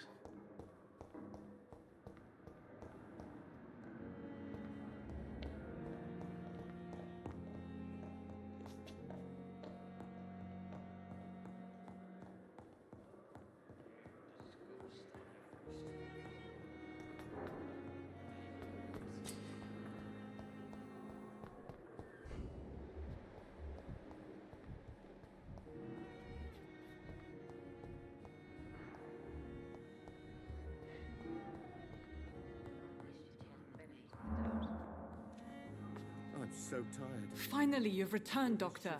Did you find anything of value? Yes, nurse. You've worked your first miracle, Doctor. Now, this patient here needs immediate treatment. Duty calls. When the storm has passed, I'll show you how to mix the remedy yourself with the same basic ingredients. Many thanks, Doctor. When you've finished, you ought to report to Dr. Swansea in his office. He's been looking for you. Seemed pressing. I will not let you down, my boy.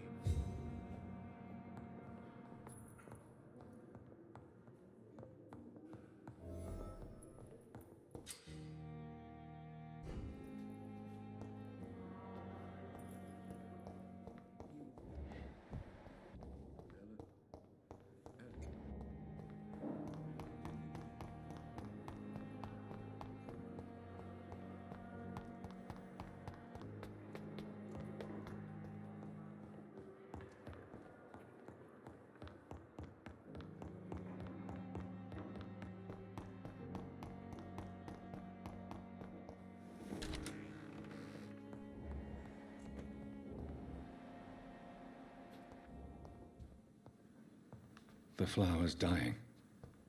It needs water.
Please, Jonathan, come in. Fascinating, is it not?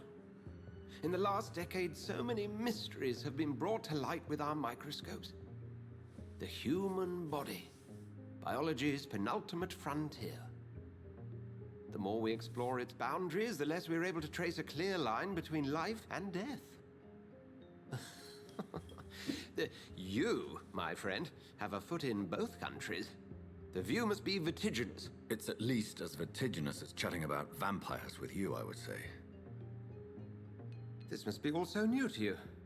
This area of town, the hospital, a brand new life. How stimulating it must be. I wish I could share your enthusiasm, Dr. Swansea, but my condition defies scientific categorization. Undead? Unalive? Immortality defies logic. I cannot express my thrill at this serendipitous turn of events. The world's most eminent specialist in blood transfusions, a vampire. One might say a gift from heaven.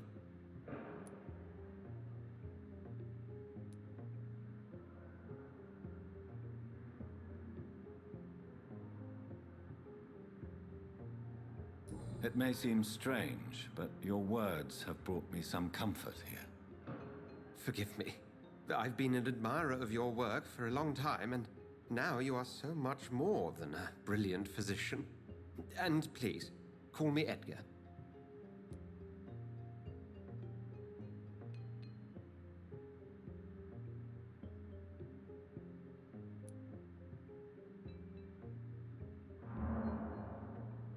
There is no need to apologize, Edgar.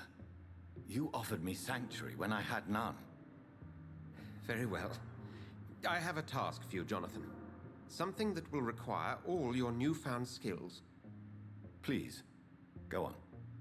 The Pembroke only survives through the generosity of our benefactors. Unfortunately, our main donor has found herself in a bit of a bind. Now, if you could help her out... A spokesman or politician is what you need. That's not my calling. And until I come to understand what has happened to me, I require discretion. Discretion is in order, Jonathan. Lady Ashbury has recently received rather indelicate correspondence that, if revealed, would jeopardize her position. And you would like me to eradicate this threat? By the stole, of course not. I would just like you to pay her a visit. Her ladyship is certainly near the tents outside, tending the sick. You can't miss her. Look for someone impossibly delicate. Accepted. I'll see what kind of trouble Lady Ashbury is in.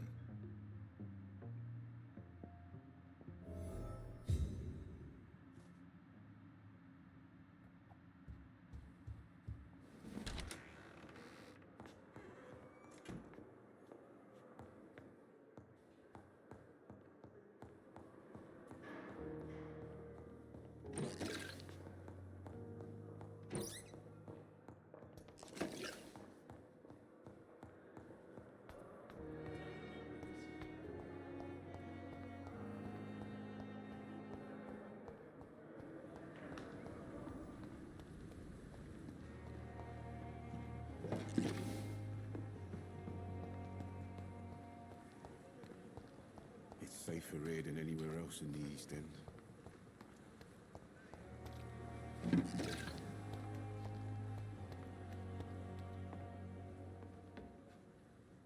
The flu took my dear wife, Emily.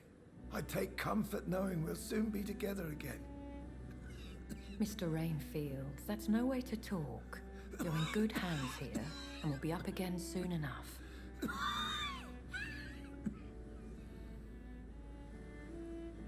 Now do me a kindness and get some sleep. I'll be back round later. Your words are kind, the blessings of an angel. You're the sweet, sweet Lady of Mercy.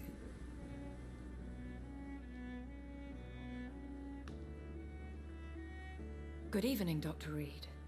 It's a pleasure to see you again. You seem surprised. Dr. Swansea has brought me up to speed concerning your recent appointment to Pembroke Hospital. You're a the lady who saved me that night, before vanishing into thin air. I remember you from the pub with Dr. Swansea. Indeed. Allow me to introduce myself formally this time. My name is Lady Ashbury. I remember you well, in spite of the brevity of our encounter.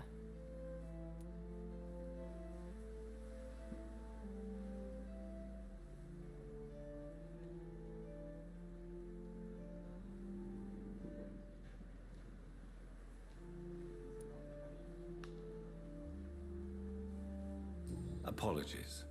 You've taken me by surprise. I'm very happy to see you.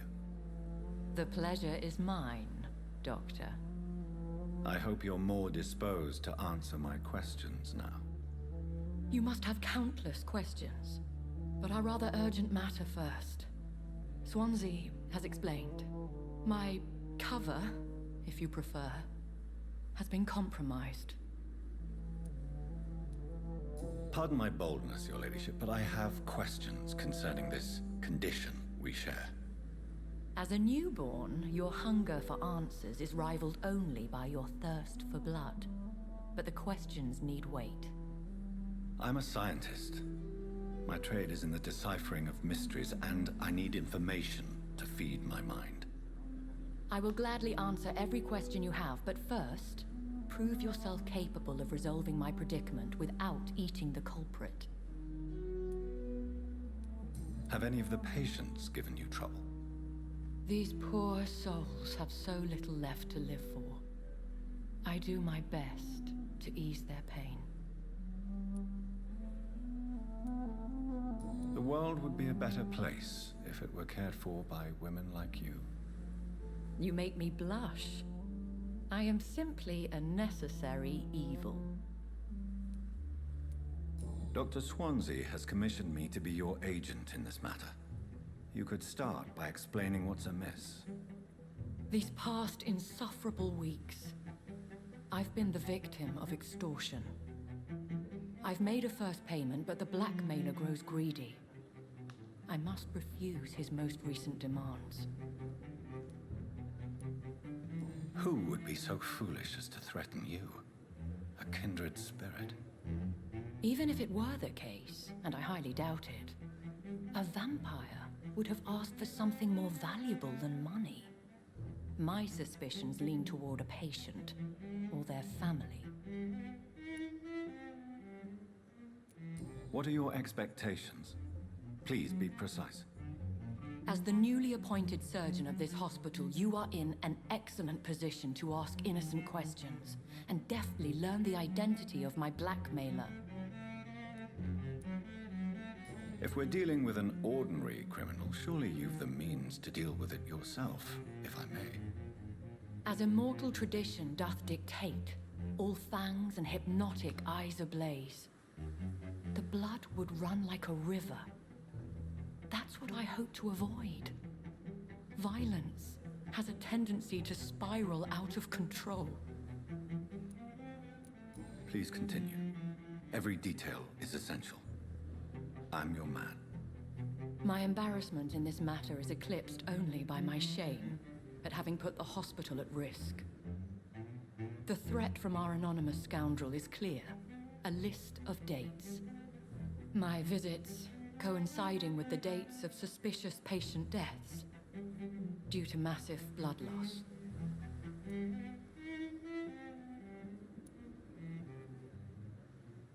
Is it true? Now aren't you the blunt one?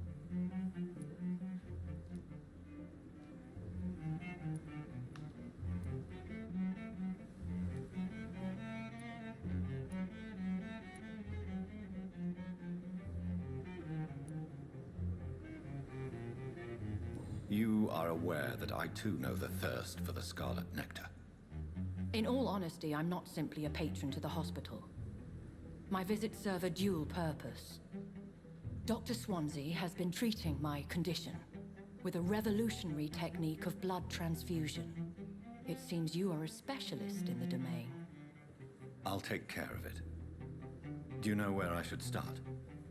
If that was the case, I'd settle the matter myself. You could talk to our local gossip, Harriet Jones. Not a pin drops here without her hearing about it. I'll meet that woman now. My life, as others know, is in your hands, Dr. Reed. I'm sure of your discretion, but I do fear your powers of persuasion will be put to the test. When this is resolved, I'll be your obligé. I'll answer all questions in regards of your condition.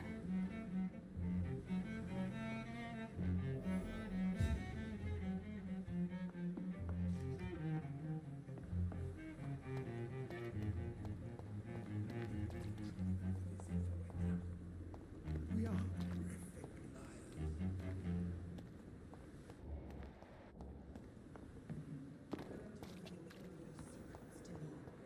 even the darkest thoughts in your heart. My blood and soul. They belong to you now. The life running in your veins. Good evening, Mr. Elwood. Evening, Dr. Reed. Have you heard rumors of underhand dealings in the hospital? If you want to know what's going on here, you better talk to Miss Jones. She knows everything. Especially what she shouldn't. Why do you feel responsible for the injury, Thomas? What really happened? I wasn't disfigured by any German shells. It happened during my leave. It was an accident. Why lie about it? Come on. It's one thing to come back disfigured by the Germans, and it's another to get injured in an accident that could have happened to anybody.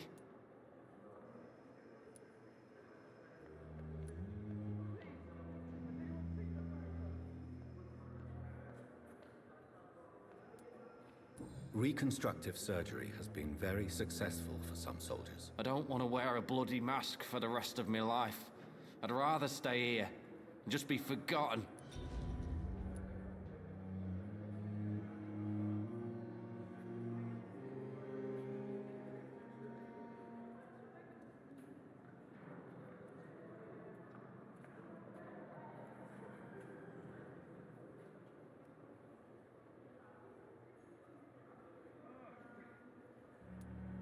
Tell me what really happened then. I went with the whore in Rouen.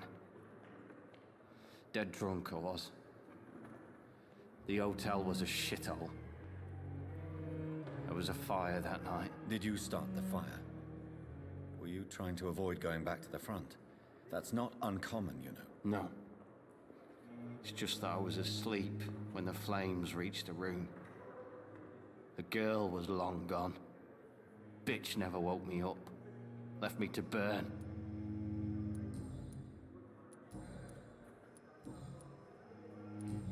Goodbye for now, Mr. Elwood.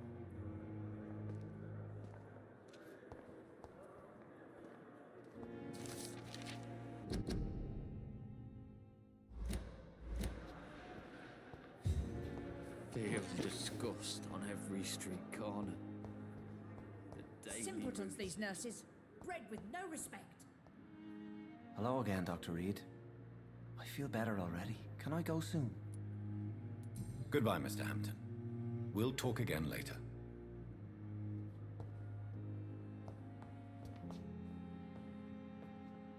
What? What? What is this? Who are you? Get out of my room. There's no need for alarm, madam. I'm Dr. Reed, the new surgeon. Preposterous. Dr. Reed, you say? I don't want some bumbling intern. Where's Dr. Swansea?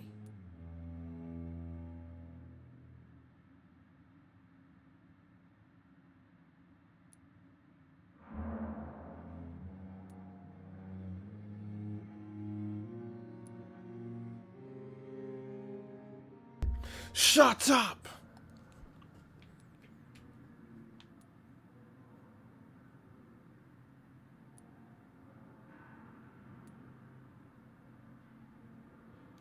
Dr. Swansea is quite busy, and I need you to help me get acclimated. I have many questions. How brave. Threatening an old defenseless woman. You know how long I've been a patient here? You've picked the wrong fight. I'm Harriet Jones. Harriet Jones? Indeed. I've been meaning to have a chat with you. You know what goes on here better than any other patient, I gather. Oh, better than any patient, nurse, or doctor. I've seen so many vile undertakings. I heard there have been some despicable goings-on. Was there a case of blackmail? Blackmail? Wait. You're investigating something. This isn't a social call. One of those incompetent cunts slit a poor sod's vein. You seem to know more about the goings-on here than anyone else. Beware, Miss Jones, in case suspicion should fall on you. That's it. Blame the old and infirm. I see those little bitches' greedy little eyes. Just waiting for me to pop off, they are. If I didn't know better, Miss Jones, I'd be inclined to say you enjoy this type of idle gossip. God's honest truth, Doctor. It's just the way it is here. Most of these bitches would let you freeze to death before getting you a blanket. I assure you, madam, this is not an investigation into a possible medical error. Debauchery, then? Nurses Crane, Hawkins, Brannigans, whores, all of them. They can't keep their legs shut. I've seen them scratching slutty sores. Really? Well, if you have irrefutable proof, I'll not have the staff behaving in such a manner here. This is your business, Doctor, not mine. But I swear one of the nurses is cavorting with some man on hospital hours. Thank you for your time, Miss Jones. You've given me something to go on. See you on the next round.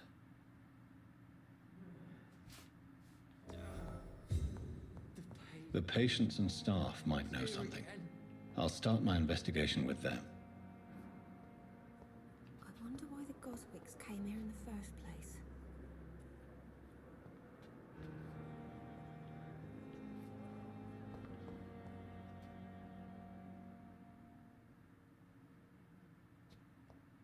Fear and disgust on So every many street deaths. corner. My daily routine.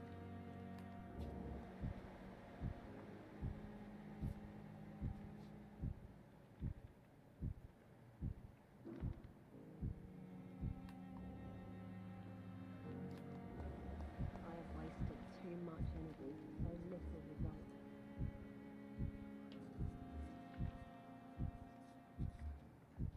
My blood and soul. They belong to you now. The life running in your veins. This dead flesh giant needs morgue it. disguised Oh, as a please hospital. spare me, Dark That's Queen. Pembroke nowadays. Spare your obedient slave.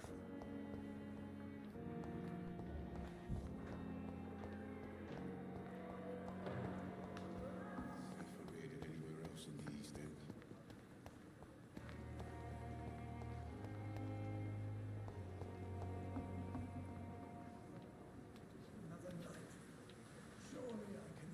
Pembroke is still standing after this epidemic.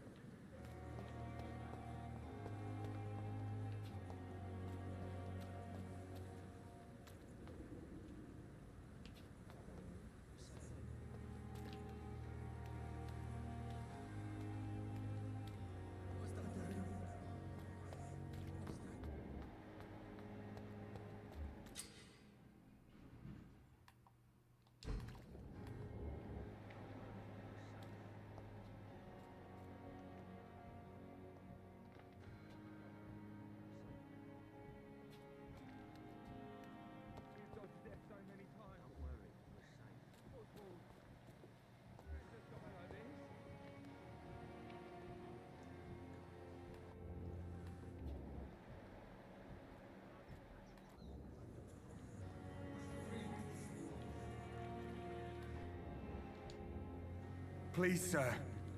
I need help bad. What's going on? I'm Blight, sir. Newton Blight. I've lost my mate. Can't find him anywhere. I'm Dr. Jonathan Reed from the Pembroke Hospital. Please, calm down and give me more details. Oswald and myself were both infantry, sir. We were en route for the hospital, but... well, we had a disagreement. And Oswald ran off towards the canal. How long have you been searching for him? I can't go there. Too many rats by the water. Fucking rats. Can't stand them since the war, sir. Can't stand them at all. Don't be ashamed, Mr. Blight. Many soldiers who survived the trenches suffer from musophobia. I'll see what I can do for your friend. This is a dangerous part of town. What are you doing here? We were looking for the Pembroke Hospital. We both need help. Treatment, I mean. To get some sleep. Just need to feel better, sir. What can you tell me about yourself? I'm Oswald's best friend. We served in the same regiment, sir. Taken care of each other since we came back from the front. What can you tell me about your friend? His name is Oswald Thatcher. We survived the war together. Oswald is... nervous and quite fragile since we came back from the war. Where was your friend the last time you saw him? He went down by the canal. He didn't want to go to the hospital. I think he went to the sewers on purpose. So I couldn't go after him. I have all the information I need for now. If I find anything out about your friend, I'll let you know as soon as I can. Thank you, Dr. Reed.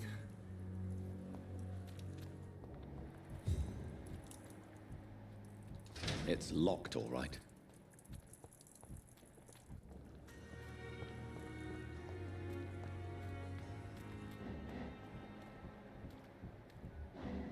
Relax. Don't worry, we're safe. Don't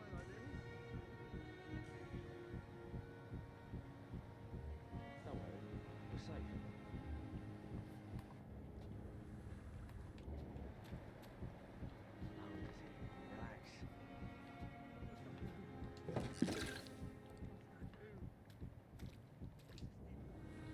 You're sure you don't come back with me?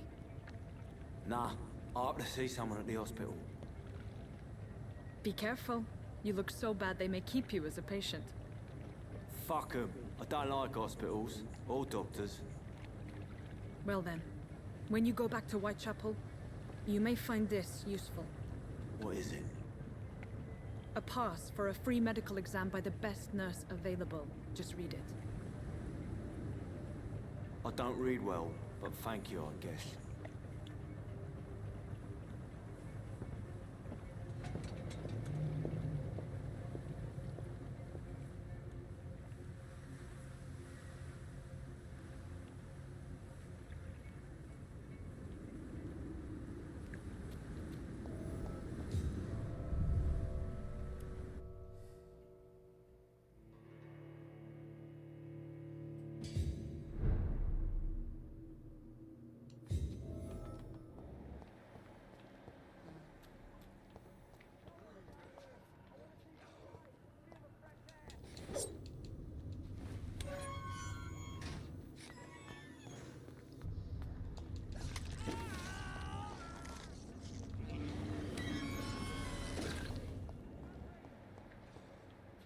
This man has been savagely attacked and dragged to the floor.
Are you injured, sir? Help me get out of here. I need to get out. I'm Dr. Reed, and I'd be glad to help you, but you must calm down first.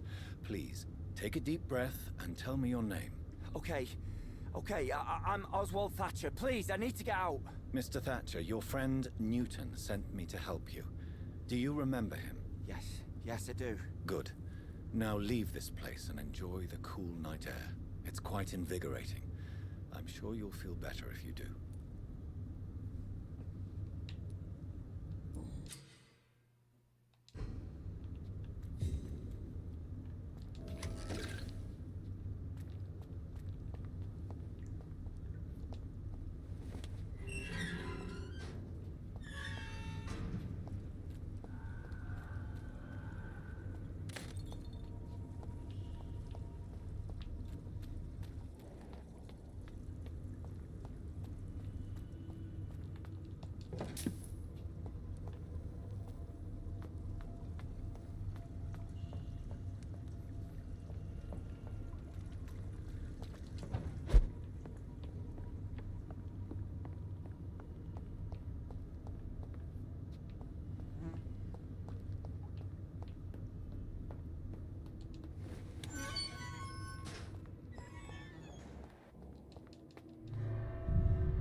Alright, I'm gonna hop off. Chill for a bit and we back on.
Alright, I'm gonna end stream here.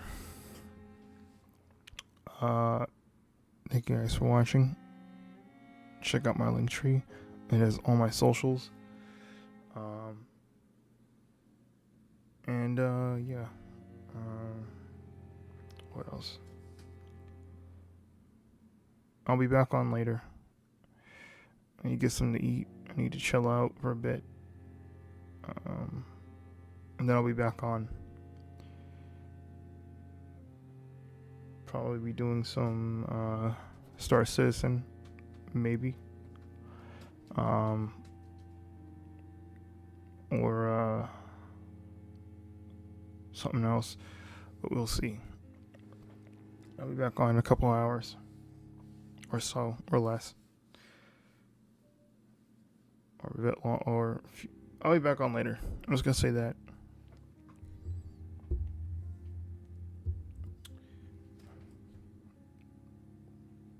See ya.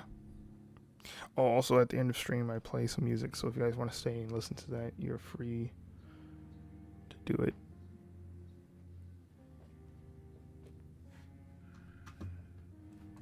Alright.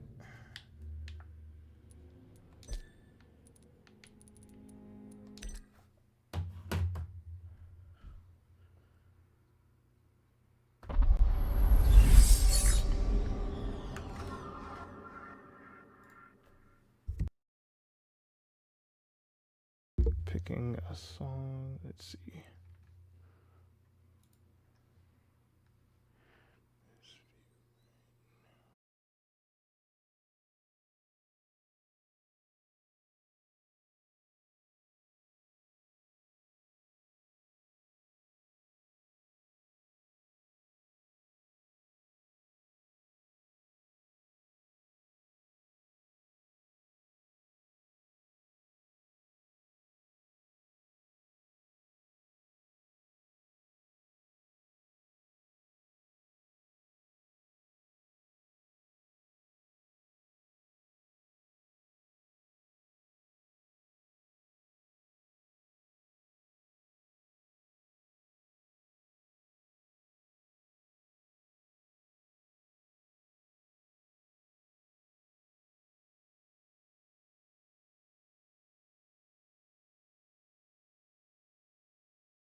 serve. You about to feel every bit of this shit. Why do my peace keep getting disturbed? I'ma get mad again. I run up on him and tell him to give me the word. Nigga, what's happening? Straight out the jungle, we came out of struggle. Ain't never had nothing, I know how I feel. I told myself if I never get rich, by the time I hit 30, I'm going to jail. It's that shit that make niggas won't go to the field. Start up a riot and load up a steel. Aim it at anyone, hoping I fail. We ain't got nothing to lose. I don't trust niggas who keep it 100, just keep it 102. So many fake niggas lately, I'm starting to feel like ain't nothing is true. All eyes on me when I'm winning, and I see that hate when I come in the room. Question, how do I move in a room full of no's? Guess I wouldn't know. It's hard to be faithful, there's too many hoes. I'm in the streets, there's too many roads. Shout out to niggas who stepped on my toes.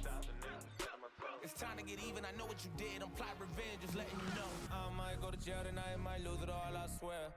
They want me dead, I got money on my head. I pray to God every night, hope he answers all my prayers. So if it ever go down, niggas better know I'm prepared to cause a riot. A riot. Hope you know that I ain't scared to cause a riot. A riot. I got some hitters all in here to cause a riot. Don't try it. And you know that I'm prepared to start a riot. A riot. Hope you know that I ain't scared to cause a riot.